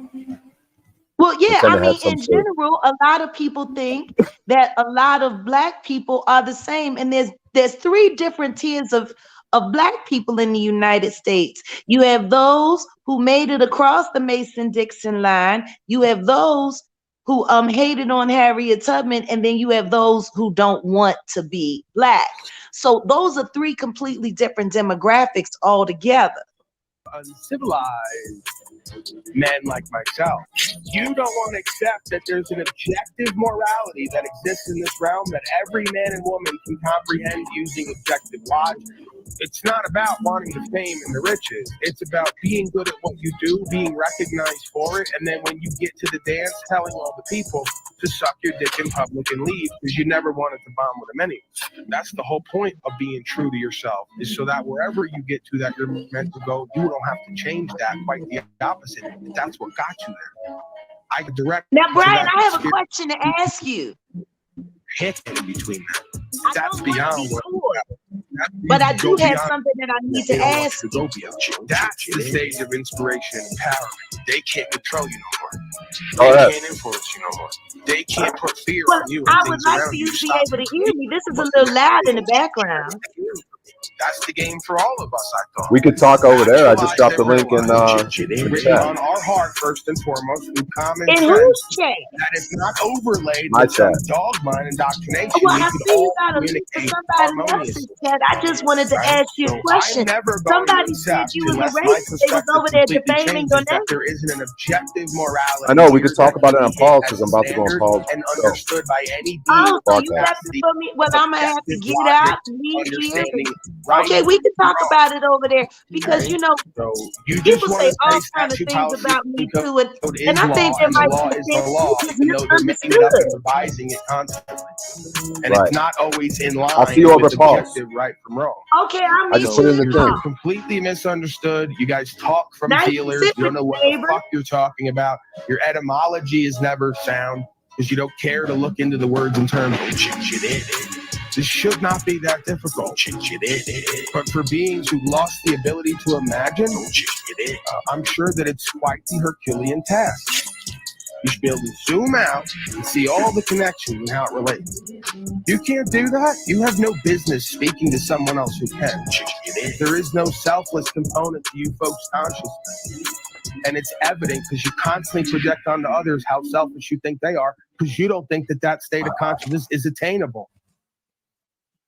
Embarrassing. Greetings, folks. We're back at it. Indoor Command Center today. Bryan O'Shea, talk of the town. Bring him in. What's going on, Bryan O'Shea? There's a lot of talk about you being a racist. There's a lot of talk about Chile de Castro now. Apparently, the new narrative is I owe Chile de Castro.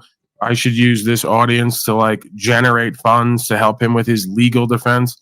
because he's the head of this community. But folks must have not been paying attention. I never told folks to follow legal statute, policy, and code. I never told folks to call themselves constitutional scholars. I never told folks to go out and film the police interacting with folks in legal contract and then want to argue lawful arguments. I never told folks to go to court and say, fuck the pigs, I hate all pigs, the bailiff's a pig. I don't do that. I don't do that at court. I don't do that on the side of the road. So why the fuck would I promote other people do it? And furthermore, why would I then, folks have to be gotten out of the trouble they've created for themselves? You folks act like when I do what the fuck I do that I expect anybody's going to look for me or check for me or send nothing for me. No. I presume when you stand for what's true and what's right, you may have to go to fucking jail at some point. And guess what? It's back to you and God. Why do you think I told Mr. DeCastro over a year ago, you better get your house in order, Mr. DeCastro, when he wanted to talk to me about he can't travel freely. He's got important big things to do, but he can go film police interactions and argue lawful arguments with folks that are in legal contract. And then when he gets put in jail for 180 days, we all owe Chile DeCastro a legal defense fund for other men to speak for him. Doesn't work that way. And when I told him a year and a half ago, you got a $5 million fucking house that you can't pay for, that you're indebted to, how do you think you're going to walk this walk? Tell me you ain't going to walk it completely. And then when something goes wrong, how are you going to keep that property, dummy? And he didn't want to talk about it. So for all the folks living the high life, the Miller High life, and want attention and clicks and views and think they're going to conflate jurisdictions, and then when they go to jail, you're going to survey this audience to get you legal defense funds / do your time and pay your bills, it's not going to happen.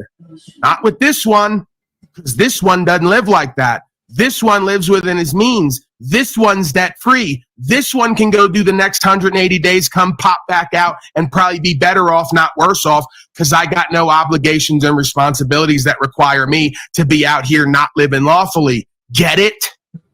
Stop projecting your dysfunction onto me. Stop projecting your obligations onto me. He's not a leader of this community, Unslavia, or the lawful community. He's a legal scholar who was so scholarly he had to hire a bar attorney to speak for him. That's the antithesis of what the fuck I do here. So not only will I not praise him in what he did, I will critique him in what he did, and I will not offer him a motherfucking dollar for legal defense fund, because if I ain't going to hire someone with legal defense funds to talk for me when I go to jail, I'm not going to pay for someone else older than me, who's more scholarly than me, who's doing more than me, to get out of the same trouble as me. You get it? We don't do double and triple standard here. So you're going to walk with Paulie Boy in the way as he perceives it because you perceive it the same way, or we're walking a different walk here, and that's okay. Don't come to me expecting shit from me that I don't expect from others for doing the same things, if not more, the right way. Get it? Hi. How are you, ma'am? Sorry that you had to witness that. I just have to fucking go off every once in a while. Right. Because you I'm understand. sitting on the panel and I'm not quite sure. I know you're very impassioned. And you sound like, you're standing on business. So I'm just curious what the topic is.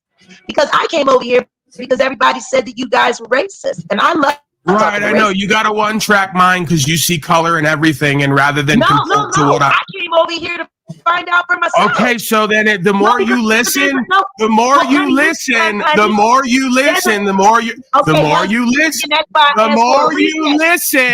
the more you can play power games with me right now, or you can shut the fuck up and let me speak. Shut the fuck up. Shut the fuck up and let me speak on my broadcast. I don't owe you a motherfucking thing either. I don't owe you an explanation. I'm not a part of what Bryan O'Shea is doing. I don't give a fuck if y'all's is racist because we's all be white. Cut the games. I'm not that. I don't live that way. Don't project it onto me. If you want to understand me, shut the fuck up and listen to me. Don't do the passive-aggressive power games projection and then force me to explain myself to you as if you're some authority. Don't give a fuck about your thoughts and feelings and what you came into this interaction thinking. So either you want to talk to me man to woman, color the fuck aside, or you want to play these fucking games. In which case, I'm going to throw you the fuck out and you can all do your worst. I don't give a fuck. You get me? Do we have an understanding? Can't hear you. Oh, I was still muted. I mean, hey man, whatever. It's your channel. I didn't come over here to call you anything. When you start off with the racist bullshit that I've been hearing for the past, can you listen to me? I came over here to ask you directly because there's people over there in my sector. I'm Jaguar Right. They're over there right now in the Jaguar Right sector, labeling y'all as racist. Because they're racist. Because they're racist. Get it? They're over there. They're over there labeling other people. Are we going to have the back and forth? I just let you speak. Are we going to have the back and forth, or are you going to keep talking over me when I go to speak? I'm agreeing with you. Are we going to have the back and forth, or are you going to keep yapping over me when I go to speak on my broadcast, as you say? I don't owe you or anyone else in your sector an explanation. Now, absolutely right. If you keep fucking yapping while I'm talking, I'm going to throw you the fuck out. You obviously won't like that because you want to be seen and heard right now. So can we have the back and forth? Are you used to dealing with a man, color aside? Do you know how to shut the fuck up and take direction, or at least be equitable and ethical? Are you aware of how to do that? Or did you not have a daddy? Are you ready? Would you like to try again? Yeah, go ahead, man. Okay. I don't owe you or anyone in your sector an explanation. Because I'm a loving, caring man and I care about truth, I'm willing to explain who and what I am and what I do. So right there we have our first experience of non-racism. Because I see you as a self, same as me, I'm willing to take this as far as you need to take it so you can get an understanding. That's my level of love and care for you and your people. Because I don't see your and my people. I see all of us as a people under God, right? We are all God's people. I've never found somebody that is so hard to agree with. I told you I agree with everything you said. Right. So please understand, ma'am, if we could just refocus, and maybe we started off on a wrong foot, let's refocus. To have it understood, the people who keep labeling everyone else hateful and racist are hateful and racist. Oh, I agree. Right. So the rest of us are just playing off of certain ideas. We're kind of triggering a little bit. We're kind of talking real truth at times, and people are deep in their feelers about it on all sides. Can I take us? Absolutely. You want to know why I was laughing? Because you over here jagging. I didn't know they jagged in other sectors. Is she cutting out on your side, Bryan? Because she's cutting out on my end. Is she cutting out on your end? Yeah, she seems to have some static or something. Maybe she talks more. I'll be able to. Hello? Can you hear me? Yeah, we're crackling a bit, and it seems like there's some lag. We might have to get closer to the signal. I'm on my burner phone, and I'm in Vegas. Okay. So, well, I don't know you guys, so I'm not going to tap into the live on my actual network. So, yeah, no, we don't mean any harm. We're not living in hate, and we don't have any. That's why I was laughing, because everything that you just did, I be doing over there on my channels and my sector all the time. And they call me crazy, and they call me deranged. They say I'm the female Donald Trump. They say I'm a baby unalive. But they say all kinds of things about me, which is why, because see, what Bryan doesn't know is when y'all was over there on the chat, I call her Frag, but the Kimmy Love, she's my ex-head mind. Can we get you on the good equipment? Because I want to hear from you, and this is terrible quality. Okay, well, listen to me. Do I got to worry about you guys? No, absolutely not. We're allies already. I could already tell. We're here to collaborate and co-create. You ain't got nothing. You're in no danger right now. Let me get on my other phone and let absolutely. All right, I'll be back because you need to know. Oh, by the way, Bryan, she was over there saying that she put a copyright strike on your channel, but as I see, you're still broadcasting lovely, so I guess it didn't go through. I'll be right back. Please do. I want to hear from you. All right, Mr. O'Shea, you're off and running. You're over there. You're creating content for better or worse. You're triggering folks. You're getting conversations happening. So I ain't down on it, right? That's essentially what this game is, directly or indirectly. Promotion, non-promotion, triggering conversation that leads to supposedly some conversion or resolution. I got David back there. Is this the Dave? I want to make sure it's the Dave. I have a Dave in my life. Oh, yes, Dave. You guys remember Dave from like 2 years ago when we first started live streaming on Facebook? I was playing around a little bit. He was my first. Dave was my first. What's going on, D? What's happening? Am I coming through okay? Yeah, man. Look at you. You got microphones and equipment and shit. You're like fucking Mark Passio without the 5 laptops from the audience. There's like a buzzing electricity coming from your end, Dave, but it's not that bad. That's my laptop fan. I'm not sure what all I can do about that. I can try and get further from it. Yeah, that's better. So yeah, Dave hit me up privately. He's one of my personal friends. I don't have too many of those, so I gotta humor them, right? To keep them on my side. I'm very abrasive and obnoxious, as you all know. So Dave was speaking to me about,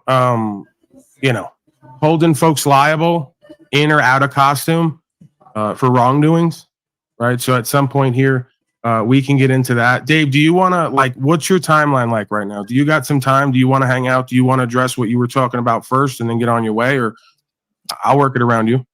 Yeah, I'm on a little bit of a time crunch, but, I got a little bit of time. This guy's fucking type A, man. He's never not on a time crunch. He's always working out, running around. Yeah, this guy's, how could I have guessed that you wouldn't have all the time in the world like me? Okay. So, all right, we're going to have to refocus here, I guess, because we were just right in the middle of something. We got black stuff going on, Dave.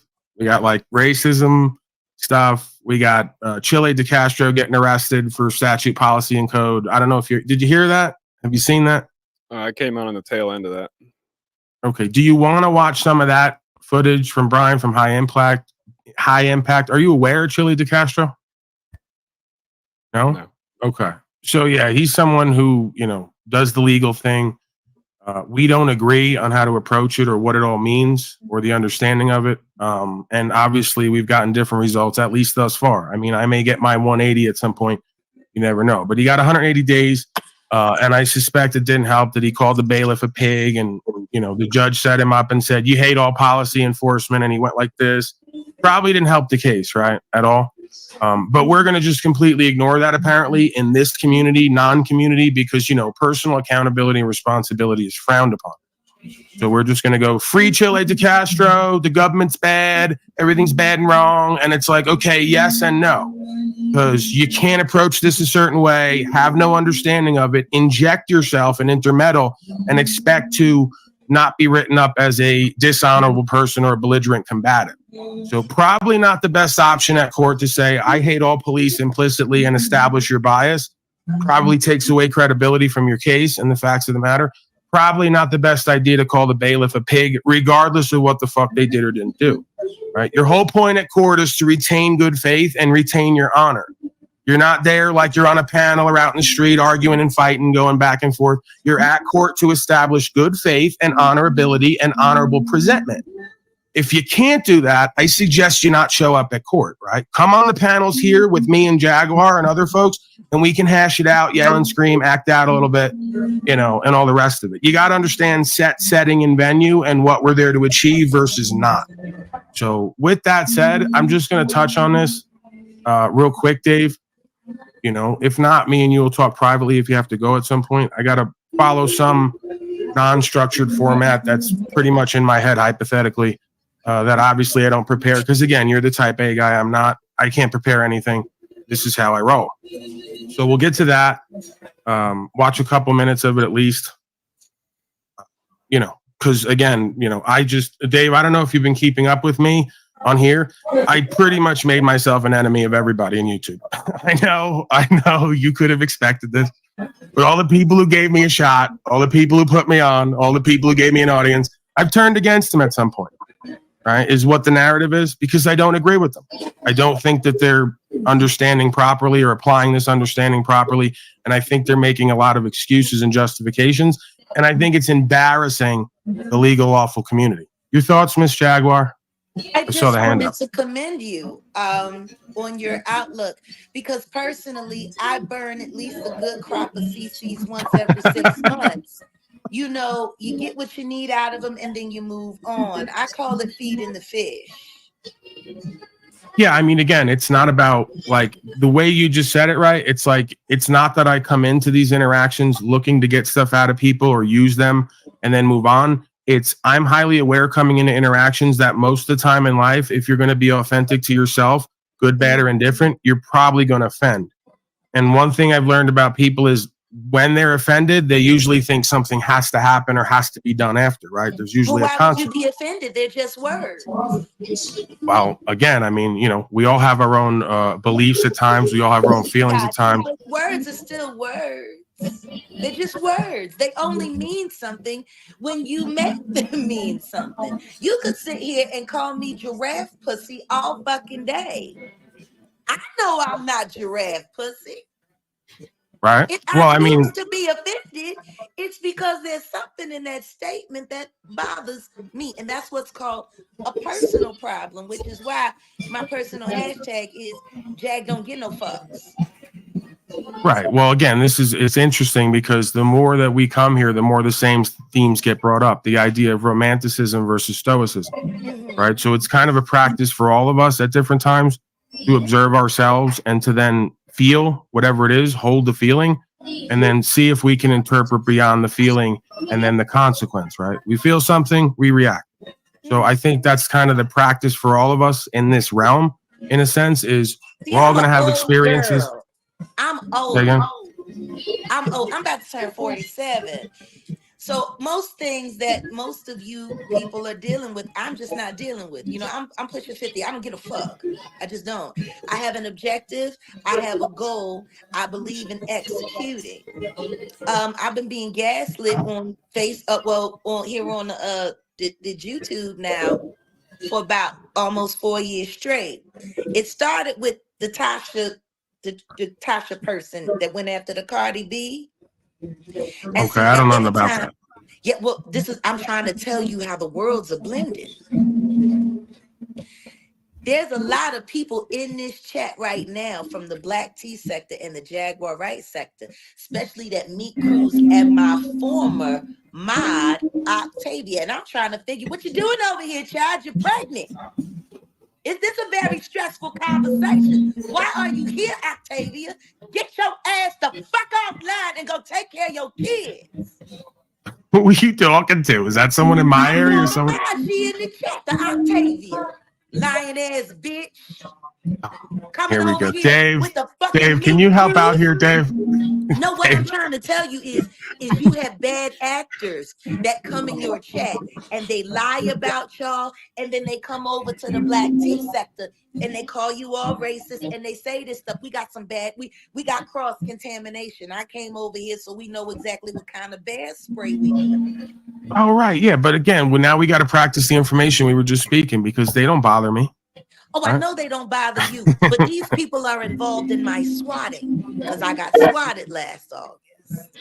Oh, okay. So they're involved in kind of malicious activity behind the scenes. Yes. Well, they've been trying to kill me all week. Right. I just had to change my phone number again. They doxed my building. They doxed my door number. They got fake restraining orders. They do all of this. So that's why I was trying to figure out how Bryan ended up over there, because Kimmy, we call her Fraggle Rock, aka Frag. He fell in the Frag's chat. And then the people were saying that he was the R word. And I'm like, they don't even know this man.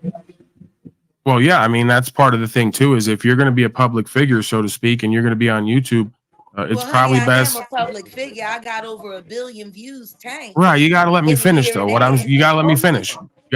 What I'm saying is, if we're going to be public figure, right, we're going to be on here, well, then you got to move a certain way. So you probably can't have mailing address and you can't be on record everywhere. And, you got to kind of approach these situations a certain way. It was my address. Oh, okay. So they're doing that. I've seen that before where folks dox things and get people in situations, and then you find out they don't even have the right information. So probably not the best course of action to be playing like that. We could do better. You know, I think that's a mutual surety for all of us, is we could always do and be better. And that's all right, what let me I refocus. like. Let me refocus here, Jaguar. I don't want to get too much time on this metaversal drama You shit. don't listen to me. You don't. I just came over to meet you guys because I wanted to know where the rabbit hole led. And I'm glad we've met. My Right. name is Jaguar Wright. Some people still use my married name, Johnson, but I'm Jaguar Wright. My channel that's operating right now is 3.5. I'd love for you guys to come over and we can have some kind. I like the cross homogenization. It's really nice. Yeah, I'll come over. Just I got to refocus because we got other things. No, get back to your task. And Bryan, I just want to let you know, I saw your comment. You are my kind of white guy, but you are. It's the beard. It's giving me. It's giving me Tennessee vibes. It really is. You just look like whiskey and some good meat. And I enjoy that. So I'll see you guys later. I didn't mean to interrupt, but I'll make You know, sure Dave's from Kentucky down there. Dave's from Kentucky, I believe. Oh, you a Kentucky? Are you a Kentucky or are you Kentuckian? That guy. Neither. Because I think you know the difference. Yeah, I lived in Kentucky. I'm not from Kentucky. Okay. I was just wondering. I had a good friend of mine. That's what everybody who's from Kentucky says. If someone's from Kentucky, they're going to tell you what county they're from. Well, I'm a Philly girl with Southern roots, but I live between Dallas, Shreveport, Louisiana, and now here Vegas, where I'm working and filming my podcast. I'd like to talk to you guys some more. Maybe we could do an episode for my podcast together. Yeah, I'll jump over there. All right, darlings. Well, it was lovely meeting you. I'm going to make sure I let everybody know y'all ain't no racist. You just good, American people. That's it. We're dirty white boys over here. We ain't racist. Guess what? I'm a slutty black girl. At least that's what they Oh. say. They call me all kind of whores. They've been counting my body count for the past 2 weeks. I done slept with everybody but the concierge, All right, we're going to have to get Bryan and Dave into that mix, I suspect. Bryan and Dave are going to sleep with you next, and we're going to fucking live stream it with a blurred vision. Have some like interracial crazy kids we're raising anarchists. We're going to take over the Illuminati. That's what's right. I'll see you guys. Thank you, Miss Jaguar, My right? email address is jaguarright@gmail.com. See you later. All right. Man, that's a handful. Okay, so comes on here. Another one of the channels Bryan's been frequenting comes on here, pretty much admits to being a whore. And then we're going to get Bryan O'Shea and Dave to fuck that woman and to do it blurred so we don't violate policy. And then we're going to observe and report on that. Any thoughts, gentlemen, before we refocus and move back to the legal, lawful conversation? Yeah, I thought this was a channel about some lawful shit. No, that's the thing, right? This is what Dave, you haven't been keeping up with my journey, I have not. right? Or my regression, What have really. you done over here, man? That's the thing. I didn't do it. They did it to me. This is the internet. You know? need to get off the internet, bud. Yeah, I might have to take some time. Jennifer and others have been urging me. Sometimes May have to I take pray some for time football away. players, Yeah. Well, let me get to the video with the Castro so that I can fucking comment on it. Dave, at some point, shut me up, stop me, refocus me, because I'll do another 2 hours ranting and raving over this fucking nonsense. So let's somewhat refocus here. De Castro got arrested, as you know. We also got a call from him. Apparently, Bryan from High Impact Flick said he called him from jail, and he's doing the free chili campaign. So we'll watch a little bit of the original video that got him arrested. When you asked the defendant to back up, did he follow your order? No, he did not. I gave him 3 additional warnings to back up. Okay, and did he obey those orders? No, he did not. I don't really want to be part of your YouTube channel. So You already are. Great. You already are. He's a pig. Excuse me? I said he's a pig. Okay. So I'm not going to permit you to speak to anybody in my courtroom in that manner. He wants this. He wants to get arrested. He wants to get into an altercation with the police officers. He welcomes this. This helps his YouTube channel. He called the officers here in my courtroom to kids. He called and he's nodding his head up and down. So apparently he hates every law enforcement officer in the United States. All right, please stand up, sir. Got you right there, man. I already spoke on this the other day. That's what you guys don't get. You want to talk about Black's law and the code, statute, policy? It's real simple. Honor and dishonor. And this is something we're all having to learn, right, in life. We weren't taught this. We didn't live this. So we're having to learn and practice this day by day. She got you right there. That's it. I don't care what happened before or after everything in the case. The last 5 minutes is where she got you. He baited you and got you right out of honor into dishonor and into bias. And that's all they need to hem you up. So when he says he wants to get arrested to promote his commercial activity on YouTube. He goes, yes, I did. He says that he hates all policy enforcement implicitly. Yes, I do. He called my bailiff a pig here today and potentially, tried to rabble-rouse and breach the peace. It's that simple. I don't even care if you don't like it, don't believe it. That's what just went on there. So you will be held in contempt. You will be deemed as dishonorable. They will stick statute, policy, and code on you. If you want to come into those venues, let an attorney speak for you, put yourself in their jurisdiction, and then show you're implicitly biased and hateful and dishonorable. It's beyond laughable. And then you guys want to yell free Chile de Castro when he did everything possible incorrect based on what I've put forth and what I've done and understand. Based on that, he did everything incorrect and pretty much did everything he could to get put at jail, as far as I can conceive of, right? After a certain point, especially. One thing on the side of the road, you want to film and all that, okay. You don't want to understand the legal and lawful, right? The protected class versus privileged class, public safety clause in the Constitution versus upholding rights. You don't want to understand any of that, right? So you made a mistake, whether you know it or not. You got yourself at court. And then you did everything you could to establish you were dishonorable and biased and get you hemmed up with code. Your thoughts on any of that, Dave? See, I only got 3 seconds in and I'm already going off.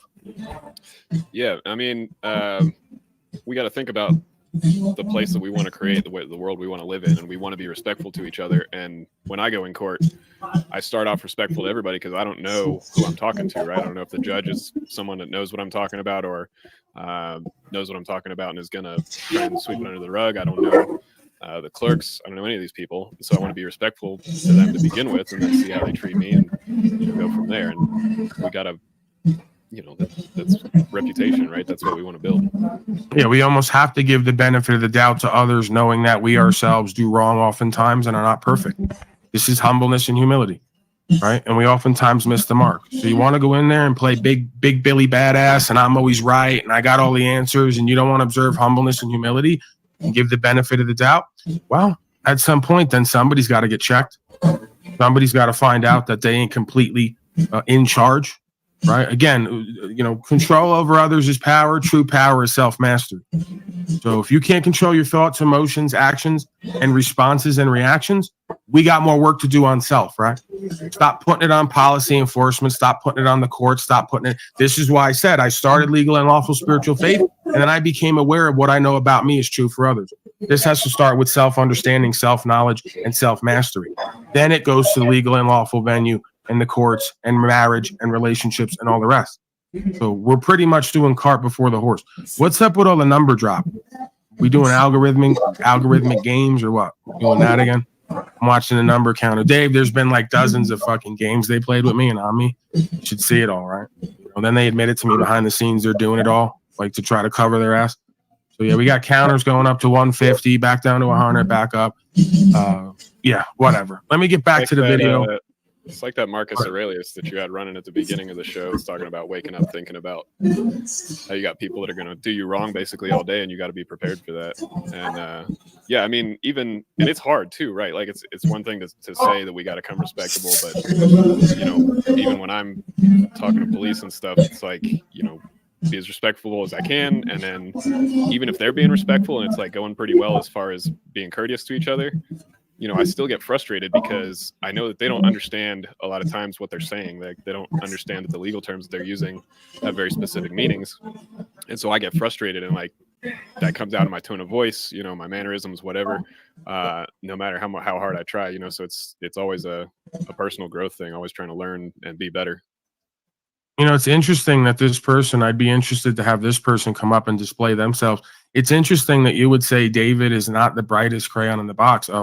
He happens to be one of the more intelligent people that I interact with. I mean, we don't always align in the way that we perceive things, but I would say if you had to put him on a scale of the average slave, you know, versus what I've seen with him and from him, I mean, you know, again, we all miss the mark at times, but I would say he's, you know, above average intelligence, at least, right? And I'm kind of being humble for him in that sense, right? But yeah, I've met a lot of folks and I've dealt with a lot of folks, and I probably wouldn't deal with somebody who is not above average intelligence. Right? Now we can all argue, each of us, you know, how much we've had to work backward with emotional intelligence, because a lot of us are behind an 8 ball in the way that we grow up, that the household we grow up in, what the values and principles are there or not. So a lot of us, I think, struggle at times or are challenged by our emotional intelligence, because we haven't lived as much of a functional, holistic life, I think,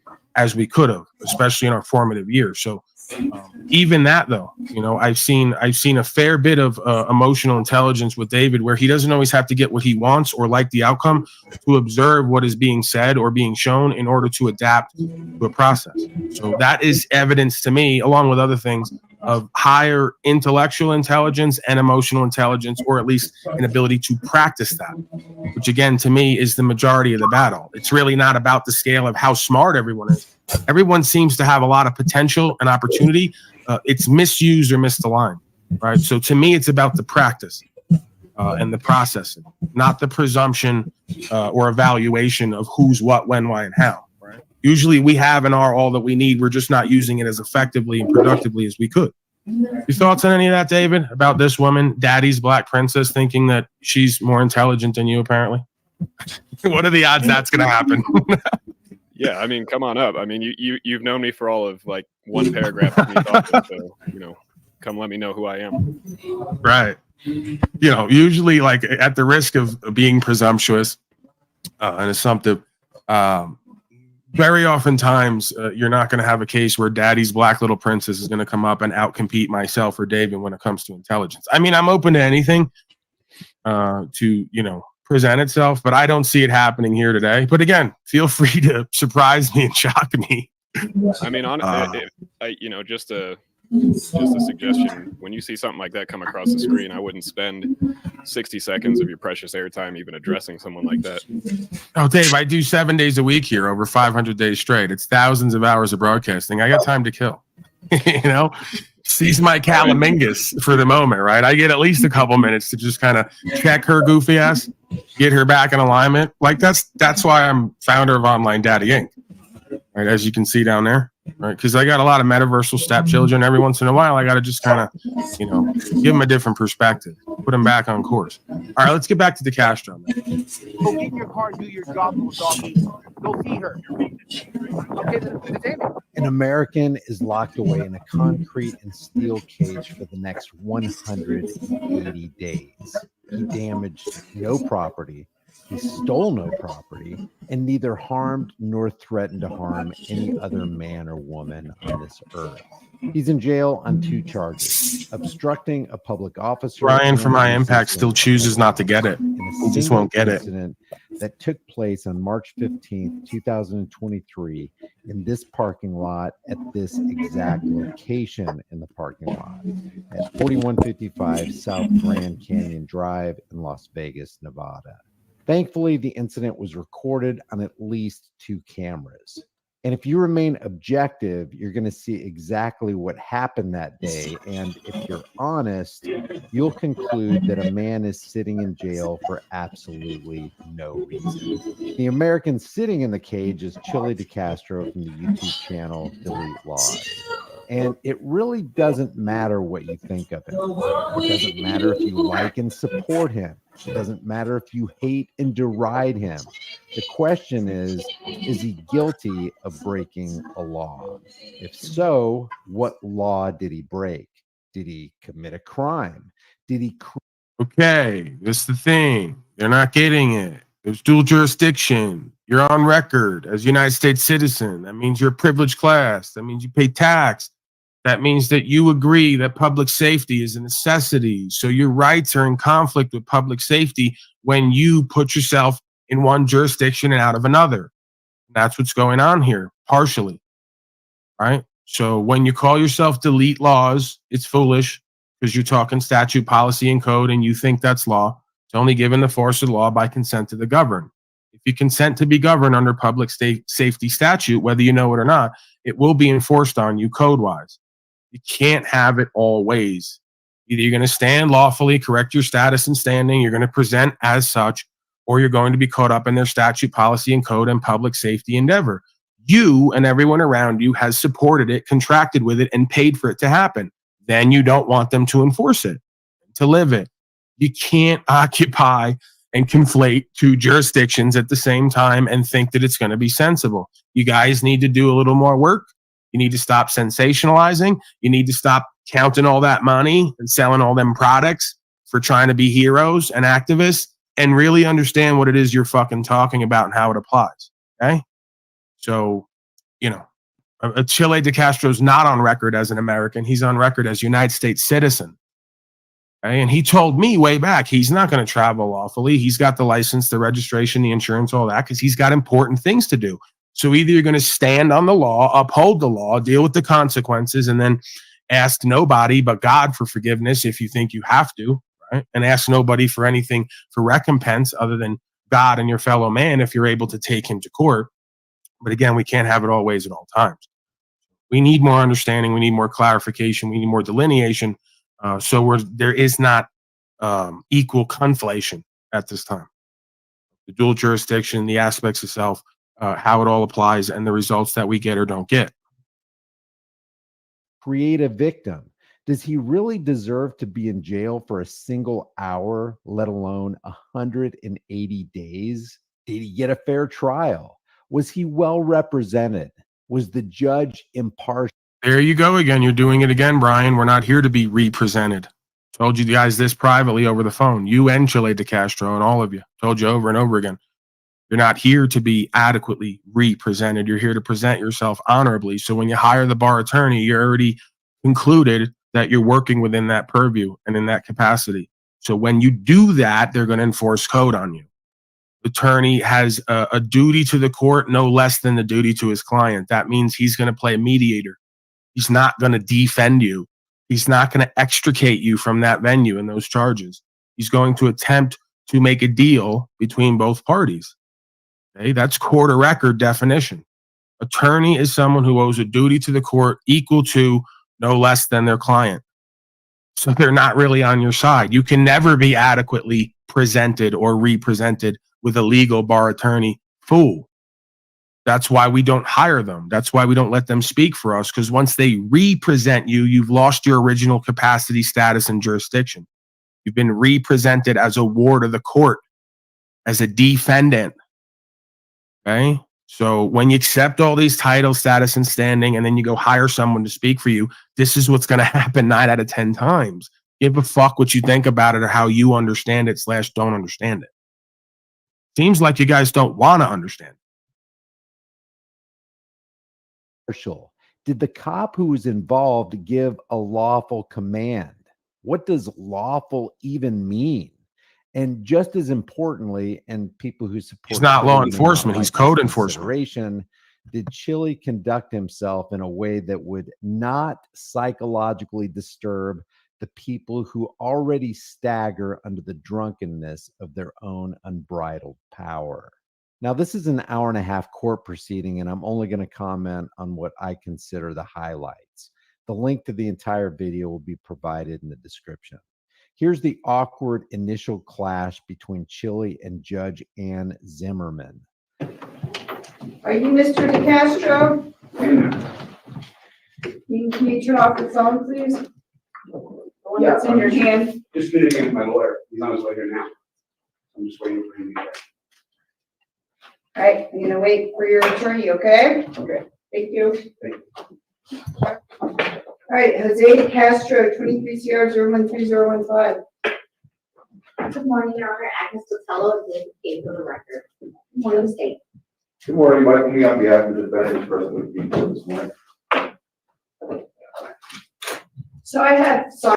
Oh, there's your defense attorney, the one who's going to turn your rights over to the court and represent you. He's part of the LBC law group, right? There's that limited liability corporation. You guys are totally in their jurisdiction right now. It's just you put yourself so deep in their jurisdiction and whine and cry about them doubling down and getting you to say you're dishonorable and biased and hate policy enforcement and agents of the court. And then they're going to throw you in jail and you're going to complain about it and just choose to be ignorant and not listen to anything I put forth for the last 2 or 3 years. It's fascinating. Signed 2 media requests that permit recording. By the way, this is a guy who calls himself a constitutional law scholar, but needs somebody from an LLC to defend him. You realize that defend, when they put you up as the defendant, that means to take away your ability to fend for yourself. So you accepted the title of defendant and you can no longer fend for yourself, and you let an LLC, bar corporate attorney, represent you as a person, a ward of the court. It's beyond laughable, you guys. Guys, we come here every day. It's beyond laughable.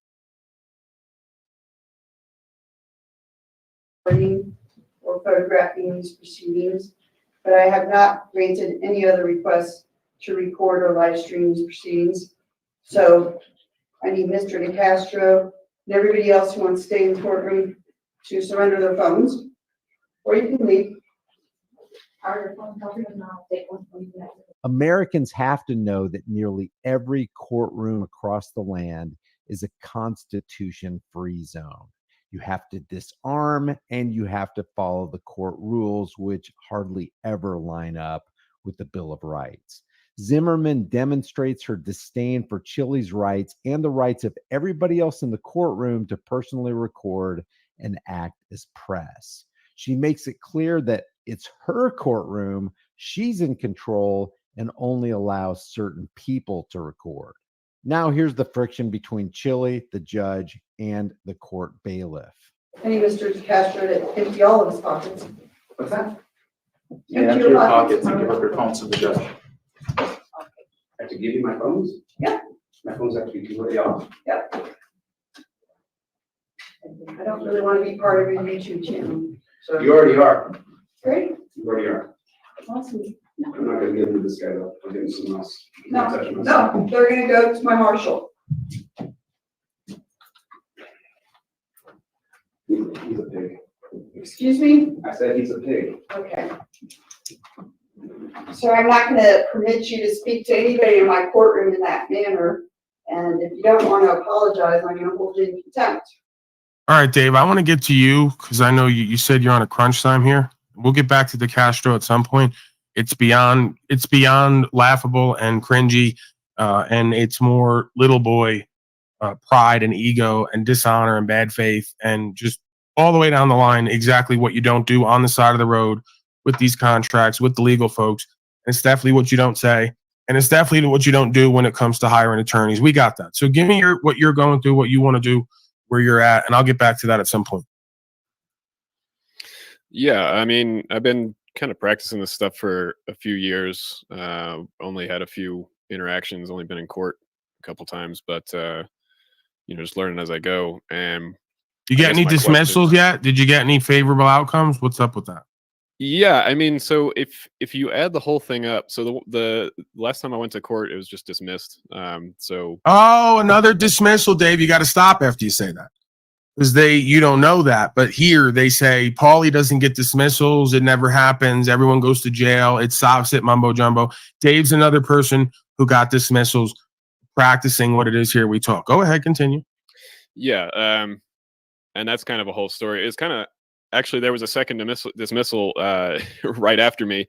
Not necessarily someone that knows you. I didn't know the guy either, but it was funny when I was walking out of court that day, or right after I had spoken to them.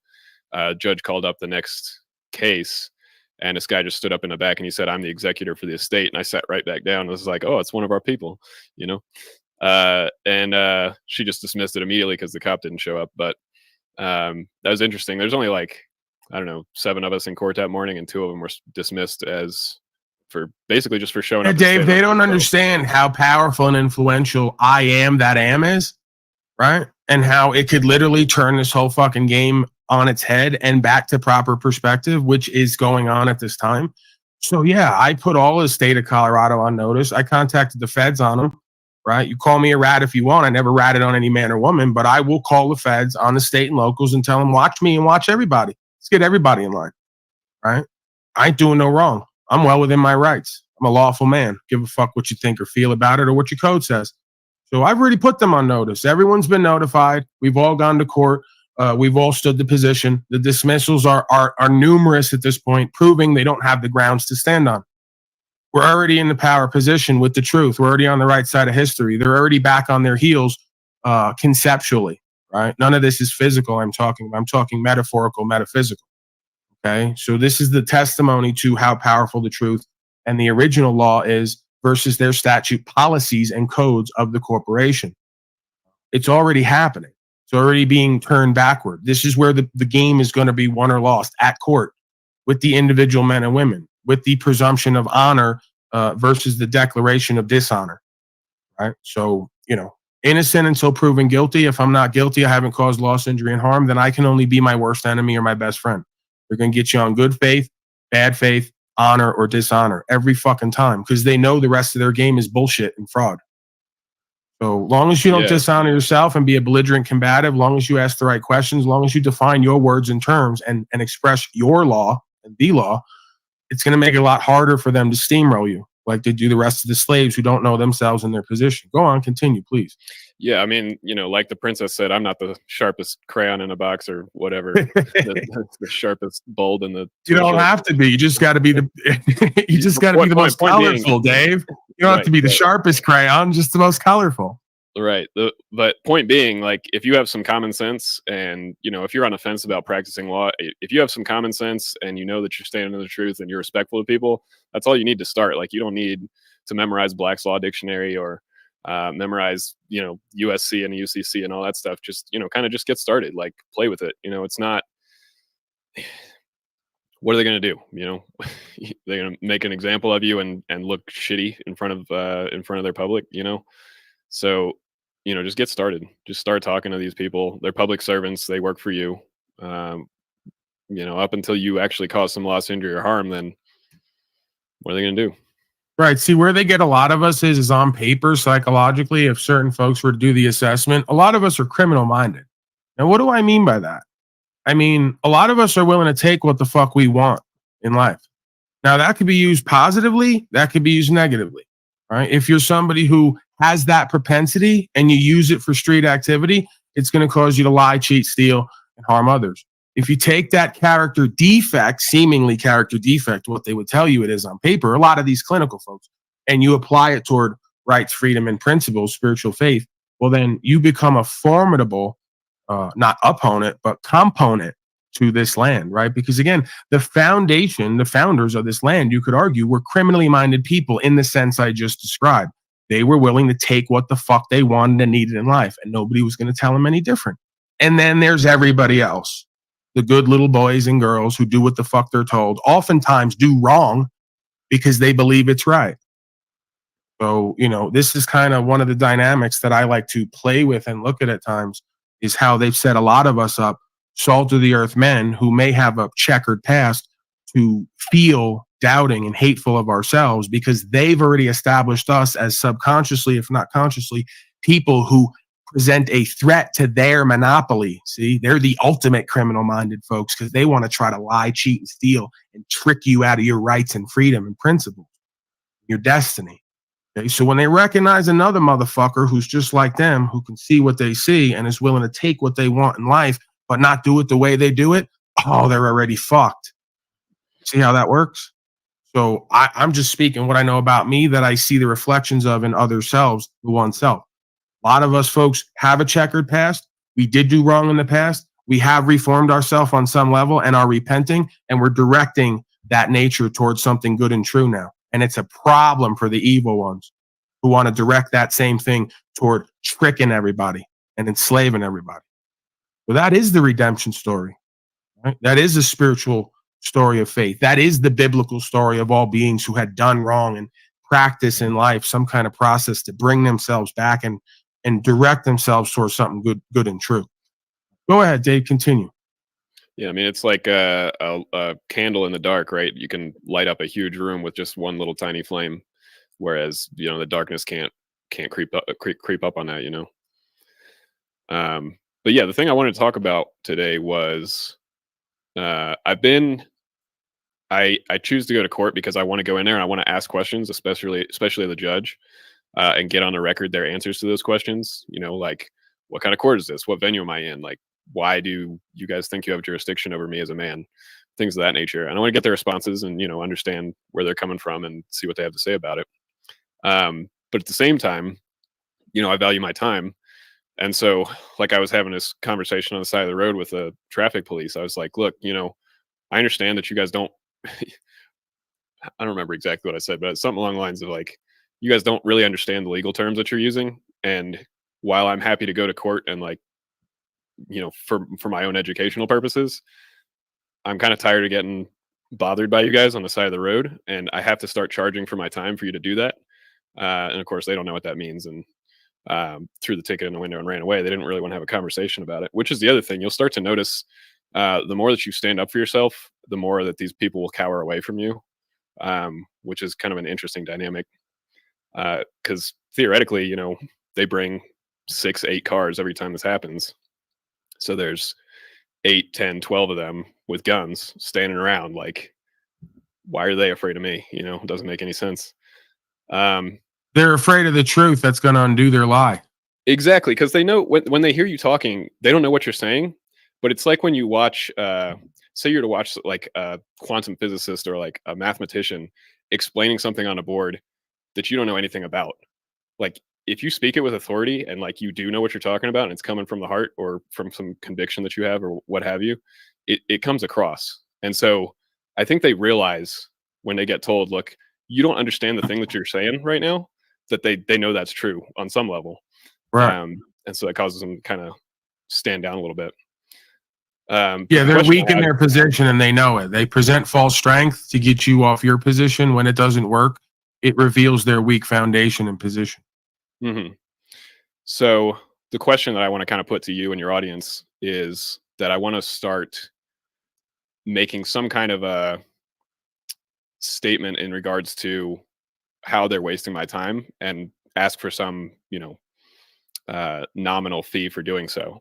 So yeah, I would encourage you to try to look into the part of yourself that sees the bigger picture here and what your role may be, and to try to encourage you to do service as much as possible and not seek compensation for that. I know you may be just in that in the world, right? I know that it may be due. I would suggest that the proper course of action for us is to just get it on record. If you're going to take these people to task, do not seek monetary compensation. Seek an order that will be put down for them to leave you to fuck alone and let you go about your day, right? Because it's a fine line between establishing honor with the court and a friend of the court and someone who upholds law versus being deemed as an ambulance chaser and somebody who just wants more. Sure. Right? So when I said like a nominal fee, what I mean is like something minimal. So like, yeah, $1, bro. You go in there with $1 suit just to get it on record and get the ruling, and then you show it to them every time. Listen, I didn't do this for clicks in YouTube and for money. This is a $1 suit, but it's been ruled on. So I got my dollar, and more importantly, I got the ruling. Stay the fuck away from me. I don't want to have to go to court every fucking 10 minutes to prove to you guys you don't know what the fuck you're doing and how it applies to me. Exactly. So that's a thought. Sue for $1. I like that. Yeah, you got to have some dollar amount oftentimes because it's a corporate venue, right? All crimes are commercial, and they've turned all law into commercial code. So you may have to set a dollar amount in order to have the case heard, in which case you do that to establish honor and good faith. Listen, I had to put a dollar amount. I'm not here for money. I can go work for that. What I'm here for is to have the law upheld and to put it on record that I don't want this done anymore. I wish to be left alone. And I have that right. Yeah, I like that. And then the next question would be a question of process. I know you've suggested suing in civil court. Also considered, doing like a deposition or filing a claim basically. Yeah, get the experience, bro. Do the dollar first. Get them on record. If you win, then you get to carry that around and say, listen, I'm a man of honor and good faith. I only did a dollar suit last time because I want the order on record that you can't do what you're doing. If you push me again, I'm going to take your fucking house and boat. How about that? You know, you give them the benefit of the doubt. You put them on notice. You let them know you were in the power position. And then you give them an option, right? It's not about ego. It's not about pride. It's about principle and doing what's true and what's right. If they're on notice, if the ruling is there for the dollar, well, that means next time it could be $1 million and someone's going to have to pay. So let's not do this, right? You're not wanting the interaction. You're not trying to prove something. Apparently they are, right? And the next question would be on timing. So I know typically you want to do things as soon as possible, but excuse me. But also, if I am going to court, do I want that on the record beforehand, or do I want to wait until that's settled and then potentially have that evidence to bring into the suit? So, for example, let's assume a dismissal. You know, correct. May or may not be the case, but let's just assume a dismissal. If we have a dismissal, then clearly what they did for no particular reason. They had no grounds to do so. And then I could go into the suit with. I would do that. This is. I would do that. Yeah, this is what they had. The soon as possible has been done. You're under no timeline to push that issue. So if anything, they interacted with you. They caused you to start an investigation on them. And through the course of your investigation with them and the court proceedings, you will garner the proper evidence to present in a different venue of their dereliction of duty, right? Mm-hmm. So I would absolutely play it out. However, because again, you even go to court at this point. They can write up warrants. They could do whatever they want. Those administrative courts are not venue for me. And because I've caused no harm, I will not willingly walk into them. And I will not submit my right to search and seizure at the door. I will not overthrow the Fourth Amendment because folks feel unsafe at court. Court is where I need to have more guns. That's where all the criminals are. If you think I'm going to subject myself to being protected by a daddy in uniform because I'm at court, I'm not doing it. So if I'm not free from search and seizure at that door, which oftentimes those commercial courts are not, they have policy and they're going to enforce it, I don't belong there. So they're going to have to come get me, is where I stand with that, right? But, you know, again, like I say, it's not that I can't go to court and get results. I don't wish to. Other folks do and get results and dismissals. So do whatever you're comfortable with. You don't want the warrants. You don't want to be chased. I don't blame you, right? So you go there and you whoop them with their own nonsense, and then you take it back to the other venue and show them, listen, you guys can't even do your own proper process and procedure right legally, right? Yeah, and a big part of it though is that I want to go and have, like I said, have those interactions. You know, it's good for my growth. It's good for getting things on the record about how they actually think and speak about these things. I agree. You'll notice when you use certain terms or you stand up for yourself that they start to shuffling papers and looking around, and suddenly we got to set dates that are in the future so that I don't have to deal with this right now, type of thing. So it's you know, for me, I still choose to go. I understand that the strategy of not going, and that's another thing worth touching on, is that there's so many strategies to this. I mean, we are the people. We are, you know, we create our reality as far as how we want to live in harmony with the law. So your approach to this is going to be unique. You obviously can take from people that have had success in the past, or people that you see as teachers or leaders, but ultimately this is your journey. But Dave, you just expressed it. Most people have the same course of action. In the beginning, when they start doing this, they want to show up at court because they want to mac a little bit. They want to see what the game's about. They want to see where it goes. Once you have X amount of those under your belt, you're done with it. It's old. I see it for what it is. You guys got nothing, right? You're boring me. You know, like, you want to put fear into me, and when I go past that and we stand on the facts, you got nothing. So it's not even a fun game anymore, right? We're pimping, right? Proper instruction motivates people. So Pimp does what the fuck he wants to do, not what he's told to do. You know, if you tell me to go to court in the beginning, I go, yeah, it's great. I get more experience with the game. After a certain point, I go, I don't need no more experience with this game. You guys aren't formidable players. You're fake pimping. You're playing games. I don't wish to be involved anymore, right? That's the authentic journey, usually for each person, right? So if I do show up at court at this point under my own volition, it's only to play the game and to put them on to who and what I am and to get everything back in its proper perspective. Part of that's egotistical, bro. You know, Right? We're like, part of it is we're afraid of what they're going to do if we don't show up. Part of it is I'm gonna go in there and play the game again and show them who and what I am, and that this is this, that, and the third. Nah, I don't need to show up. You're claiming the person did it wrong. Go get that thing and go talk to it. I'm not going to present as that thing, and I'm not going to show up and take my time, energy, attention to do special presentment unpaid to give you guys a good fucking show. I do that on my broadcast every day. Why would I show up to court, do it for free? That doesn't make no sense. Sure. I mean, it's a discovery too, right? So, for example, one judge, as soon as I got up there, and he was doing this before for all the cases before too. First thing he said is, "Do you?" How did he phrase it? Do you? I don't know if this is exact. Stop a motherfucker right there. Who is you? You is plural. Are we talking about me, the body, the man, the speaking individual right now? Are you talking about the entity you want to keep charging and saying is me? I mean, presumably he's talking to the man, obviously, but you know, it's on paper. There's nothing obvious. The law is expressed, not implied, and I don't take anything these snakes say as obvious when they're fork-tongued double speakers. Fair enough. But what the guy was saying to each individual that was there was, "Do you accept or do you submit to my jurisdiction?" And everybody before me said yes, and I was like, "This guy's giving you an option, like, and you're just right. You're just saying He's yes, pimping the right way, and all the hosts said, "Yes, Daddy, I submit to your jurisdiction." He gave you the fucking out. Yeah, so I said no, and he was like, "Oh, okay, we'll set it for another day, and we'll talk about, you know, I can't remember how he phrased it, but you know what I was subject matter jurisdiction. He did a lot of my work for me because I was going to go up there and say, you know, these guys need to prove that I was in their jurisdiction, and he's just like, "Are you in our jurisdiction?" I was like, "No." He's like, "Okay." Just moved on.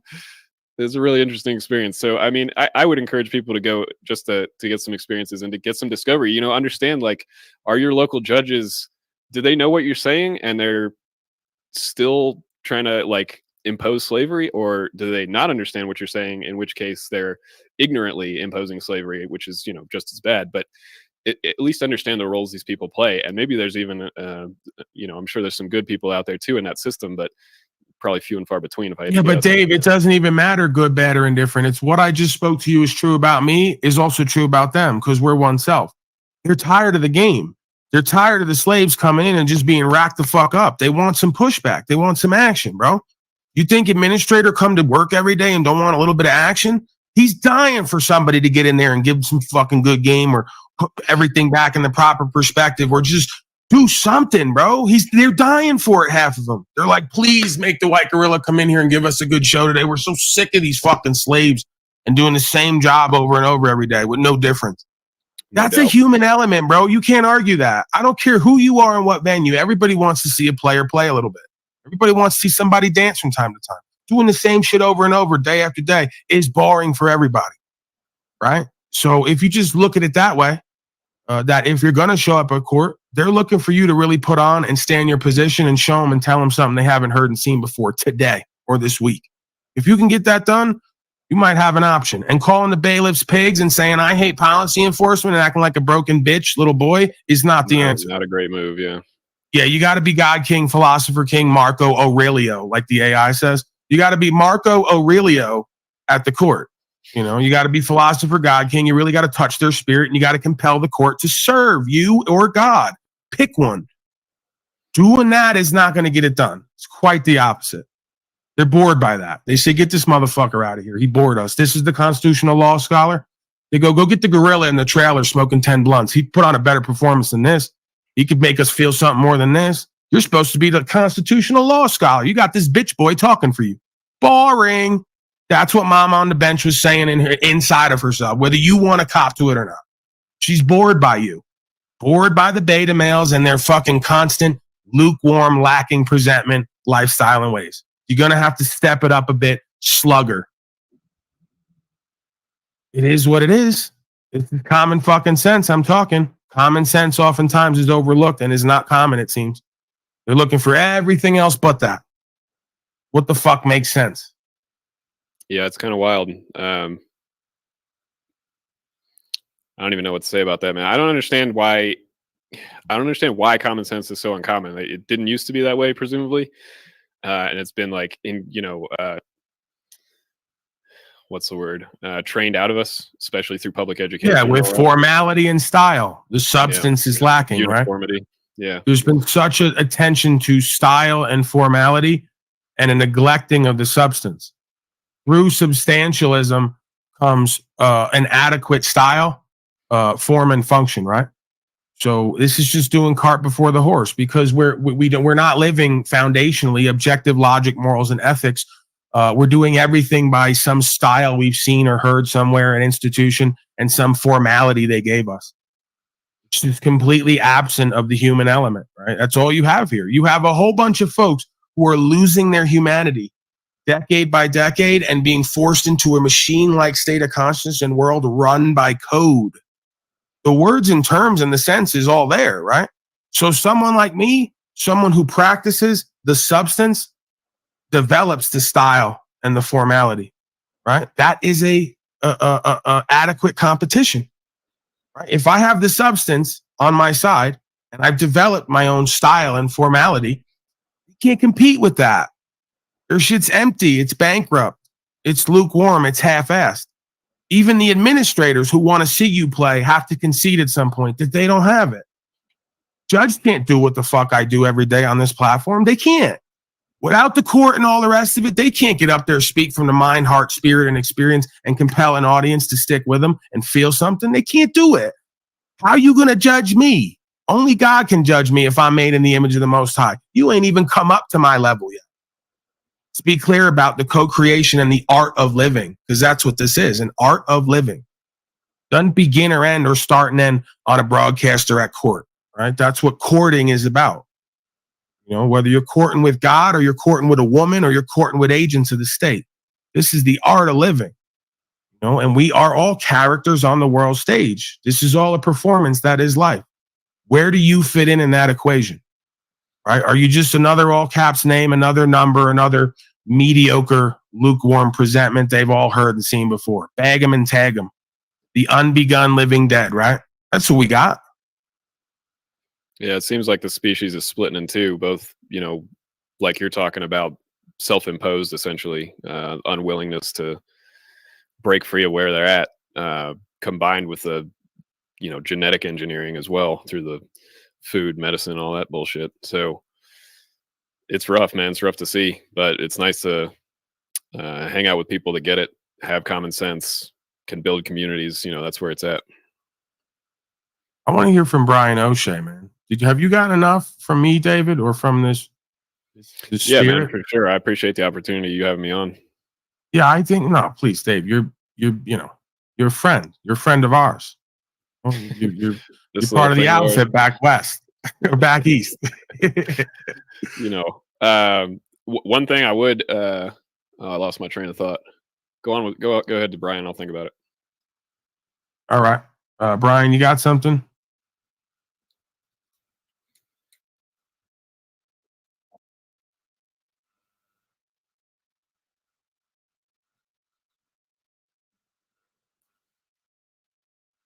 Yeah, he's your tester, right? He's gonna be the chameleon to play whatever position he has to try to trigger you and challenge and test you. So, you know, much like the agents of the court, you thank them for their service. Right? They're getting you right. Because if you're gonna do this shit and you're gonna be on here, you're gonna get snafu and a whole bunch more. Right? And they're gonna shape shift, they're gonna chameleon, they're gonna play whatever position and role they have to test and challenge you in your discernment and faith. So, you know, in a way, we could resist that or we could appreciate that because that's what's going to make a discerning man out of us. You know, controlled, balanced, disciplined, measured with results in every venue. It's the reality of it.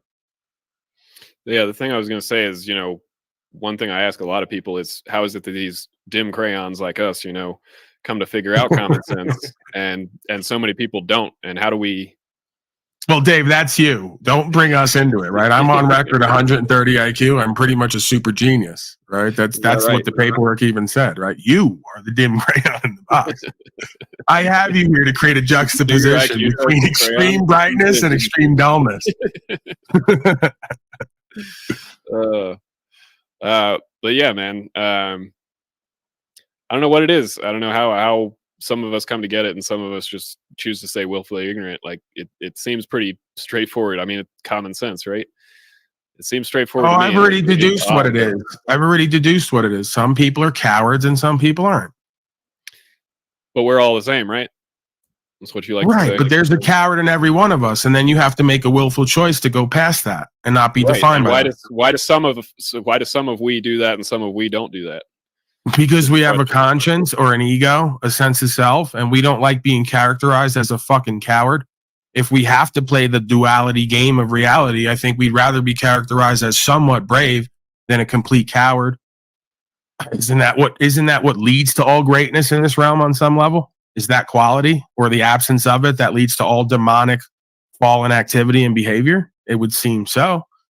So that's a great place to be, I would think. You don't have to be perfect to be on the path of perfection, perfecting yourself and the word and presenting it and living on it. That's a practice, man. Yeah, you got to have an ideal to chase it. Yeah, some people are in the game and they're practicing for the big game. Other people are on the sidelines talking. Mm-hmm. All it amounts to. Yeah, for sure. Come on, Brian. Okay, what else do you got? What do you want to get out of here, Dave? Yeah, I'm gonna probably hop, but I appreciate you. All right, I appreciate you too. I look forward to seeing you again, man. I haven't seen you in a while. Yeah, it's been too long, man. Good chatting. All right. All right. Appreciate you.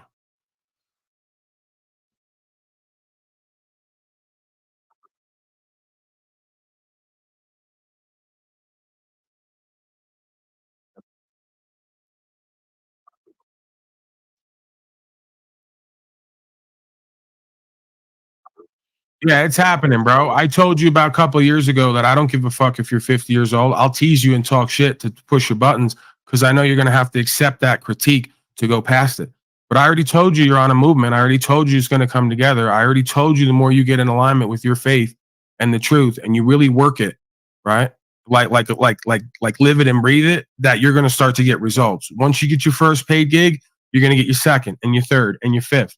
And then you're going to establish your value, and then your value is going to grow, and then the same process is going to continue, and you're going to be living the dream where you do what the fuck you love to do, that you're going to be getting better and better at, and you're going to get paid for it, while the rest of these fucking punk ass coward slaves got to suck your feet every day and talk shit and hate on you. So we're on the movement, bro. You're in alignment. It's going to happen, and these motherfuckers, a lot of them probably are going to have to eat their words at some point. Oh, you're old. Oh, you ain't funny. Oh, you're fucking poor and broke and drink your urine and all that. All this shit that I teased you with, that I see beyond with you, they're going to have to eat their words, sit in that position and trying to hate on you with that. All right? That's what the game's all about, bro. It's come up season. That's the reality of it. We go from gorilla season to come up season, right? And you just got to stay humble in front of the creational force, right? You don't have to stay humble in front of these motherfuckers. But you stay humble in front of the truth and the creational force in your conscience, right? And you do what you got to do.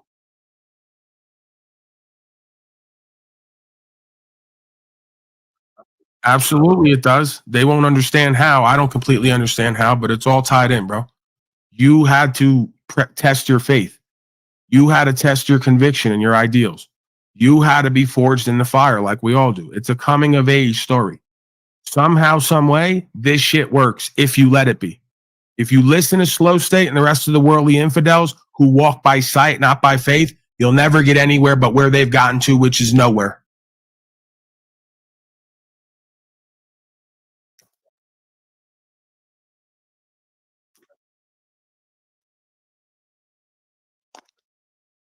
You knew you were going to get arrested, bro. Cut the bullshit. We all know subconsciously what's on the forefront. We just don't want to look at it. You knew damn well riding around and doing that eventually you're going to get arrested. You knew you were going to have to put up and shut up. You knew you were going to have to go through it, however long it was, and come out on the other side. You just didn't want to make it real. You just didn't want to look at it. Well, now you had to look at it, and now you understand more yourself and what the fuck we're doing here and how the reality of it is a lot of this shit's already laid down, right? We don't understand subconscious completely and where the information or where it all comes from. We know there's a track seemingly already laid down. When we hop on it, shit starts to show up.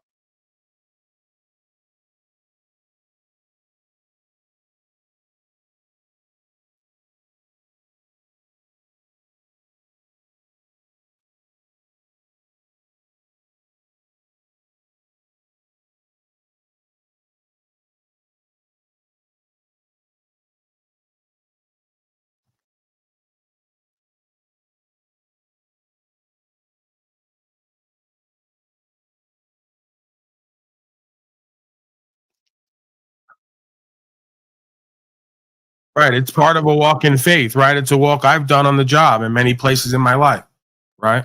With when it comes to blackness and whiteness, the idea of reforming the conversation and refocusing back to truth and having to cultivate faith to do that, because you will get threatened. People will get uppity and get loud. People will project that you're being hateful and all the rest of it onto you. So it's just cultivating faith from one venue to the next.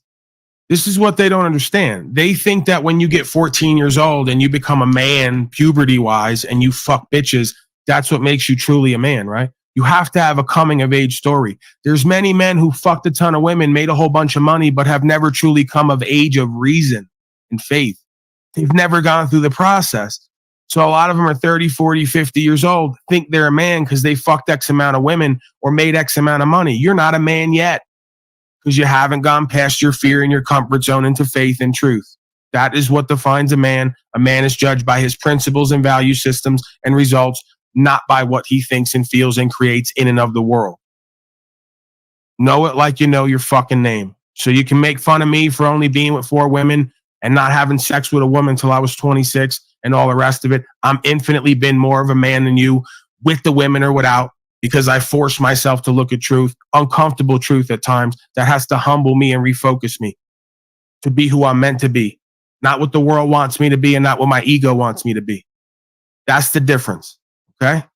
So you could save all that low-level college humor, low frequency, low consciousness shit for all you and your buddies. It don't affect me. It don't impress me. I was walking a walk where motherfuckers told me to go kill myself when I was on heroin and had no women in my life. Right. And I wanted to kill myself because I felt unloved, because I had issues with myself and my mama. Boy, am I glad now on some level that I had that upbringing that way, because it forced me to be different than all the rest. It forced me to adopt a different set of values and principles than all the rest. It forced me to find value in myself separate from where all the rest found it. That was their undoing. Okay. So you can insult me at this point. You can't demean me in my walk. You can't make me feel bad about myself. I'm thankful and grateful for all the shit you try to insult me with, because it made a different kind of man out of me. And I'd rather be this kind of man than that kind of man that I see in many other venues, talking the way they do, focused on what they're focused on, with little to no results and even less principles and value systems. She's trying to. Sorry, guys.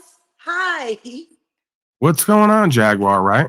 Well, I just came back in to get into the conversation. I took care of what I needed to take care of in my sector. And I'm like, you guys were having a really, really, really interesting chat. So I wanted to just listen in. But honestly, I was asking Bryan, do you mind if I leave my number for you in the back chat?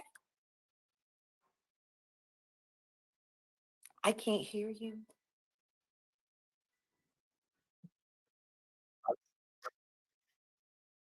Okay. Well, you guys have a great show. I just came for that. All right. I don't know why, Bryan. People seem to be very hot and heavy about you and I getting to know each other. And I don't know. I find you curious. And I like you, Paul. I think you're really smart. And I think you're very impassioned. You're the kind of guy I'd like to go hunting with. Well, I don't hunt unless you're looking to hunt people, and that's illegal. So I don't hunt God's creatures at this point. But I'm willing to serve and protect at best. Well, listen to me. They're gonna need a lot of that, because I think everybody here. I'm reading the room. We all know what's coming. Color's really not gonna matter in a couple of years. Preparation will. Oh, it already doesn't matter to folks like myself. So I mean, that's the state of beingness, right? I've got past that long ago. It's manifestation of illusion, right? The manifestation in life oftentimes is an illusion. So we have to go to the deeper truth. In the time to come, when the world changes, please, I hope you see me as a friend. Like I said, I already see you as oneself. I see you as an incarnation of a pure conscious and awareness, the same as I see myself. I'm the kind of girl you might need to know in the future. Okay. Well, I know you now. I believe I know myself, so therefore I must know you. I am that am. Part, because I am you and you are me. Absolutely. You know what I hate? Do you know what I'm prejudiced against? Labels. The more labels we create, the more separated we are. I accept that. I'm about 15 different labels, and I give good fuck about any of them. At the end of the day, I'm just me. And at the end of the day, when I look at you gentlemen, I see my fellow humans. Now, some of us humans are trash shit, and some of us are decent people. And that's who I worry about. I don't worry about the dead. They just walking around waiting for their time. You know, I know they gone. But I Let am the dead bury interested the in dead. huh? Let the dead bury the dead. Isn't that what he said? Absolutely. That's what my father told me. And to answer your question, yes, I did grow up with a man in the house. His name was Norman Lindsay Wright Sr. He was Scout Sniper Sergeant, Marine Corps, Korean War. He lived through a lot, and he saved a lot of veterans that were messed up when they came home. My dad was an amazing man. He's the one that taught me how to do everything, how to hunt, how to fish, how to cook. He made me the kind of woman that can take care of men. Well, I appreciate that. Salute. And I want to tell you something. Whatever your fight is with the criminal justice system, please know that it is unfair. I'm currently right now out on bond. I don't know what you know about me. I'm a bit of an outlaw. Part of the reason Okay. why I'm in Dallas is because I'm really not welcomed at home. Well, I'm in Vegas is because I'm really not welcomed at home right now in Dallas. I got a whole police station. They got a restraining order against me. They say I tried to kill them all. Little old woman like me. Yeah, it's kind of strange. I don't see why they'd make that claim. And on top of that, if I was going to unalive a bunch of cops, why would I leave a voicemail saying I was going to do so that they can't find anymore? And even more interesting than that, they're still holding my phone that has the evidence of all of the pictures that I took of them and some very interesting Mexican gentlemen in a parking lot.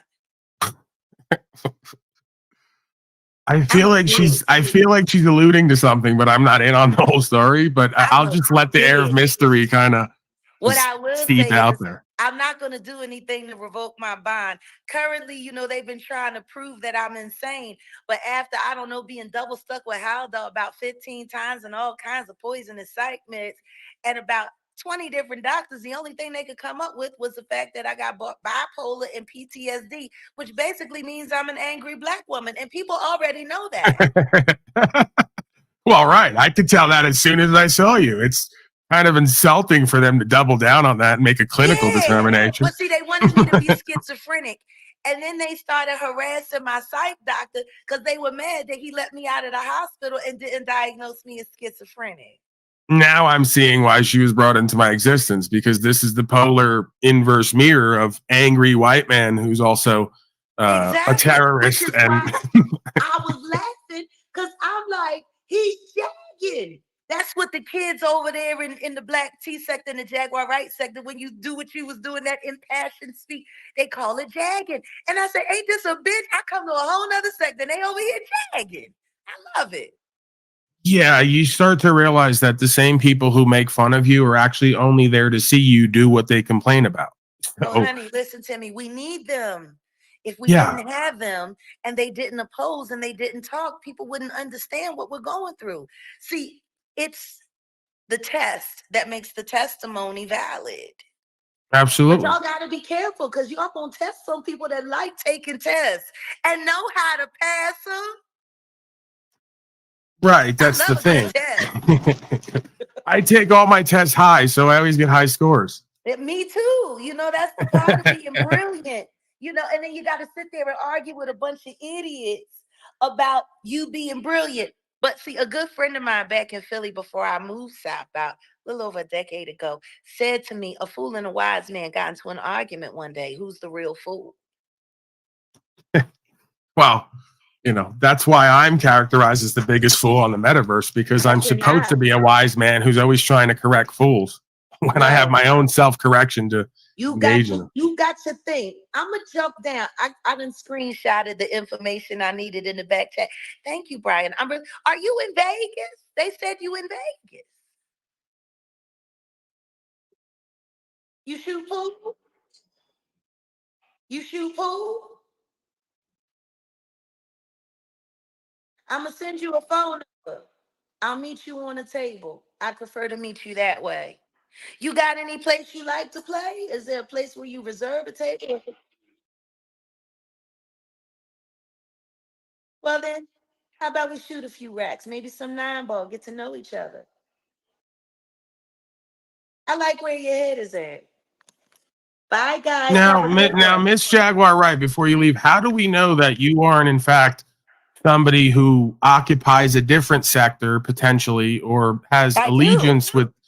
Let me I finish. occupy the Jaguar Let me sector. finish. Let me finish. How do we Uh-huh. know that you're not somebody sent by another group of people to get Bryan O'Shea's personal information to potentially get him set up for other retributions? How do we know Well, that? that's why I'm sending him my direct number. And he Okay. can research and look into it however he like. I'm one of the most researched and screen recorded Black women in America. Please check me out. I want you to feel safe. I don't know, Bryan O'Shea. Something about the way she's saying that makes me think that she knows more than she's willing to reveal.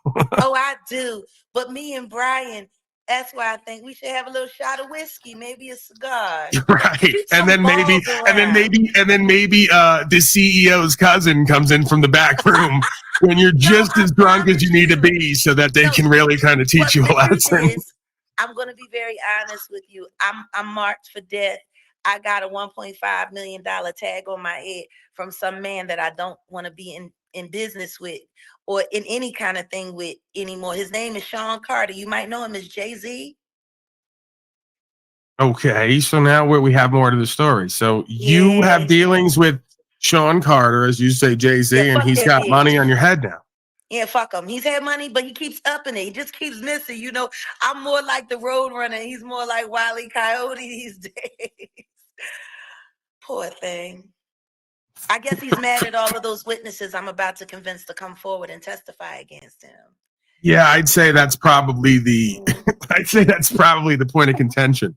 You know, and then with his wife leaving him, you know, things ain't looking so great these days. I've been on his friend, you know, his lover friend, the Diddy, you know, the Diddy Glover. Right. Yeah, well, Now, I'm why do part you of the got it out reason for these people? I don't understand. If we're not God, God's the judge, and they have their own. They're S traffickers. They're pow traffickers. They did too much dirty thing down there on Epstein Island, and I actually saw it with my own eyes. Okay. Yeah, I don't even know how to address any of that because I'm not involved in any of that. I don't think I can change or influence any of that. I'm not God, so I can't judge any of that. What is my role with any of that? You get what I'm saying? Humanity, because they're using YouTube to target and slander and smear people, which is why I will be suing YouTube after I release my documentary first. Well, that might be a place where we may have to collaborate because I have my own. YouTube. Well, let me finish. We have this thing. You got to let me finish, all right? I'm sorry, but I am in a rush. I got the papoose. It's that drill sergeant daddy of yours. I know. You're so activated and but see, it's this marinade. right. There's at some point we may have to collaborate in that venue because we got some dereliction of duty, it seems, with YouTube and Google. But we'll address that at some point.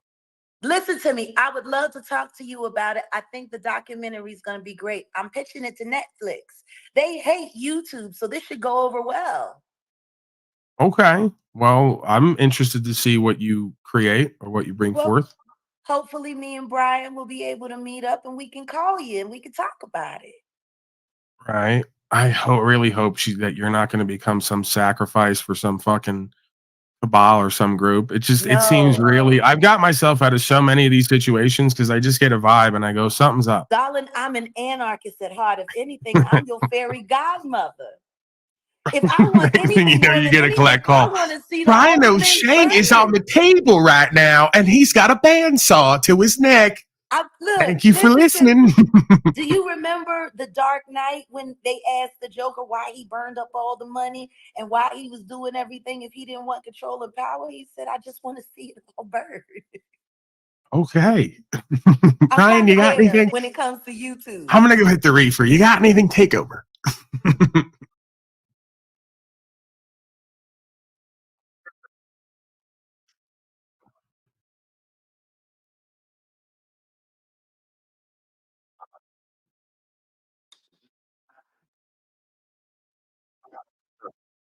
I have security and I promise I don't put anybody I meet in jeopardy.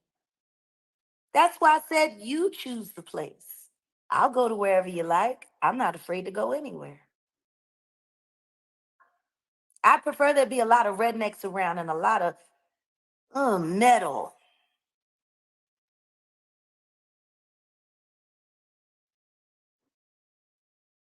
I'm a Duck Dynasty kind of girl. I'm different.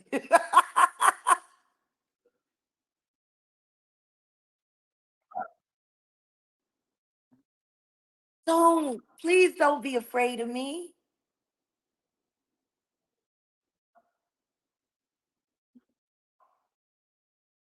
I'll shoot you an email. I have a lot going on too. I got a tasting coming up. I'm planning my 47th birthday dinner, which is going to be spectacular. And I'm filming my virtual concert. We actually have an Unreal Engine now. So all of my concerts are going to be done through a virtual space, which is really amazing because now I don't have to worry about doing shows with promoters who just want to set me up to get killed.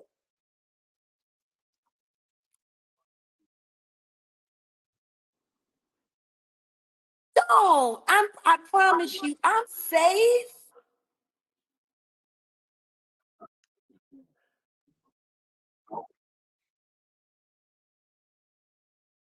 Oh, you live off Yeah, the you book, went huh? from you hate black people to you're gonna die with black people for the truth. Like we're coming up here. We're making progress. Well, the thing is you might not want to count me. I'm not the kind of black people that black people like. Not. Most black people don't know how to deal with me. I don't believe in any of the things they believe in. I don't believe in slavery. I don't believe in racism. I don't believe in any of it. You don't believe in doing violence on people for what they speak? Well, what I'll say is this. I would never attack someone for their constitutional right to freedom of speech. But if that speech starts to put my life in jeopardy, well, then, might have to figure something out. Well, that goes beyond speech, right? Everyone's free to speak about whatever they've experienced freely, but if it translates to coercive, derisive action that leads to harm, well, that's a violation of the laws. You know it, right? Well, absolutely. But the truth is the law it's an empty thing. There's no spirit in the law anymore. Well, the spirit is in us. We have to bring forth the spirit of the law and embody that, or else it will be vanquished. But yet people are, come on, can we talk MK Ultra? I mean, these people are fucking dead. They're asleep. These people aren't paying attention. They're not awake. They're waiting for the next thumbnail or the next news feed or somebody to tell them something, someone to tell them where to shop, what to buy, how to do. Let me turn this button off. Right. And we have to recognize that when you put yourself around a bunch of brain dead zombies trying to save them or help them, you really only introduce them to their next meal. They're looking for brains to eat. This country isn't creating warriors, it's creating victims. I don't trust anybody that calls themselves an American that doesn't own a firearm, can't get their own food without needing a store, and doesn't appreciate American steel. Everybody run around trying to get a Tesla, trying to get this. I'm just trying to get my hands on another 64 GTO. Yeah, that's the problem, Bryan O'Shea. I think she's not technically black anymore. No. Right? I never once heard a black person say they want a 64 GTO. That's usually something a white man would say. I want a 64 GTO, and I want them to give me my goddamn car back for the NRA. Now, do you want to put those bouncy wheels on it? Make it go like this? Oh, well, the I wheels always on did that when I was young. Now I just want something that drives clean through the desert at 135 miles per hour after you take the restrictor plate off of it. Right. We're learning. I'm that girl. Yeah, I think we all need to kind of step back from this white and black thing. It's become completely ridiculous. And if folks are getting hurt over colorism, we should probably stop now. I mean, we've had a few thousand years to stop. We can stop at any time whenever we're ready, and we can just observe what's true and what's right. That's a 5,000 5,000-year fight over a land claim that ain't never gonna be honored, and they over there doing it again. 5,000 years. If y'all can't get it figured out in 5,000 years, can we just leave it alone? Humanity loves repeating the same stupid, idiotic shit over and over again to justify that their ancestors weren't as stupid as they are now. It is what it is. The thing is, when people like us get together and we can have a like-minded conversation, it takes away the color conversation. I'm hoping that right now, as we speak, people are forgetting what color all of us are and just seeing a bunch of Americans talking to each other, square dealing. Sounds like she's pretty much doing everything I'm doing from her perspective. So. Which is why I think we should talk. All right, just leave Puffy and fucking Jay-Z and other people out of it, all right? They got a couple good hits. I still play their music. I really don't need me.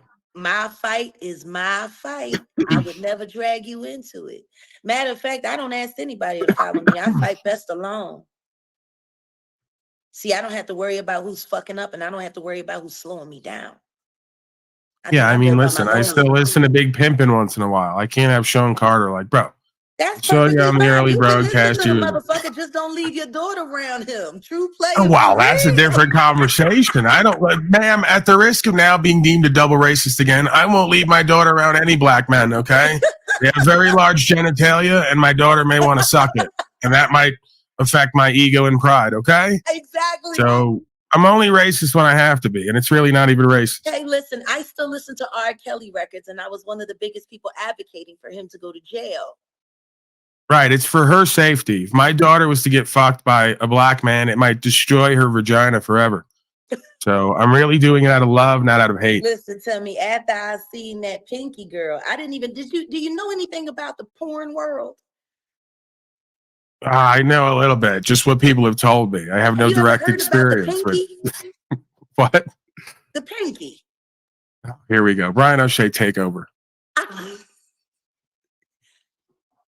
The porn star, the Pinky, the little midget from the medicine cabinet, runs around, sexually assaulting women for fun on camera. I had no idea it was a whole thing.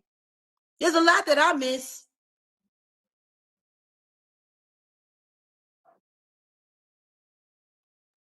Well, no, because we just talking about, shit in the world. You know what I'm saying? Anyway, there's a lot of things that I don't know, but I'd like to learn more.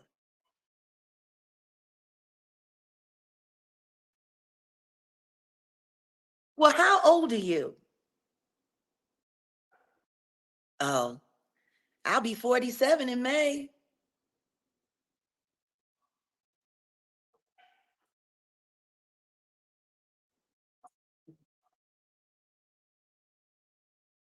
No, this isn't dating. We're just getting to know each other. I do find you intriguing. I won't lie. You remind me of someone I used to date. Good guy.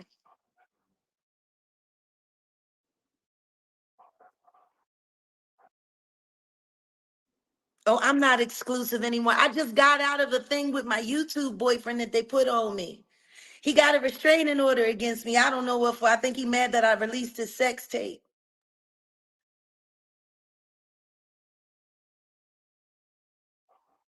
Oh, no, everyone's into it with me. I just fight back.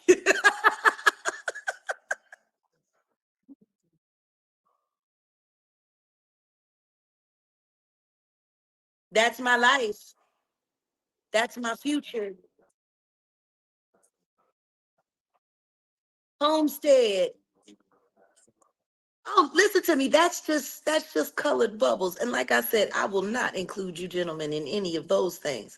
But I believe in building community. I believe in synergy with like-minded individuals. And with a beard like that, you look like a man I can trust.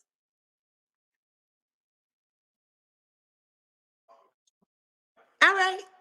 Well, I'm not going to interrupt you guys much longer. Paul, you stay in touch. Oh, yeah, I'm here. I told you I'm going to jump over there at some point, just again. Now, we all know, just tell Puffy, no, we know that. And just leave Jay-Z out of it because I'm still into Big Pimpin' and I don't want him to fuck my daughter. Okay. Trust me, I don't want him to do that either. He got the herpes. I don't want him to fuck me either. To be frank with you, to be Hank. You don't want that. Yeah. The freak off is too much. Yeah. I just want to like maybe like have him for a feature one time. He features on my broadcast, maybe on an album, but we don't necessarily need to hang out. He doesn't have to fuck me or my daughter. Because I got a feeling in 4 years he's gonna be firmly in jail, if not less. Man, you're gonna put fucking Sean Carter, Jay-Z in jail now? Hard Knock Life. The whole thing. Intend to do so. God damn it! This is why they're upset with you. I don't want any of that. I'm not a vengeful, retributive man. Deal with any of that. We don't got to deal with that.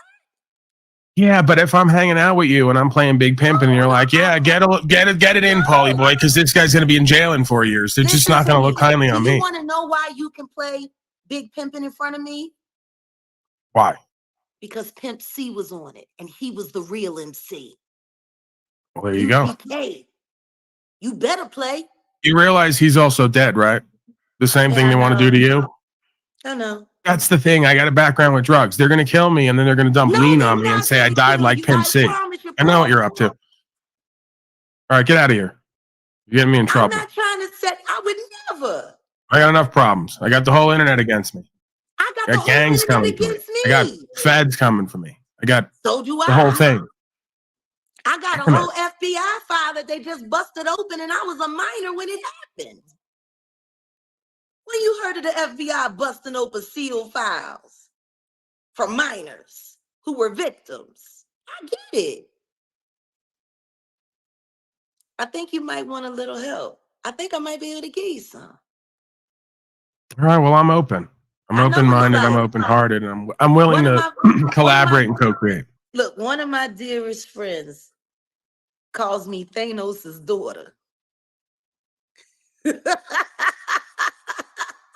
You see, even the way she laughs like that, it's so creepy. It's really creepy. I'm sorry. No, don't be sorry, please. I'm trying to be nice. You know, everyone says I'm a raving bitch. Really, I'm a sweetheart. Now we got a whole bunch of more. Now we got more black people coming in here saying you're demonic. They're putting shit on my jacket indirectly now.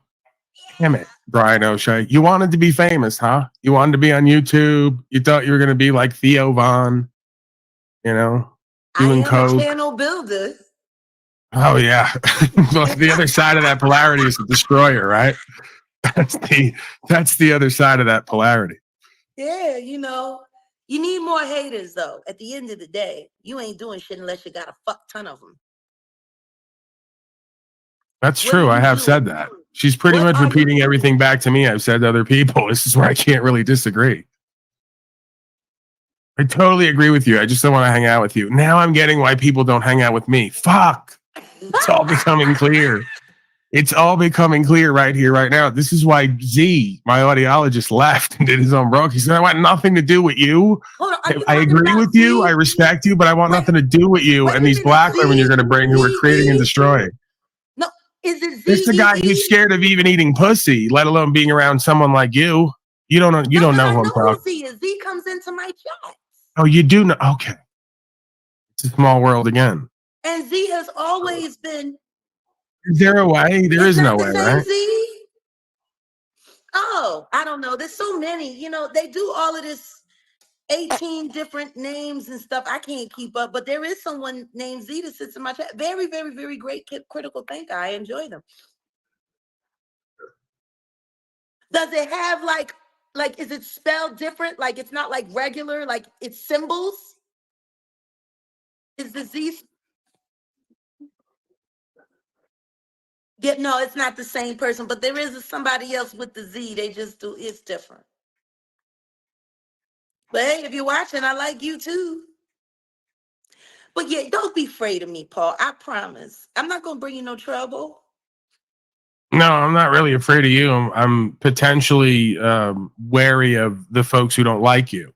Oh, well, there's a lot of them. You know, I had right, and I have a whole list of my own, and you want me to double down on that list. And you got the nerve to bring the man who had something to do with money, power, respect, the Benjamins. You know? Yeah, I watched all those records be written by other people. Damn it.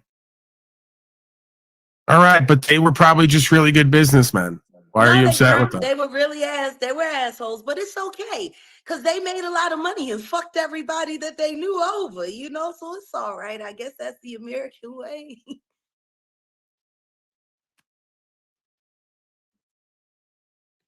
Your thoughts, Bryan O'Shea? I don't know where to go with this. I can't get over the Sean Carter thing, right? Like, you want to I know get what's it. funny? I get it. Sean Carter's satanic and Luciferian, but we all love his music. Could you just stop? No, but everybody that hates you, they're gonna come over and hate me now too, and we're gonna welcome them. We're gonna treat them just like we do in Jaguar country. We're gonna block them, ban them, and report them for terrorism. No, we're not we are not doing that. I'm not reporting anyone for terrorism. I'm telling you what we do in Jaguar country. Okay, you do that. I don't do that. Yeah, we block and ban about 150, 200 people a week. Yeah. Then they just come back with more different accounts. You know, we block and ban them too. I'm becoming quite the analytical, guru here. I can spot speech patterns now.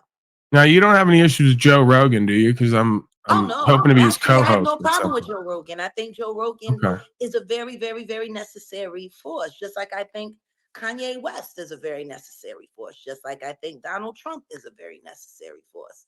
It's polarizing individuals that make this country move. All right, well, just to be clear, I was being kind of flippant. I don't really respect or like Joe Rogan, but I know.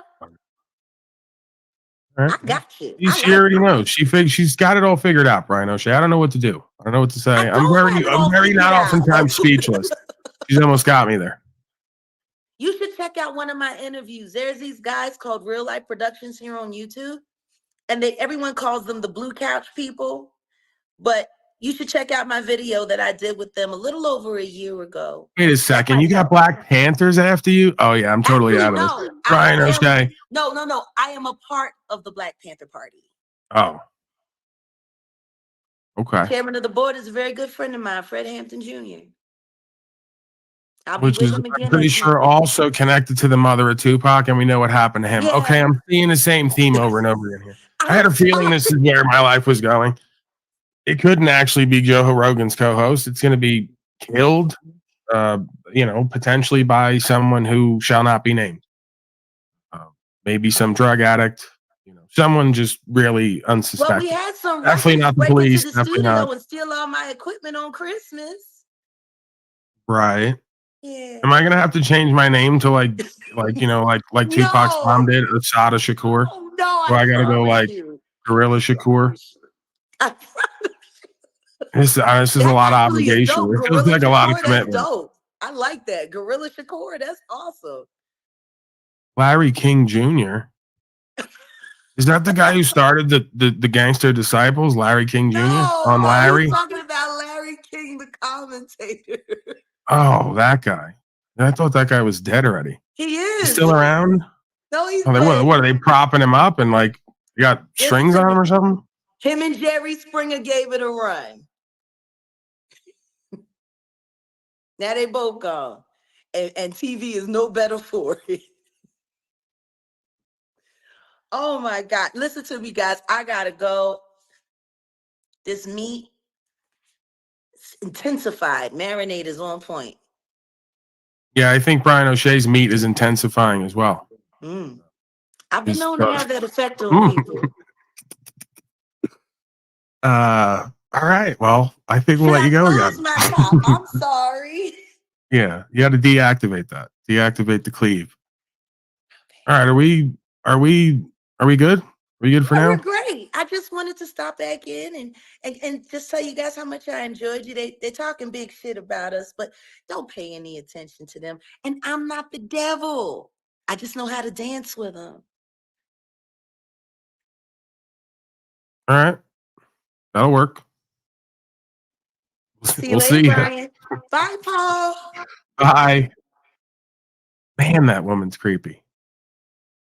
She's not saying anything I don't pretty much agree with most of the time, but what's going on there? And she's insulting Larry King, the guy who created the fucking Gangster Disciples. You know how many black people run around like yelling on Larry King? And he'll kill you for insulting him? I don't need this kind of drama in my life, O'Shea. I just wanted to fucking come on and do what I do. Now you got me involved with these people. They were right. You should have stayed away. You're racist. You got involved with a whole bunch of black people and a whole bunch of shit. You don't know what to do about this now. E. Diddy's involved. Sean fucking Jay-Z.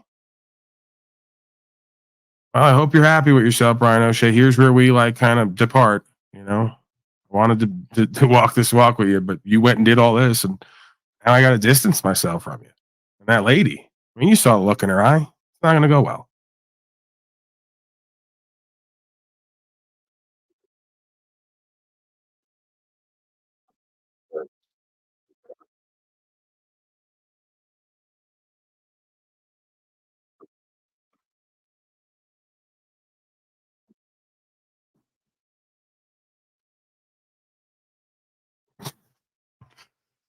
Oh, it's never a dull moment around here, huh?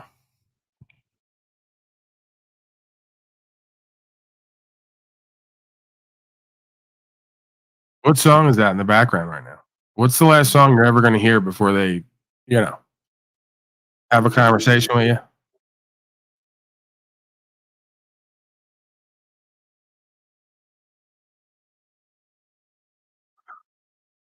Well, Bryan O'Shea, I'll take care of your funeral arrangements when that time comes.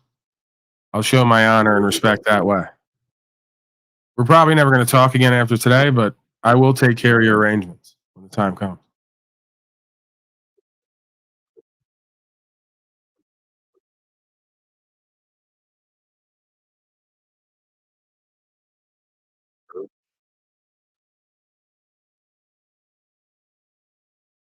I mean, listen, let's not even get too.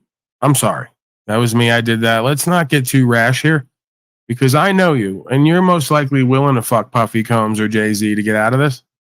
Right? Like other people wouldn't, so they'd have to kill him, but you'll probably, just to kind of keep the peace, you'll fuck one of them or both of them to just let them know you actually do love them. And it was just a big misunderstanding, right? I mean, it's not a big thing for you. No, you've been locked up before. I mean, this is not really new territory for you.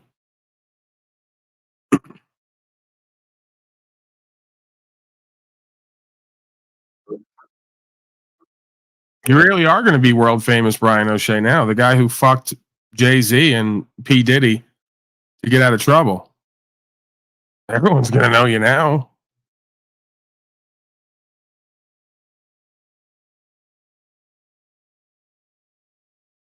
I mean, you can always just say you're a comedian. This is an elaborate comedy bit. Like, oh, the tape that came out of me fucking P. Diddy and Jay-Z, that was just a bit. An elaborate fucking bit, like Chappelle Show. The O'Shea Show.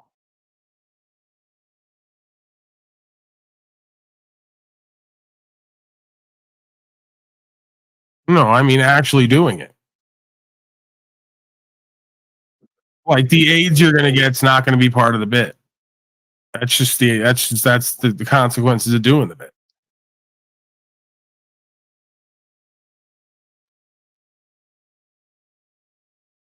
She did say she did. I don't. Listen, allegedly, pretty sure she said one of them has AIDS. P. Diddy or Sean Combs. I'm not saying that. She said that, and that was for obviously entertainment purposes only. I don't know any of that to be true. Is it possible she got that wrong and like she overheard someone say, "Hey, P. Diddy's got a lot of AIDS," as in like a lot of staff that help him out. She made that into something else, a different conversation. You stole that bit, and so did I. Let's be honest about it. We both stole that bit. All right, so where do we go from here? It's a really, really strange energy here today. Where do we go from here? Where would you like to go? Breaking news. Back to the Mr. DeCastro and the arrests and courts. Cop shooting citizen slaves, body cams. What do you want to do? Where do we go from here? Yeah, are you going to black panel? Are you going to do your black panel thing? That's your new bit. Black paneling. Bryan O'Shea.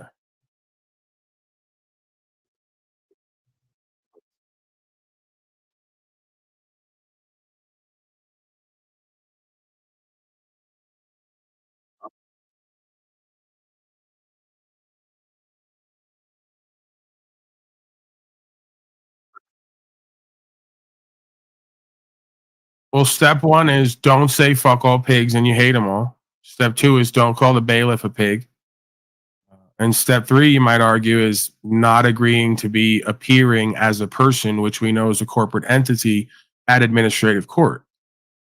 You're either going to present as a man within the dual jurisdiction, obviously common law, constitutional jurisdiction. You're going to present as a man, special presentment to challenge jurisdiction, or you're not going to present at all, I would suspect.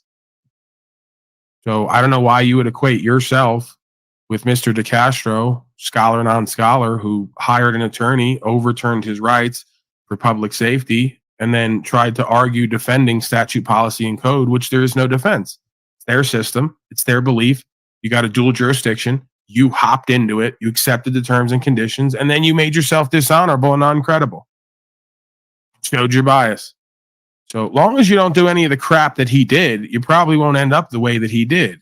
I know that's like upsetting for a lot of folks who want rights and freedom and all the rest. Yeah, there's something at play here beyond just what you want and don't want, what you will conceive of and ignore. So that's just my take on it. I guess time will tell. You know, we're all going to find out.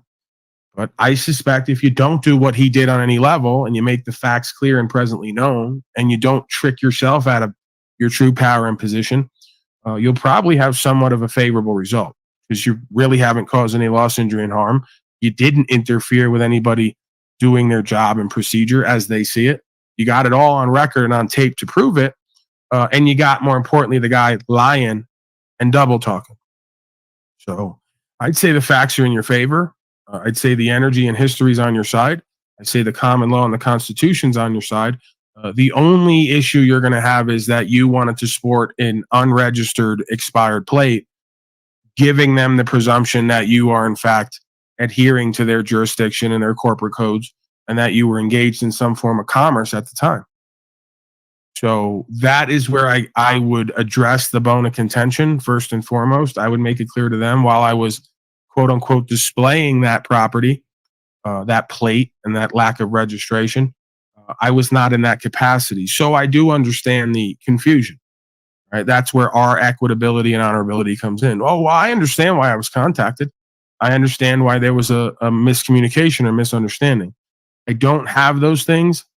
This property has been registered in the past. It isn't at this time. I wasn't in that capacity of doing commerce. I don't believe I was subject to commercial code at the time. I was moving the property from point A to point B to storage. Right. So again, the code even outlines registration or not, there's extenuating circumstances. In the event of an emergency or the need to store the property elsewhere, you can in fact move that property from point A to point B. That's in their code. So there's exceptions to the rules. There's purview, right? In the sense of what we're shown and then what else is there, right? What's actually available. So again, if you're not combative, if you're not belligerent, if you do not accept their status and their standing and entitlements as a defendant in their corporate jurisdiction, and you make it clear that you understand why there would be some confusion, but the facts remain and the video remains that that man was derelict in his duty. He was not willing to listen to or accept the facts of the matter. And he even lied under oath and on camera and then double backed in order to make a legal determination on the side of the road merely for punitive reasons. He just wanted to punish you. He just wanted to teach you a lesson. He wasn't doing that because he thought it was lawfully or legally sound. He even spoke that he didn't think that was necessary, just like they have with me in the past. We don't think you did anything illegal. We don't think you did anything wrong. Just give us your name and we'll let you go. No, I don't have to give you my name if you just said on record I didn't do anything illegal or do anything wrong. Okay, now we're going to arrest you and take your name by fingerprinting it and then let you go. Now give you a charge. See, that's not equitable. That's not honorable. That's not proper process and procedure. That's punitive. And they don't get to play judge, jury, and executioner on the side of the road. That's of and by and for the people.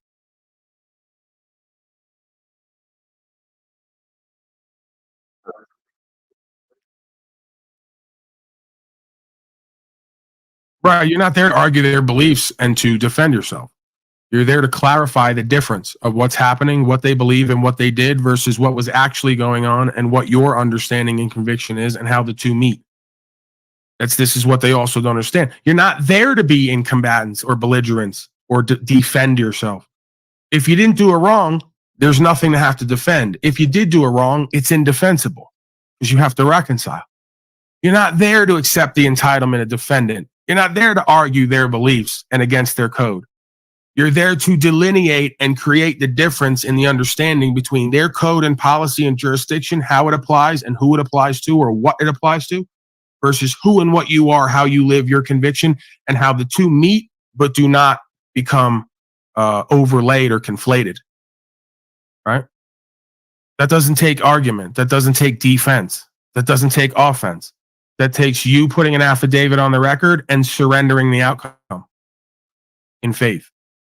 And then letting them observe the truth and the law or steamrolling you with their statute, policy, and code. Either way, it's toward the entity, not you. And at some point, they're going to have to get you to sign paperwork to create a joinder.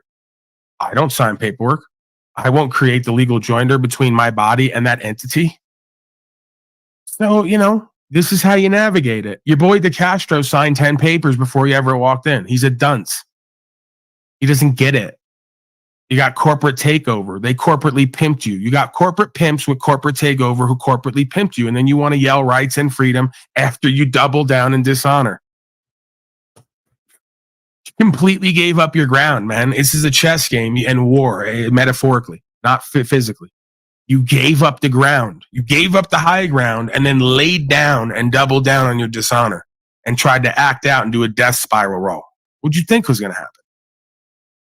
So if you don't sign all their fucking papers and you don't move forward voluntarily, but you're not belligerent and combative, you're establishing jurisdiction by questioning subject matter jurisdiction, the nature and cause of the charges, and diverting the court's attention to what they already know, which is the fraudulent nature of that charging instrument.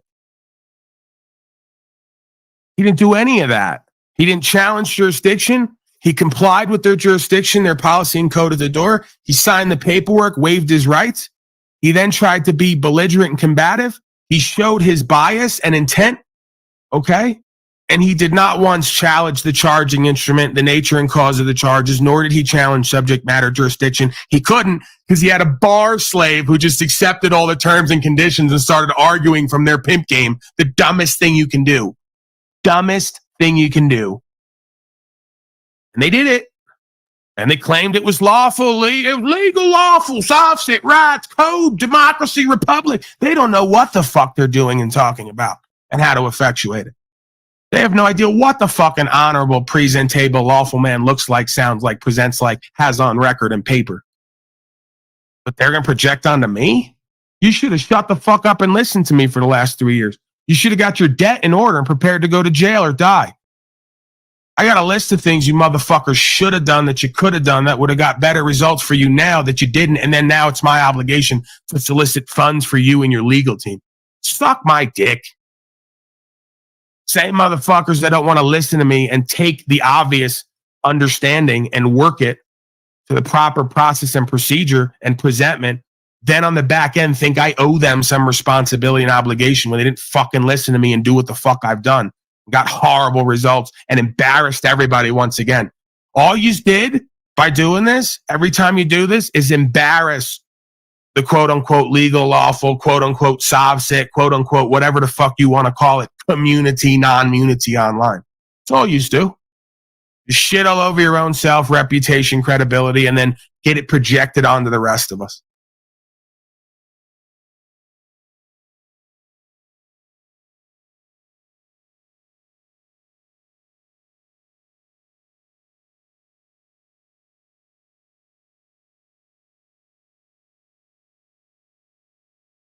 Yo, you just told me you're in fear. Makes no sense. Your fear is not even sensible because you have a plate on there that says pull me over. It's expired reg.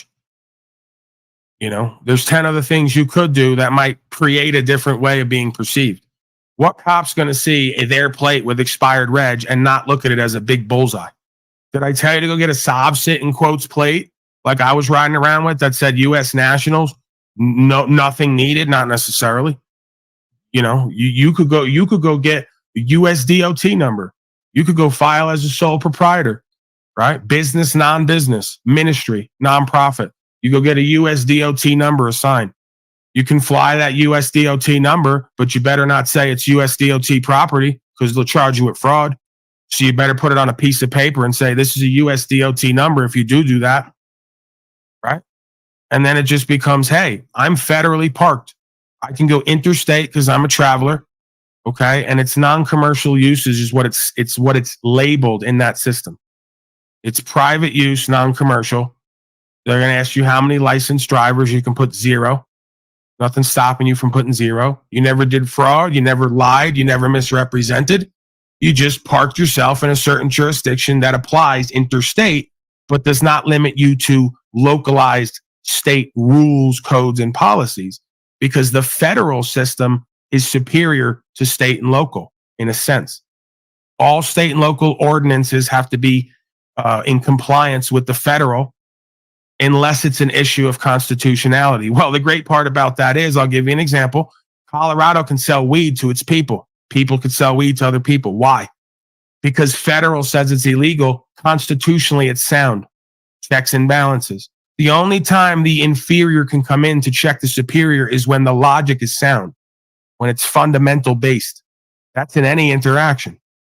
So when it comes to traveling freely, absolutely not. The state of corporation as agents cannot stop you from traveling freely while the federal agency says we have a right to use the roads freely. It's been ruled on for a reason. It's superior court.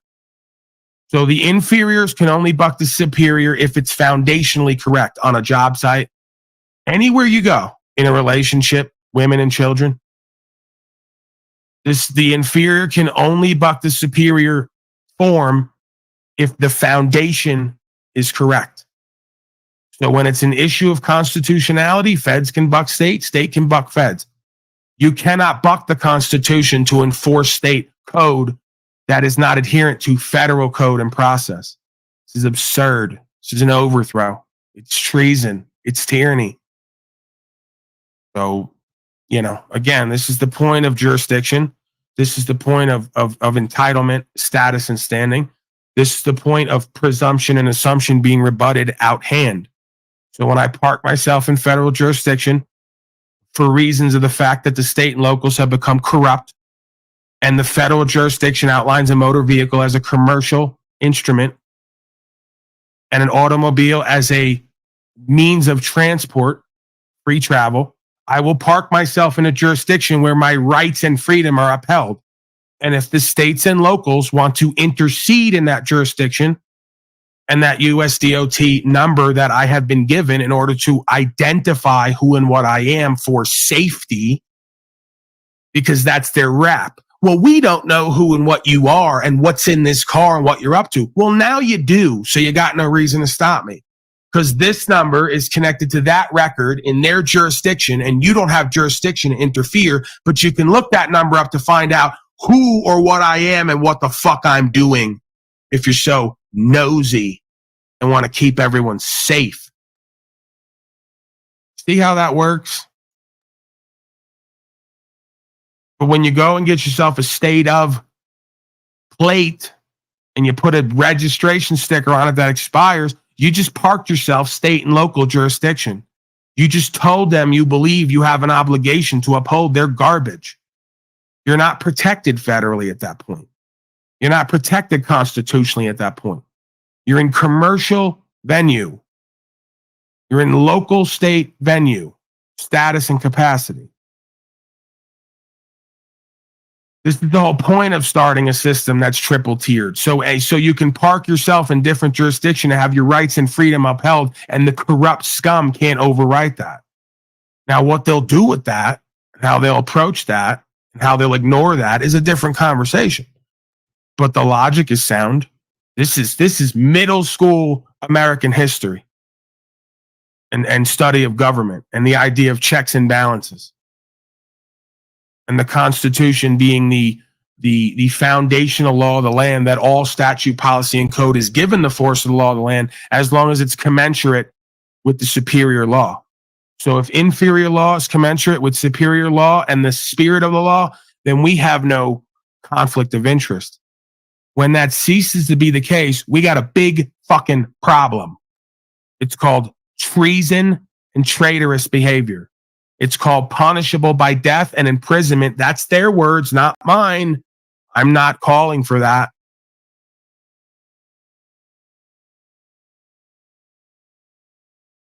Either you get it or you don't. And I could explain it 1,000 fucking different ways and point to all the words and terms and perspectives and the foundation of how it all works. You either get it or you don't. And it should be common fucking sense and self-evident at this point. And the fact that it's not is only a testament to how far we've fallen in consciousness and morality.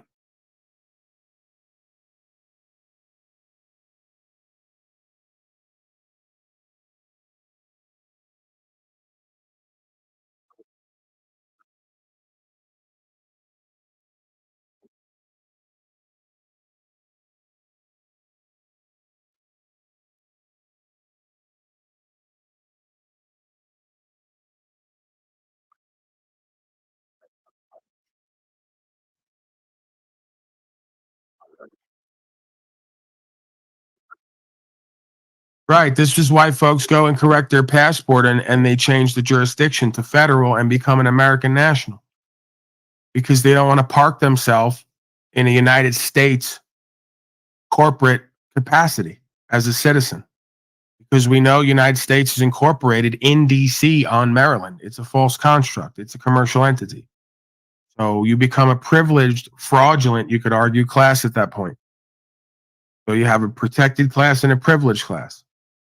This is why it's, some would say, important to distinguish the chain of title all the way down the line.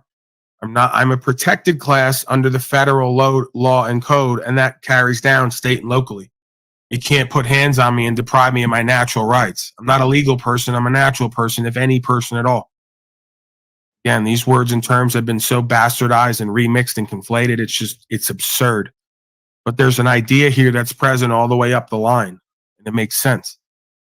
So that's why you get the proper passport that denotes that you're a protected class under federal code, right? You're an American national. You're not a United States citizen, which is administrative class. That's a privileged class. You get benefits and privileges through Social Security and other public safety organizations and venues. So you have to almost rebuke all those privileges and benefits in order to uphold natural rights and law. And that's where your paperwork comes in to define you or to classify you in a sense as one from the other. Now, then we can back up and say, how much good are you doing by even taking the term American national and parking yourself as that? Because every place we go to coming out of this matrix, we wind up at another place that has different implications. This is the game, right? So I'm not even telling you at this point, if I was interacted with, that I would put myself on record as an American national. Do I have those credentials? Yes. May some of you consider me that? Potentially. Am I going to limit myself to a term and a status of American national or United States citizen or anything else? No. Because I'm going to talk from the highest chain of title. I am that am. Just like the Christed being said before the courts. I am that am. I only have a physical incarnation. Just like I only have a person. Just like I only have a citizenship. Just like I only have a country. Do I really have a country? If you folks here today are not upholding proper process and procedure and foundational law, probably not. Right? Do I have a body if I'm enslaved by your statute, policy, and code and I can't take it around freely? Probably not. Do I even have any property or property rights if I have to register everything and move it as you say I have to? Probably not. So at this point, I speak from the truest form of power and entitlement, which is conscious and awareness. I only have a body and everything that extends off of it. I am not that. And I will not be classified as that in any venue. The best I could do, like Pawn Stars, is if you need me to speak to what you understand, I'm the beneficiary / benefactor of the trust you call United States Corporation. And you're merely here to upkeep and maintain this land and this state of beingness for my benefit and my enjoyment. The moment that you fail to do that obligation, you're derelict and the power transfers back to me, the people. It's all you need to know. If that's all you can understand, right? I'll talk to motherfuckers where they're at. I ain't going to talk over their head to what they can't understand, even though they should be able to, I could argue. I'll talk to right from where you're at And then we can decide who's who, what's what, and where we go from here. This ain't that hard.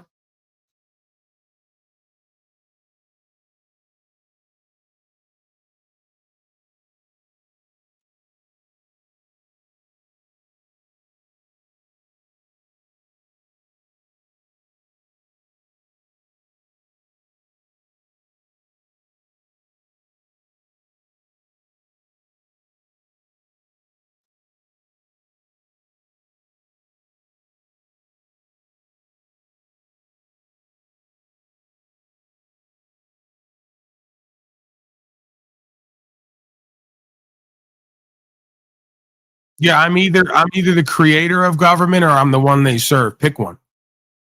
If I'm the beneficiary, I'm the one you serve. You're here to benefit me. If I'm the benefactor, then I'm the one that helped to create you, motherfucker, because man created government. Government didn't create man. And God created man. And man created government. There's your chain of title. So you pick one. I'm either the beneficiary, you're here to serve me here today, or I'm the benefactor. I'm the one who created you, therefore I could control you. That's court of record definition. The man or the woman of the people in the room retains all the power and control over that court and its functionaries. Pick one. I'll play just like they play. You gonna plead guilty or innocent? Oh no, I don't plead. You gonna consider me the benefactor or the beneficiary here today of this trust that you're all working in God we trust? You're stepping in for God and you're working in trust and equity. Well, let's get down to the maximum of equity and trust, the foundations of law. So you're gonna bring equity here today before you want it given, or you're gonna bring fraud and illegitimacy and corruption? Let's go, honorable so and so. What are we doing? Pick one. Am I the man in the form? Am I in the form of man right now who created and therefore controls the functionaries of the court? If there's no one on the other side with a grievance, which there isn't anytime, or am I the beneficiary? Did you call me in here today because everything that you've created yourselves to be is only at the whim of serving the people or the public? Which one am I here today? You pick. I'll let you. Because either way, I'm walking out that fucking door and you can't do harm to me. This ain't that hard. All you got to do is remind them of who and what they are and what their role is. Just like a child would with a parent. You know, either I came through you as an exemplification of the Most High God, in which case I'm your controller. If I'm not doing wrong, if I'm in alignment, you can't control me. I control you. I'm the whole reason you're here, to give birth to the next generation. I'm it. Right? So either I'm partially co-creator because I come through you and I'm experiencing with you for our betterment, right? Or I'm here for you to serve, for you to lead, guide, protect, and steward. Pick one.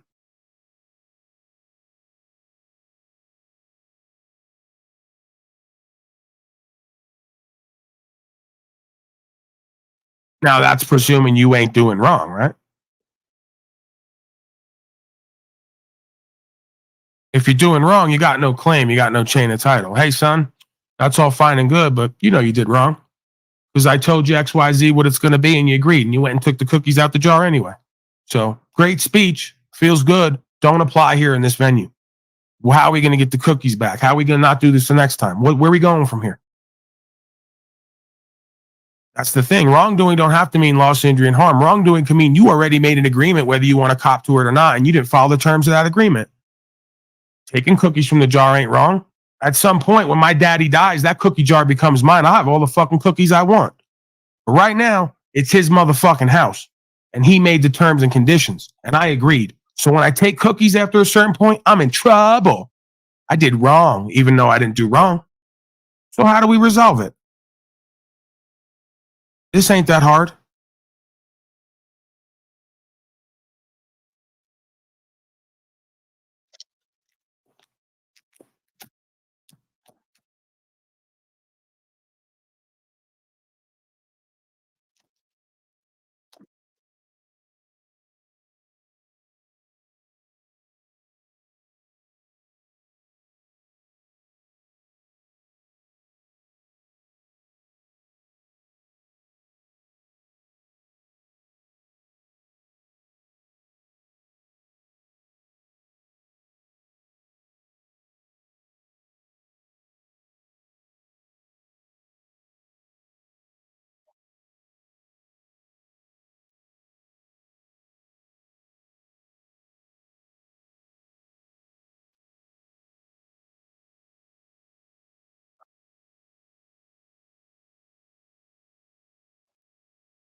Again, Brian O'Shea, you're cycling back to a subject we talked many times here, that we're all guilty of it at times, but we got no business trading as least as possible in their in their legal debt instruments. It's not even U.S. Money or currency. It's legal tender for a legal society to discharge legal debts. You could argue public and private, but again, there's lawful money out there. There's nothing stopping you and everyone else from holding gold and silver, whatever else holds value, and not storing their debt notes at their private corporate venue, right? Where they essentially take possession and hold your property in trust, use it up, keep it, maintain it for whatever they please, and then at times deny you access. This is pure foolishness. Never before in history, and again, I'm talking to myself as much as anyone else because I'm guilty of it at times. Never before in history did we hold all of our value in coupons for the actual value at someone else's establishment where they can deny you access and service. This is beyond embarrassingly pimped. So at some point, we have to take back full accountability and responsibility. I know it's scary for all of us. Not exactly Mr. Accountability and Responsibility most of my life, but what is what is. What needs to be done needs to be done. So if you do get those coupons for value, you trade them in for real valued assets and you hold them somewhere where you can guard them or they can be held in trust. We become our own bankers again. We become our own doctors again. We become our own spiritual guides and teachers and co-creators again. This is true personal accountability and responsibility on all levels. There's no reason to hold those notes anyway. The longer you hold them, the more they get devalued. You're probably smart as fast as possible to take as many of those coupons for value and trade them in for stuff that holds its value or increases in value. Guns, ammo, gold, silver. We've been over this. So not only is it not wise to do from the corporate perspective, it's not wise to do from the financial freedom perspective. Why are you holding coupons for value that are losing their value day by day because they're printing up more than ever instead of trading them in for things that are going to hold their value and increase in value? It's simple. If you hold nothing but gold and silver, it goes up, it goes down. You basically got a bank account that goes up and goes down. So you pull it out when it's up. And you need to take care of obligations. You keep a little bit on the side of cash to do your day-to-day monthly business. And whatever's extra, you put into something else. So you turn around 5 months from now, it's up $2-3. You pull it out, you do your business when you need to. That's how we need to structure our lives, right? At any time, you could take that gold and silver to anybody and get back whatever you got into it if you do it properly. But this is why you don't put yourself as much as possible in positions of being desperate and having to work by their rules. Unless you have a catastrophic emergency, there's no reason why the majority of extra value can't sit somewhere and accrue value. And if you need to at some point, because you're in a desperate situation and you have to take care of something, you pull the value out of there and you trade it back over, and then you discharge your debt that way if necessary.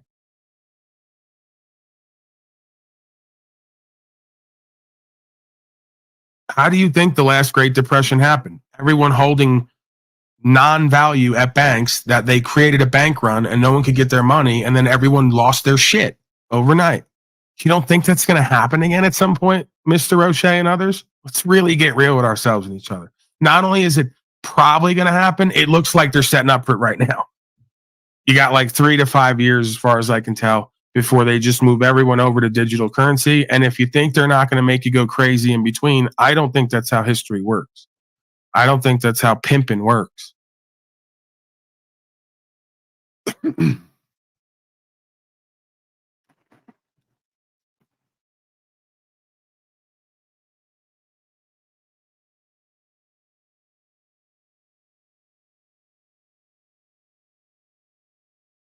Your thoughts, audience, chatters?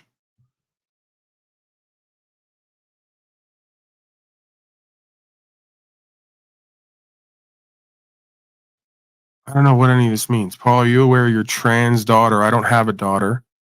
I don't have any children. He's out there daring cops to let her find out where their wife and kids go.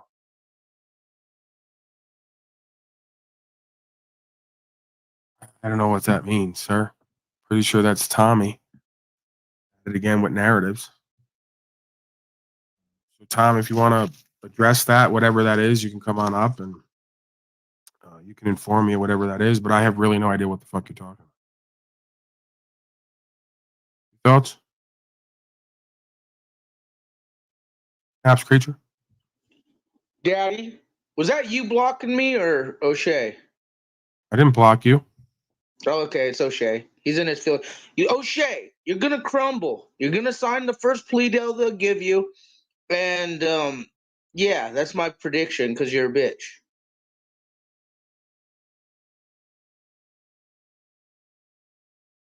I think he's in the bathroom. Yeah, he's been blocking me all day. The blacks and I have united, Daddy. We're all striking O'Shea. Yeah, but that's the thing. I'm confused. Like, you got so many other folks who you say you're on strike time with who are trying to destroy me.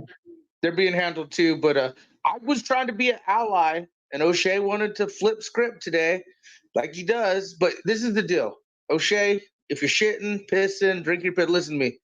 I already tell you, you're coming on here. Oh shit, I don't know what to do. I don't know what to do. I'm fucking scared of the Castro thing. Dude, you could capitalize like a motherfucker on this, O'Shea. You really were fucking obstruction of justice is one of those charges because they know they don't have a charge. All right. Right. Right. And even if you spent time in jail, all right, say they did find you guilty. There's things called appeals and all this other shit. But see, O'Shea, you don't know how the courts run, or you're also fucking very like needy and dependent. You're gonna crumble, dude. They're gonna play good cop, bad cop with them. Bro, dude. I've said it many times. Like, I had like 3 worries that kind of shocked me, being how I used to be a different way. Last time they put me in jail, I just expected to not be let out. Like, Slow State and the rest go, how do you get out? He got to have ratted. I was literally there preparing to stay. I couldn't believe when they let me out with $1 bond with no signature that I didn't pay. I go, they just really kind of, like my uncle said, he goes, the worst thing that these people ever did was keep letting you go and not keep you. He goes, they keep validating you and making you feel like you're right. I go, you're right. They do. So don't ask me where the charges went. I didn't rat on nobody. I just fucking stayed faithful. And bro, sir, please seen it don't. in prison and I've seen it in jails. I've seen people fucking sitting in there and then just get released because, even like right as they're walking in, they're unchained, they're put their clothes on, ready to walk into the courtroom and shit. And this is from jail or prison. I've seen motherfuckers right before they get up to that fucking podium. They're like, hey, man, we need to talk to you. They're fucking dismissing it, blah, blah, blah, blah. And that's because they fuck with gangsters and they played it all the way through, man. They said, I'm going to stand up for whether I'm guilty or not guilty. I'm going to stand, O'Shea don't have it This in is him. what most of these folks don't understand is they don't want to litigate trials. They want you coming in. They want you. Snafu, please don't talk over me. I'm already getting the headache like I do every day. I have too much screen time and I don't want to elevate my voice, man. So the reality of it is, bro, the reality of it is they're so used to and purposely make a system of conveyor belt revenue. They don't want to go to trial. They oftentimes don't have what they need to go to trial. They oftentimes can't establish a voluntary move ahead and jurisdiction to go to trial. So you get dismissals. They want, if you go to each state, each county, the majority of counties have a 98% conviction rate because 98% of people hire a lawyer or cop out. Only the 2%, like in the revolution in every venue, stand tall and stand their position and say, do your worst. I already decided before I got here where this was going. I've accepted it. That is anathema to them and their system. They don't know how to deal with that and handle it. And a lot of times they just chuck you because they got 98% of other people who are going to come in there, give them a whole bunch of loot, suck dick, cop out, and then go on record as another win and conviction for the state or the city of or the county. They're not going to litigate and go to trial with every person who says you ain't got what you need because you only got what I give you and I didn't give you nothing. And all you got's the testimony of some clown on the side of the road who's got a history as long as our arm of corruption. You want me to call into play how every one of these policy enforcement officers has a billion fucking complaints on them when we're at court? I don't think you do. This could be life-changing This could be life-changing for him, but he's such a retard, dude. He's going to fuck it up. He's going to either take the first – when they play good cop, bad cop, he's going to fucking bite into it because he's already seeking advice. And when he has no daddy or any of us in there, and he has a good lawyer guy or the public pretender, well, hey, bud, this is what we need. Bryan's going to crumble, dude. And he's either going to sign the deal or he's going to fuck it up acting like he's fucking going to do it. And, man, listen, we're all the same self on some level. Tommy's here now. Tom has a part of him that has a will. Tom has a part of him that has faith in whatever his truth is. He knows what I'm saying is true on some level. Is it an absolute certainty? Far from it. But there's motherfuckers here who are pretty much willing to die or go through hell in order to get to heaven. And we don't give a fuck about what anyone else is going to do or say. And when you stand that position, you'd be surprised how often the other side says, we really don't have what we need to go the distance with this motherfucker. It's the human element. It's the sixth sense, right? It's the part of this formality and this structure nobody wants to observe. That is the most powerful. Go ahead, Tom and others. I'm going to hit the reefer. Take over. Just real quick, I'm just being consistent. It's not just you. Can you put your striped doggy out back? He'll be there whenever I leave. Strike time. I got a bunch on you too last night, Tommy. He's a good boy. He'll wait there patiently. He doesn't bark too loud out back. Between you, Flow State, and now Bryan on the list and others, fuck, man. Crew's been busy. What do you mean? No, you're the only list. I just don't panel with you.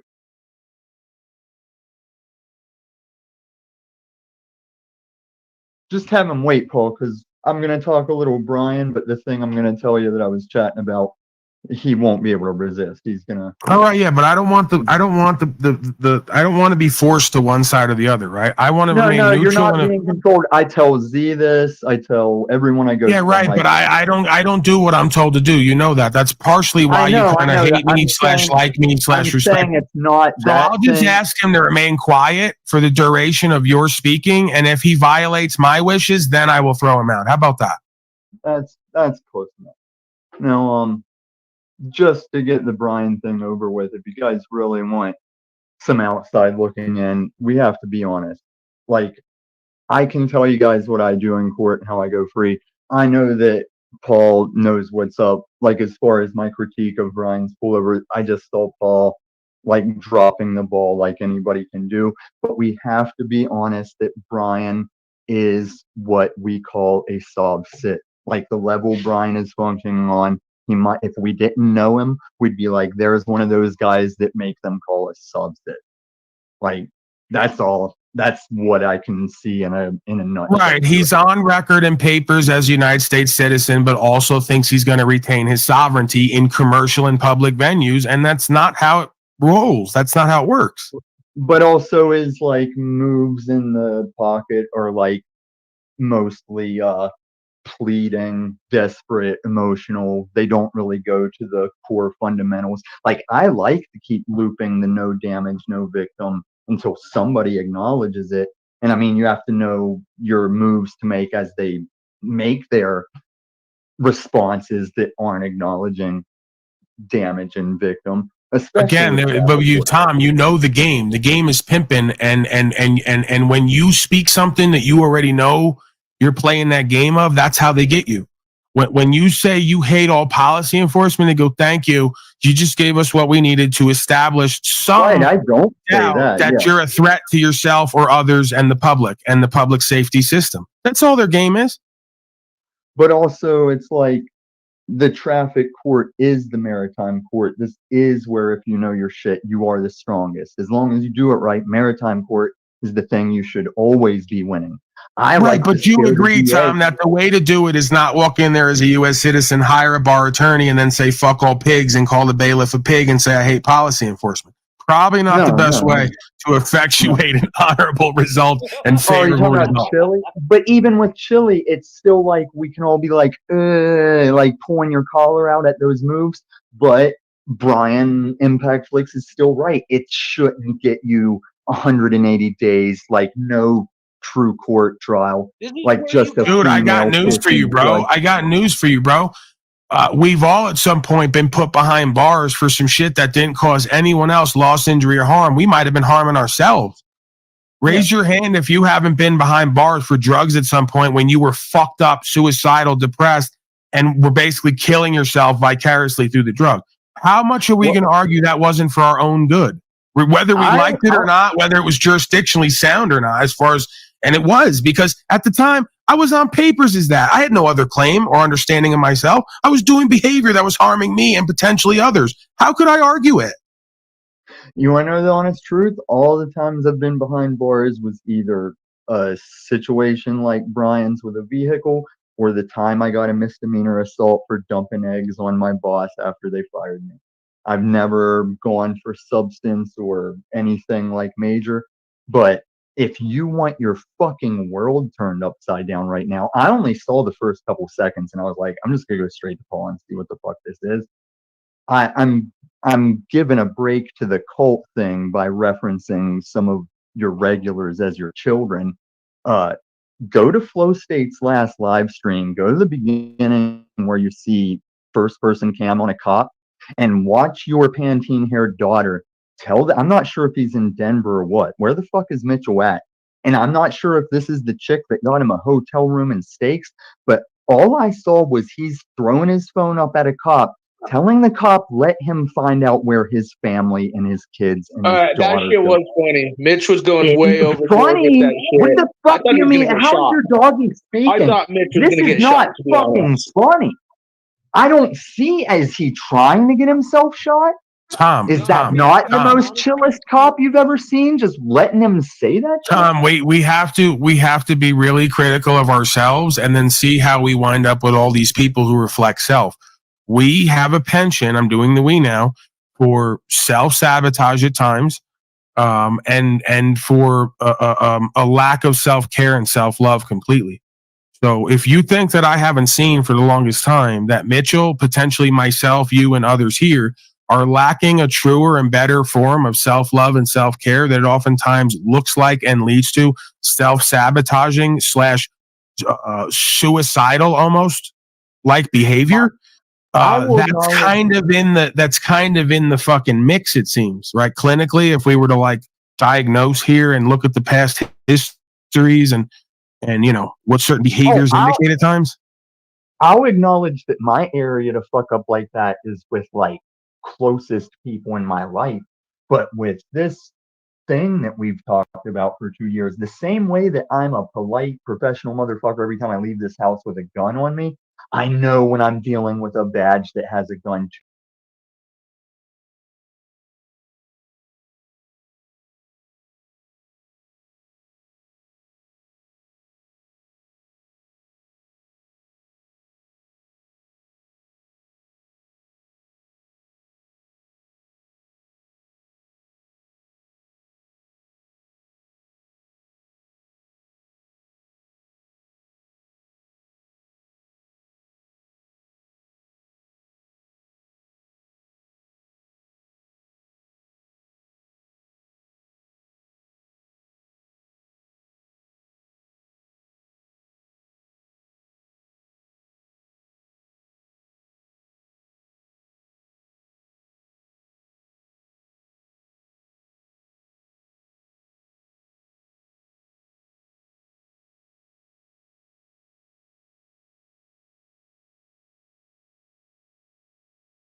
And they need to start taking control over their affairs, their life, and their destiny in some sense.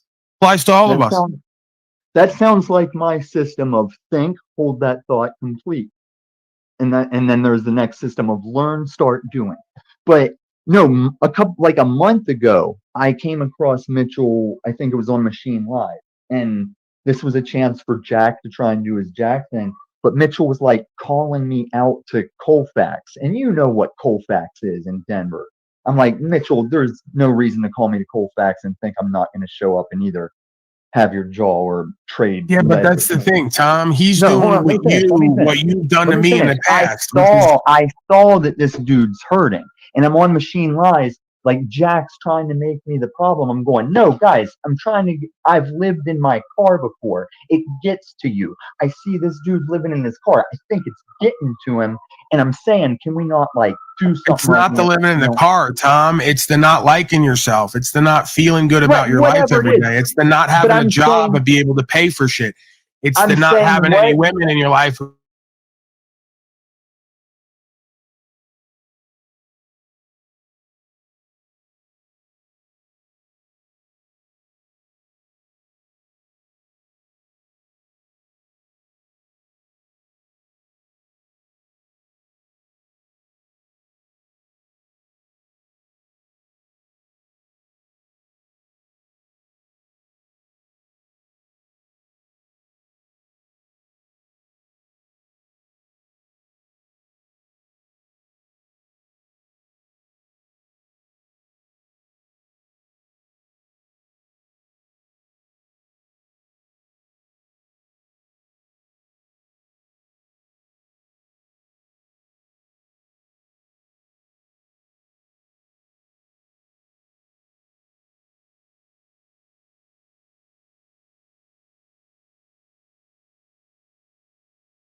All just don't want to live the rest of this fade out with me.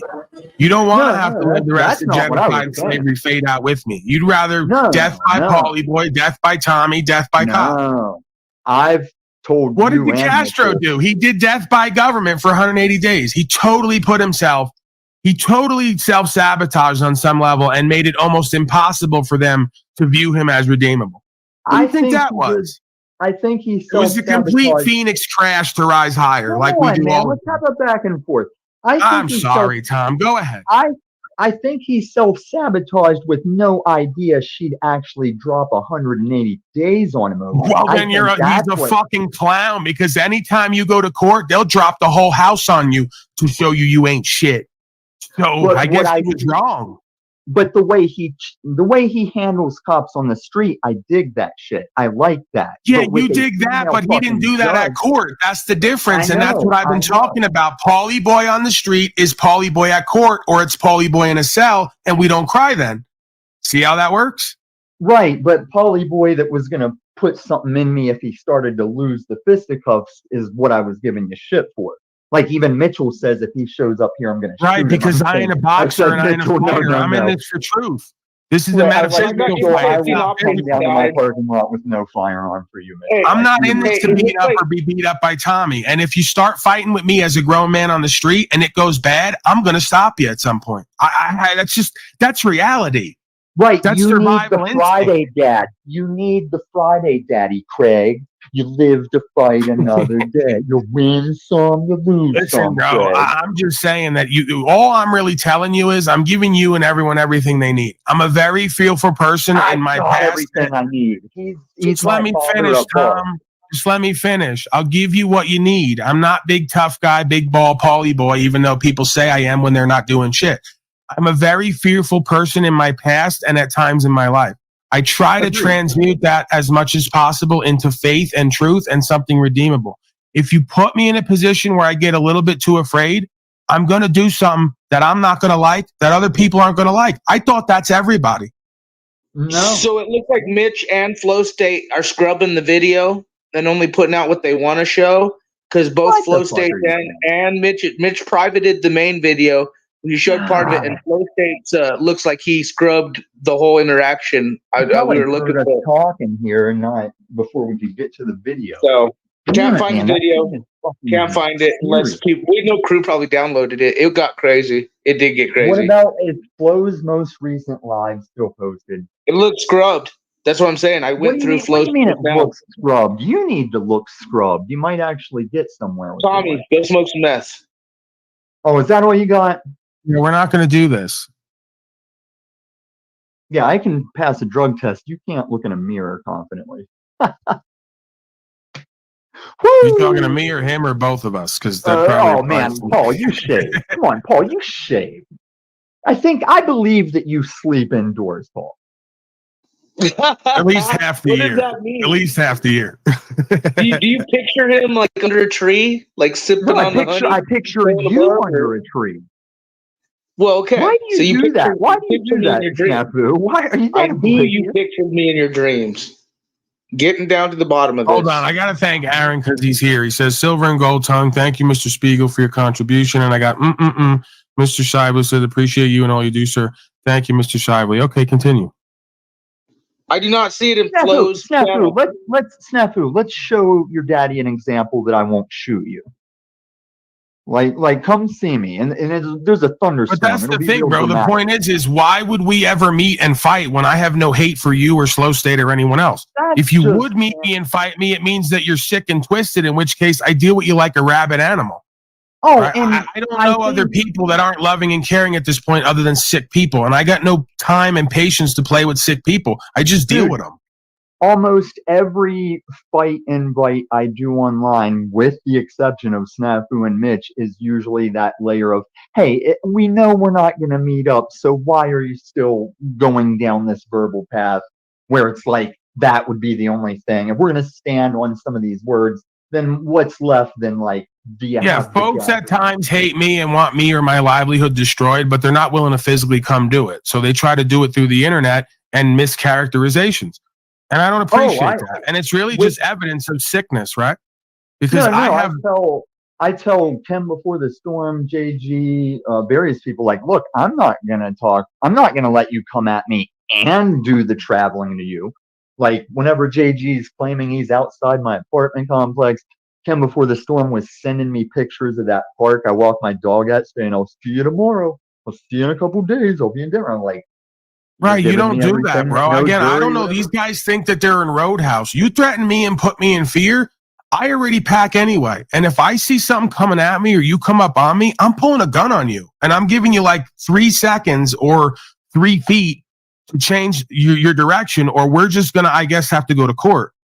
Because that's the thing. I got to tell you, I'm more in fear of doing something to some of these scum and then having to go sit in prison the rest of my life because some court's going to decide I was a danger already and you gave them what they needed to make it seem like I'm violent. That's what scares me. I'm really not afraid of. Which is more realistic. No, I can see that. today's world. That is one difference in us. Like with my upbringing and my earlier military police and shit, I'm very good in the pocket at quickly discerning if I'm in that bad spot or when I have the jurisdiction, if you will. It just leads us to then concluding we got no business making threats and no business acting out, because the reality of it is, even if you have a heart that is able to kill somebody, if they're trying to do wrong to you, doesn't mean you're not going to have to live with that and the consequences from the legal team and all the rest of the worldly bullshit. So it only forces us to become more faithful, forgiving, loving, and reconciliatory men. If not, we're going to live in hate and we're going to have problems in this world. Listen, I'm not talking about me and you. I'm talking about, like, I've even told Talcott and Leftist, I'm like, trust me, bro, nobody really wants to kill someone, but if you're in the right, you're not really going to hesitate or be bothered by it. Like the audacity that someone's coming through your window at night while your girl's asleep. You won't lose sleep over that type of thing, you know? And none of us are doing that to each other. Like scooters of refugees coming up behind you on the street is not a thing you're going to hesitate or feel, am I in the wrong about? Yeah, Tom, I don't put on here, man. I go all the way the other way to give everyone what they need. Paulie's a bitch. Paulie's this, that, and the third. Why? We didn't come here for that. You know, when it's necessary, I do what's true and what's right. In other places, I don't need to be seen as a tough guy. So I've been in situations, and I had to conclude when I was running with Tom. Just let me finish. When I was running with certain type of people, I had to conclude I was not fit to be a gangster and a criminal, because even when people did wrong to me and I responded, I felt bad about it after. So I don't have an ability to harm someone who's trying to harm me and then not have to sit with the guilt that I harmed one of God's creation. I had to kill another human being or harm them to stop their sickness. I don't get pleasure out of that. And in a way, I'm guilty of it because I probably could have handled it differently or just not put myself in that position to begin with. Yeah, you're talking So- about challenging yourself if you're actually a bad person. I was the type of criminal that I let myself get successful enough that I could front you a Quapo, and if I never saw you again, I won't hunt you down over the Quapo price, and then you save me the trouble of dealing with you anymore. Like, just don't come back if you're going to run off with this Quapo, you know? But there's also very easy footage to find of these dudes that rolled through that Russian thing. You can watch them, like, remember No Russian on Call of Duty. They're just Okay, I found executing it. people. I found the footage. It's in your backstage. It's at the very beginning of the video. It was on. What's the timestamp? There, start at the very beginning of the video. You can It just starts see at when the it very, starts very to beginning of the switch video. over to the footage. It's obvious. And if you miss the very And I beginning, hate that it's on Mitchell just flows. I keeps went to going. grab the resource for Mitch because I hate that we have to use. I gotta tell you, while I am in this mode right now of like, trying to share love with all beings, I really don't want to look at Slow State. I don't want to hear his voice. No, you won't see him. This is going to reset the entire I'm power surprised of this Mitch channel. private This is is on gonna. his, This is but- a totally different animal. Yeah, I mean, Well, Slow I'm not State surprised. is really one of the most reprehensible, disreputable, detestable beings on here at this time for me. So I just would he's rather my not buddy. interact with him. I'd rather not hear his voice or look at his face. And I'd rather not listen to him laugh and giggle as he turns Mitch into content, just hoping and waiting for him to get shot by police so he I can don't detract think from it's in that everything. context. Please stop talking over me. Please let me say this. I don't need to also let want- you do anything. Let you No, I'm imply when I asking. choose. I'm Let asking, you- host. I know. Just let me finish what I'm saying, please. I'm asking you on my broadcast to let me finish, even though I'm in the position of control and power. That's astoundingly. Oh, there we go. That's Classic. astoundingly a testimony to my goodwill and good faith that I don't No, want to no. have to do. Your the ego control and thing. power I is don't wanna have limited to to do your it. You're little torturing me panel like place Snafu. here. He's That's doing why it. you're fearful. He's doing it. All That's right. why Take you're over. not- I'm going to that's go why hit you're the a front. Reaper. You figure out what you're going to say and do next. I'm tired of playing this game with you and Snafu and the rest of the folks who need to be heard but don't have a broadcast with more than 10 people to be seen and heard. Oh, I got You- a broadcast. So It's you where I. push it onto me. You project the obligation onto me that I have to let you be seen and heard implicitly, even talking over me constantly. I don't understand it. Don't understand why you continue it with me day after day. It's such a simple task. When daddy's talking, just let him finish. I do I have a headache daily. It's too much screen time. I'm here because I love you all and I enjoy sharing experience. I don't want to have to fight to be heard or have what I'm saying be unintelligible because you're talking over it on the rebroadcast. Thank you. So as soon as I put him in the back, he's got to run off because he's too valuable and important to be put in the back for 3 seconds and recentered and refocused. He's the one, and definitely not me. When I have to take control and charge, I offended him. Your thoughts, Christos? Because I saw that you came up here. We're going to end soon. I'm going to call it soon. It's too much sickness, too much gossip and drama, too much projection, too much division, too much false competition and inauthenticity online for Uncle Paulie today and pretty much every day.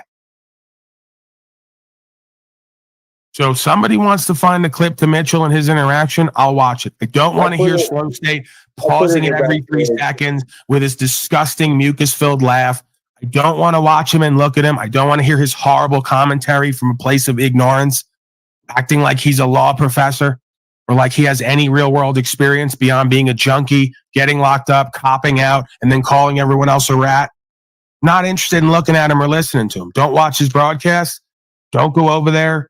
He's constantly talking about me is what I'm told and shown. I can't even get away from that. People who watch him and say he's so grotesque, he has no content. He just talks about you all day, every day with 8 other haters. I know. It's been the same dynamic with all these people for over a year and a half. Going nowhere. Yeah, he actually makes my skin crawl for real, not even just like a phrase of expression. Uncomfortable. Actually creepy. There's attractive beings in this realm, and there are repulsive beings in this realm. You figure out who's who and which is which. The one thing I gotta say is you definitely should look at the footage personally. I get you don't want Flow State disgust me, but it looks like Mitch burned the footage, scrubbed it on his own channel. Flow, of course, will use it for clout, but it does show that Mitch is needing, like, crying for help, guys. Like, it really does. The way he acted, it was very dangerous what Mitch was doing and just how he was doing it. And I don't think a lot of you guys understand, like, that was definitely a cry for help. I hate the fact that the only footage is on Flows. I'm going to see if crew recorded it because it was pretty outstanding, Paul, to watch the interaction of Mitch and how the cop, what he was saying. Like, he was like, I'm going to find your address, your sisters, your moms, fuck you, blah, blah. And then, like they said, it got to where the cop slapped his phone out of the hand when he approached the car, but then Mitch started running, chasing the guy, fucking like blocks worth. It was nuts, Paul. And yes, Flo is fucking a piece of shit, capitalizing on it, and of course, he kept it up. Well, that's why he called himself such an ardent capitalist, because he came online to capitalize off of every opportunistic event that has happened. While he projects that onto me, that I'm the narcissist. No, you guys are the covert narcissists that reveal your narcissism overtly at times and will take any opportunity in any conversation to capitalize to get you an extra $20 or $30 to buy your toxified product. You know, we know who and what you are and what you're here for. Pretty much the antithesis of who and what I am and what I'm here for. Ironically, while I am capitalizing in some sense indirectly, I'm more of a communist here.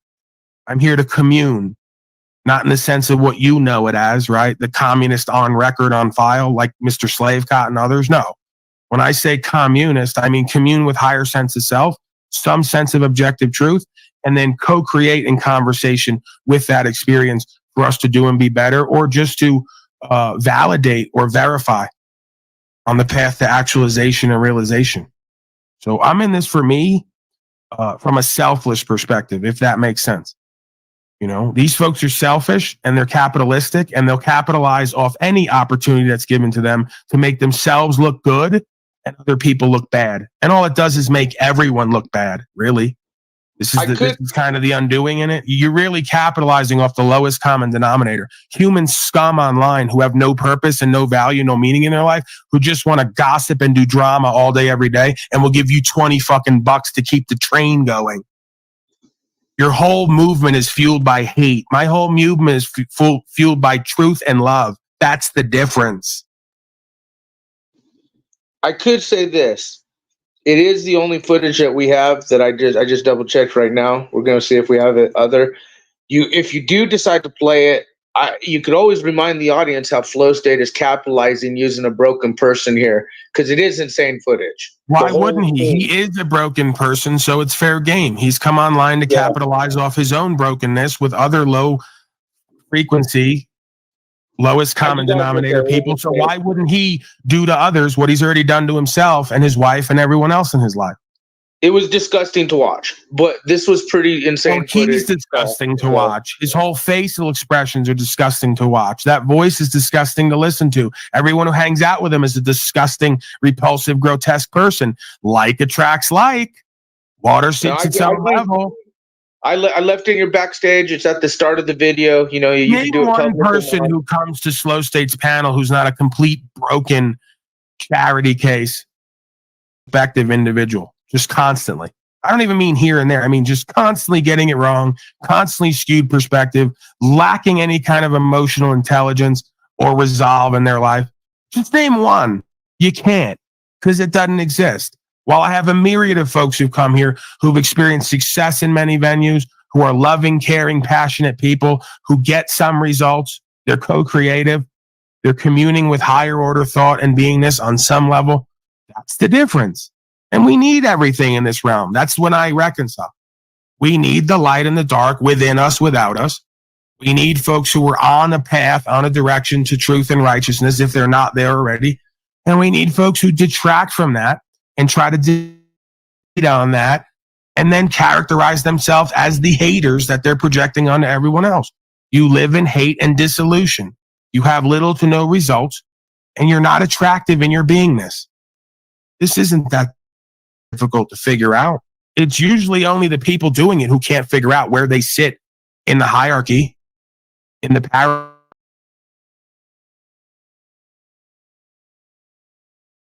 You advocated for Bryan O'Shea to go to jail for traveling freely. That's all we needed to hear. You know who and what you are. A crony capitalist. You'll capitalize off of all the shit of the world, but never actually have to do and be something as a man to really capitalize off the opportunity. You got an opportunity now more than ever to stand for rights and freedom just because it's true and it's right. It's also valuable. You won't capitalize off that because there's potentially consequences with that. You need a will and discipline for that. You need conviction for that. You don't have that kind of conviction. The only convictions you have are for meth. So, you know, there's players in the game on the field, and then there's those sitting on the sidelines taking contributions to talk about those in the game and usually hate on them. So, you choose where you want to be, what you want to be a part of, and what you want to give your time, energy, attention, and value to. And please understand, once you do that, it is of what you supported and what you stand for. That's what we all have to live. We know that.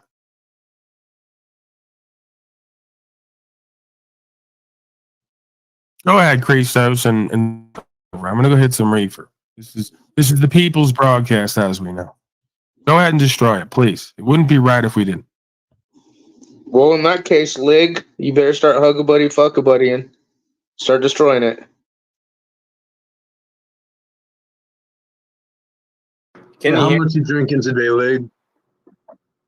Can you hear me?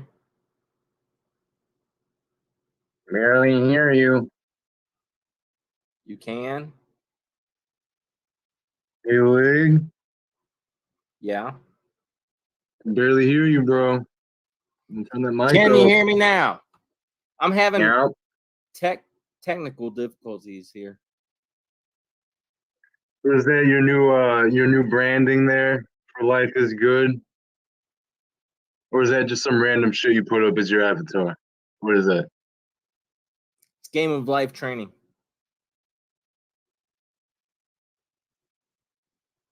Man, that's inspiring, bro.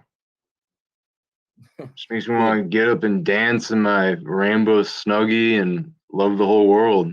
All right. Yeah, I missed that snafu, but I saw that Mitch was live, the other day, like twice recently with cop It's in the interactions. It looked like. Yeah, it's pretty. I mean, I honestly, I even when Crew was watching, that's why I know we download. We're like, damn, dude, he's trying to get himself shot. Like, You ain't gonna stop talking about it, so I'll give you what you want. No, I'll give you what you want, man, because I can always practice detachment and neutralization. Please don't talk over me. Please don't talk over me. Please don't talk over me. The 1,000th fucking time I've asked. So I can practice detachment and neutrality, and I'll give you what you guys keep clamoring for. We'll watch Flow State, giggle and laugh with his bright, wide eyes as he's watching someone potentially throw their life away, just like he did many years ago. And misery loves company. So I'll give you what you want, right? We'll promote Slow State indirectly. We'll get more broken people over there to watch him suck up, have him parasite their time, energy, attention, and resources. I love the game. The game is life. No, don't do that. Don't do that. We'll pull the clip, Paul. No, Just it's fine. I want to watch him laugh and giggle and chain smoke cigarettes and revel in someone throwing their life away. Yeah, no. I want it. I want to watch him. No. Now I want it. See how quickly that happened? I said I don't go to it to know. Give me the whole truth and all the truth. Put it in my face. Edit the clip, Show me what a hater looks like. Show me what an audience of haters looks like. Show me what misery loves company looks and feels like. I'll put my face right in the void. Let's do it. Give a fuck. I'm still going to be me after. I'm still going to have what I have. I'm still going to have this audience. I'm still going to have the community I have. I don't lose a motherfucking thing. Really? All right. Well, either way, I could pull the clip away from it. I was going to try if you needed me to edit. Go ahead. I want you to see your people. These are your people. All you Americans. Yeah. Ha ha ha ha ha ha ha ha ha ha. Mitch is going to get shot today. Ha ha ha ha ha. I'm a miserable, hateful prick. I want to see someone die and do content. I want to capitalize. Shut the fuck up, pussy. Shut the fuck up, pussy. What do you want me to do? Take her phone or shut up? Tell your sister I said hi. Tell your mom I said hi. See, Flo doesn't even get how serious this is. Yes, he does. You don't get how serious his sickness and narcissism and condition is. He would love to watch Mitchell get killed or thrown in jail right now so he could turn around and say, this is what people who hang with Paul do. If you hang with Paul, you get thrown in jail and shot. He would love it. Stop saying he doesn't know how serious it is. He does, and he doesn't care. He wants to see people. He wants to see people harmed and enslaved so he can validate his own meaningless existence and have company in his misery and genocide. Don't you get it? No, you're right. That's why he doubled down with He's pedophiles. El Demonico. Don't No, you that's get why he it? doubled down with pedophiles. I agree. Flow State's a piece of shit. Pedophile supporting piece of shit. Hammering him. Look at this cop. He's like, what the fuck do I do? Yeah, following who around? This bitch following me around. Why doesn't she park in her property when she goes to work? Why does she park on someone else's property instead of this wide open parking lot? Right. So why are you worried about what I'm doing? That's my job. Yeah, RT, you're exactly right. What's wrong He's with standing what there I'm doing? pointing his body What's cam at wrong with Mitch. what? I'm not following anyone, pussy. I'm protecting myself from bad faith, false claiming criminals. Right. You fucking weak. Yeah, now keep licking your herpes, you little faggot. Oh my God, Mitch. Well, What the fuck? Cool. Carry on. And these cops are no way. I don't know what happened at the beginning of this, but Mitch better get up here and tell me about it. Go ahead, back up a little bit. Or what? Shut the fuck up, pussy. Don't know how to drive or park? You above the law? Apparently so. The hybrid. Damn, he just hit at Mitch. He took a swipe at Mitch. A couple steps back. Or what?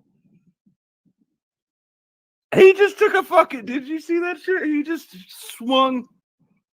Oh, fucking A. Mitch is doing his shit. Yeah, this is the guy, by the way, giggling like a little girl who's surprised at every action. This is the guy who's going to fight me on the street. It's like a little girl. Surprise. Oh, he did. Oh, he did that. Oh. This is the guy who's going to show up and pop shit and beef, right? You're a fucking clown. You're a coward. You're surprised by everything and don't know how anything works. Then you laugh and giggle at other people potentially gambling with their lives.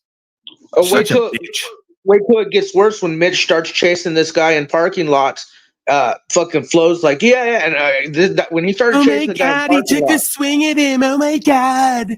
Oh my God, Karen, he took a swing at you, Mitch. I was worried Slow for State him, still doesn't know what men do in every situation. He's been hanging around bitches too long. That just talk and giggle and laugh and comment. He doesn't know how the real world works in any way. Another spirit of their mama case. Shit where he chases people again.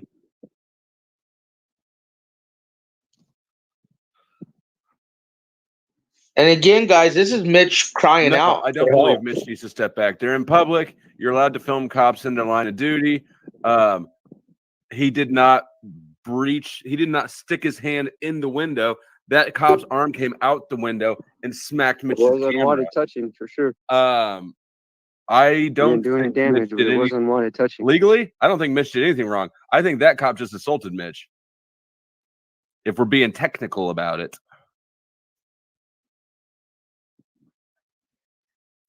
Yeah, happy fuck the cops did. Nah, this Joe Yeah, Cool, right. this bitch. This Mitch lives in his car.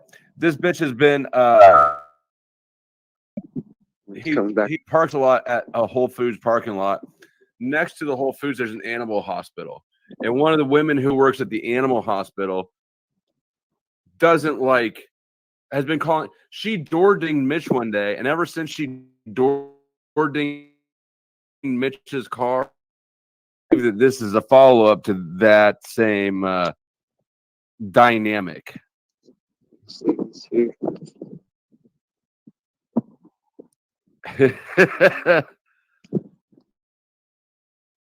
You think, RT?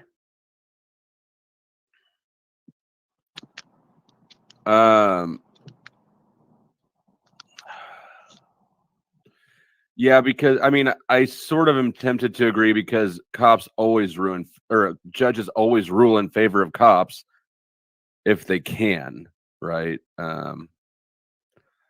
But Mitch didn't stick his arm inside the vehicle. I don't see how that would be anything besides assault on So Mitch. rude. The cop reached out the car and smacked him.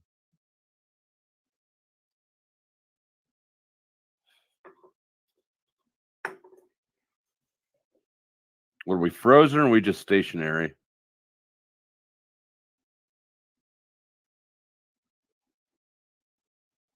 I think we're frozen. That bush doesn't look like it's blowing any. Yeah, you're blowing heavy. Those clouds don't look like they're moving any. I'll leave it up a minute and see if that enough. See if it resumes. Because like having to listen to this guy pretend to be a commentator or an ombudsman or someone with any kind of opinion or value that we want to look at or listen to is embarrassing. Was that enough? Did we get enough of that? Yeah, that's enough. Like I said, if you watch on your first time, the basic is he found the cop, chased him around a parking lot, like literally chased this guy around the fucking parking lot. Yeah, there's like, you tell me when you're riding in the car chain smoking with this kid one day, Taylor, could you remind him he's not interesting, he's not entertaining, he's not well informed, he's not anything, he's the most boring thing online ever? Would you remind him of that, please?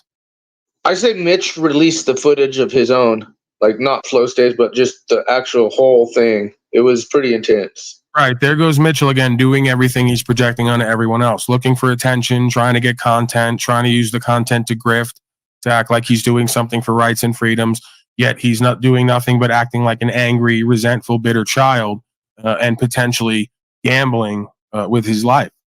Absolutely, yeah. I mean, I honestly was like, they're gonna fucking shoot him. He chasing this fucking cop around, like telling him, like, say, like that wasn't the whole thing too. That's why I said it seems edited. It's weird because there was parts where he was like, "I'm gonna find where you live" and this and that. Like, it was gnarly, dude. Like I said, Mitch has privated his video.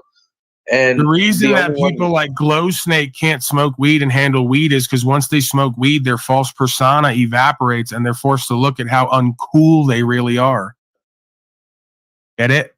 So when it comes to people like him, they prefer cocaine and meth. Gets them in their alignment, in their false ego, right? When they smoke that weed and they're forced to have to be introspective and retrospective, they get real insecure and fearful because they're not who they pretend to be or say they are. Other folks who are actualized and realized don't have that problem smoking weed. So another indication of his state of consciousness and awareness, how one-for-one predictable. Because I heard him say that, but I can't smoke weed because it does thing. It makes me paranoid and insecure. Oh, just like I can't drink alcohol because I start fights with everyone, right? Because you hate yourself, you don't like yourself, and you're not what you purport to be. You're a fraud. I'm just and gonna when be folks real. like you take alcohol and drugs, all that shit comes out. And it scares you and everyone else. Paul, when people are ignoring the fact that he admitted being a Proud Boy, fed tied with a chap, and then admitted and shown you guys his pedophile supporting optics and, you know, a 70, 80,000 subscriber going to his little bitch ass that just started. And it's all about old snafu. Guys some of these like him in certain situations are nothing more than victims. And I'll leave it at that. He's a piece of shit, dude. Flo's a piece of shit. And he's worth because he lives on Kansas and cornfield. If he took his ass to where Bryan O'Shea was from or myself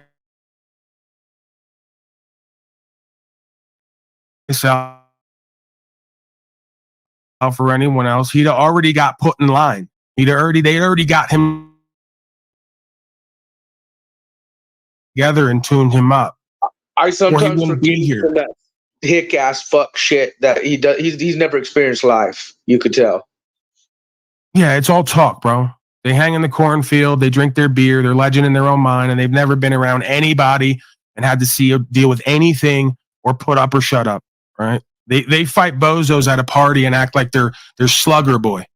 know, they're fighter boy. They're tough guy because they fight in the cornfield when they're all drunk, right? I'm not interested in your fucking nonsense. I want to ask you this. I want to get back on track real quick. And this is Ricos, exactly. You got a bunch of Napoleon Dynamites and Uncle Ricos out in the cornfield, legend in their own mind. Go ahead.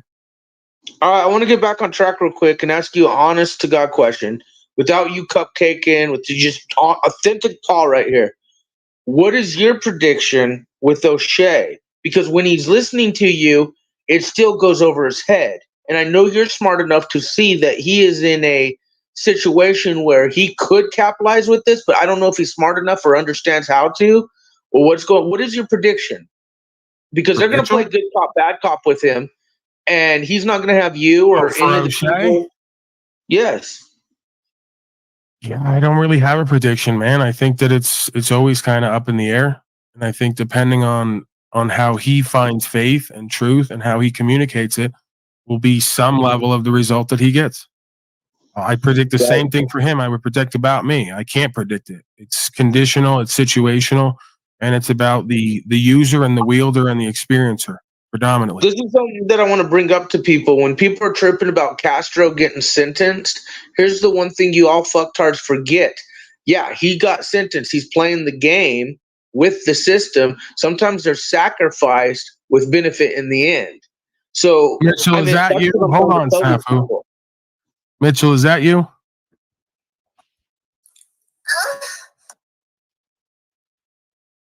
All right, I'll see you later. Another clown pretending to be somebody else to try to play games.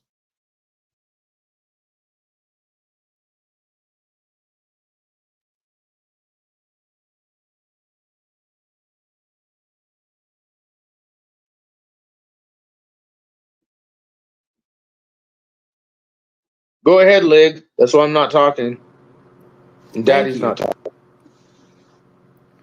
No, I think Chili's going to be out in the next probably 3 or 4 days, I would guess.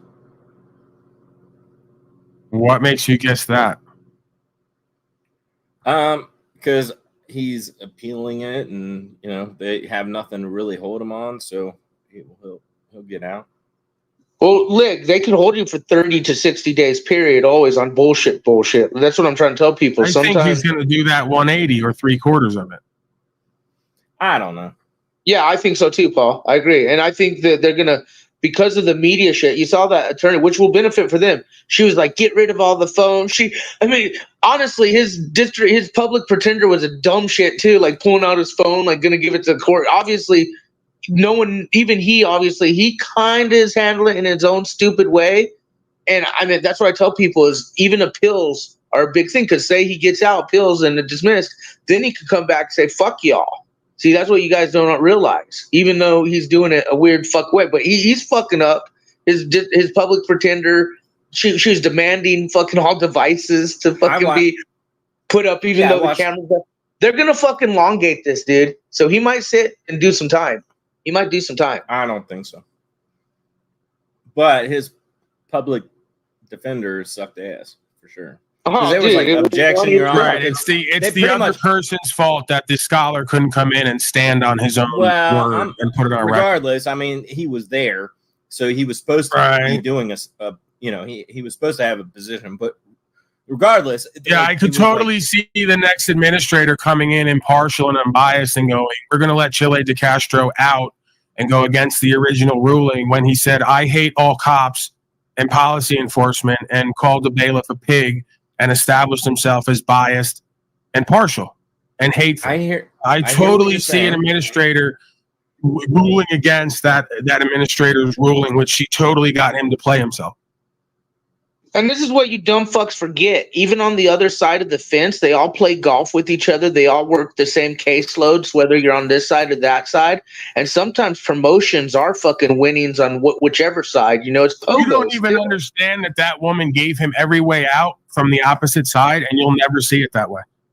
She literally addressed the 3 issues that were the main issue, and if he would have came with any kind of response that was equitable or based in trust or truth, they probably would have got a different outcome. So she gave you the opportunity to say, oh, no, absolutely do I not believe all policy enforcement should be hated. I give the benefit of the doubt. I have some bad experiences with some of them, but I'm not going to show bias, hate, and implicit projection. Once she gave him the opportunity to get out and he dug his hole deeper, she's doubling down on it. You double down, she doubles down. Now you got to work backward from behind the 8 ball. Good luck. Good luck getting somebody from that society to take an interest in you when you already showed yourself to be bad faith and dishonorable and a dummy to boot. Well, this guy was clowning anyways from the beginning, because when he had his first hearing for the hearings that he had with a different judge, but his, first hearing for the judge to assign the judge and courtroom and all that, this dude didn't even know about the system. He's doing more grifting because he's got a $5 million house. Hey, let's be clear. He's doing more grifting like they all been doing for the longest time because they can't pay their own fucking rent without a livelihood online. But so you want to live in $5 million houses? Go put the fucking house up for sale, get the equity out of it, and pay your fucking legal fees to get into federal court. God forbid you motherfuckers just become self-made. Do what the fuck you need to do, and if value comes back, great. If not, you're not needy and codependent. Give me a break. $25K now for Chile de Castro to go to federal I'm going to sue this person. I'm going to sue that person. Shut up. Let's do the saga of Chile de Castro. Let's follow it. Let's invest in it. With our time, energy, attention, let's give him money so he can get other people to talk for him and not do his own work. Yeah, great. More enabling, more hypocrisy, more double and triple standards, more ignorance of the truth and why things are the way they are and why they resulted the way they did. Great stuff.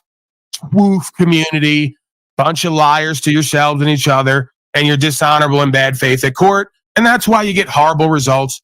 And you're a fucking joke to someone like me. Give a fuck if you got $5 million or you need the next 25K because you don't know how you're going to make a living for the next 6 months.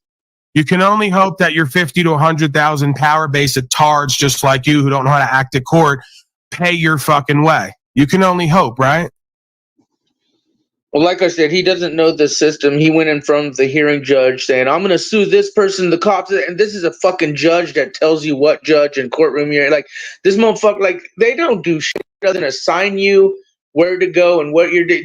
And yet this motherfucker knows the system and all that. Like, I was laughing at just the hearing courts from the start. So I knew this was going to be a train wreck.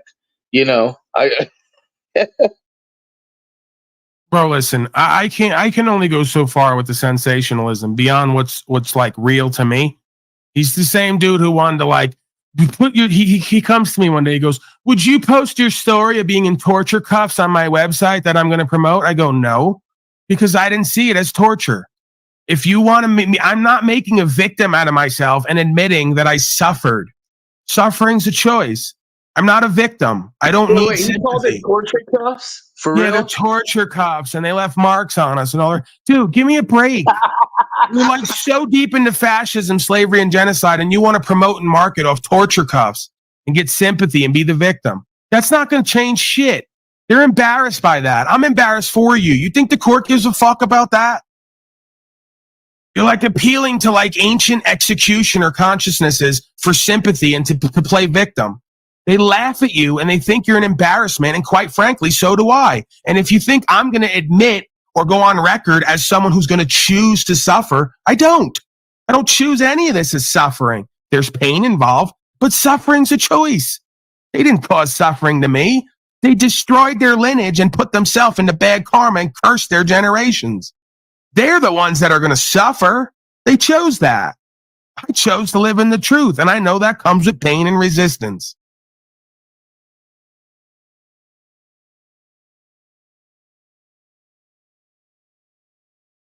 Torture's being alive in a fucking venue with a bunch of slaves like you. You want to be real about it? Torture's being alive with knowledge and awareness and application and results and having to sit around a bunch of slaves who could do and be that but won't. Because they're going to do it their way instead of the way. That's torture, and I don't even call that torture. I call that I love the game. Another great simulation. Good game, God, like Talcott says. Great stuff. Performance of all performances. The non-performance.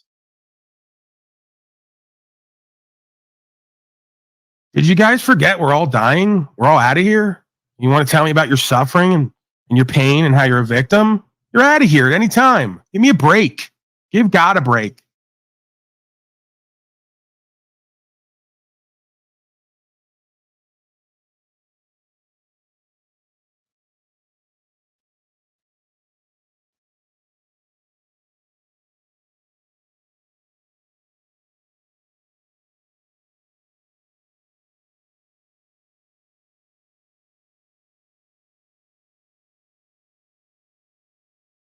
Your thoughts, Aaron? I think he's affecting change, and I think that's a net positive in the world. So I think He's not affecting change. He's inciting a whole bunch of tards who haven't done the work to get uppity and to start protesting and to make group consciousness us versus them, the sovtards versus policy enforcement. That's what he's doing. He's another agent, not an agent, whether you want to accept it or not. He's learning as he goes. Bullshit. Bullshit. Why do they all contact me and have to purpose? Hey. Why do they all contact me and have to change what I'm doing to do what they do? That works out horribly. If they're not agents of something or someone. Why? Why do they all contact me constantly privately and say, Paulie, you should do this. Paulie, you should do that. No, I don't want to do that. Why'd you contact me? I don't follow you and you have all the numbers and power and money. You're contacting me and trying to affect what I'm doing. So that only lines up and ends like this. I'm starting to think and have for a while that the devil is hard at work and is occupying most folks' inner space at least part of the time, if not all the time, whether they know it or not, or whether they want to accept it or not, or realize the results or not. So I'm not seeing someone who's effectuating positive, honorable, beneficial, presentable change. I'm seeing an agent who's doing things his own way off of his own ego and will and pride, and it's causing more division, more escalation, more us versus them mentality, more conflation of public and private rather than understanding and clarification. I'm seeing more chaos, confusion, and opposition than ever. Please don't tell me he's an agent of truth. Please don't tell me that that's what the paperwork and everything leads us to believe with his smirk and his smile and grin. I think he's devilish in some way, and I always have. You want me to come out in the open all the way with my intuition? The moment that Castro contacted me, and the more I looked at him, the more I got the impression he's devilish, he's a deceiver, he's got his own pride and motivations involved. He doesn't give equally as much of a fuck about the truth as he does of how he's seen and where it goes for him.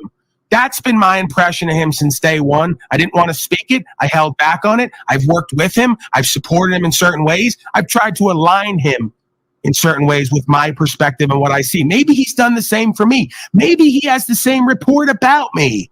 Maybe I'm the devilish one. Maybe I'm the opposer and deceiver and detractor. I don't see it that way, of course, but does one ever really? Okay. You guys are both doing the same exact thing. Just right, but I'm doing it for the truth.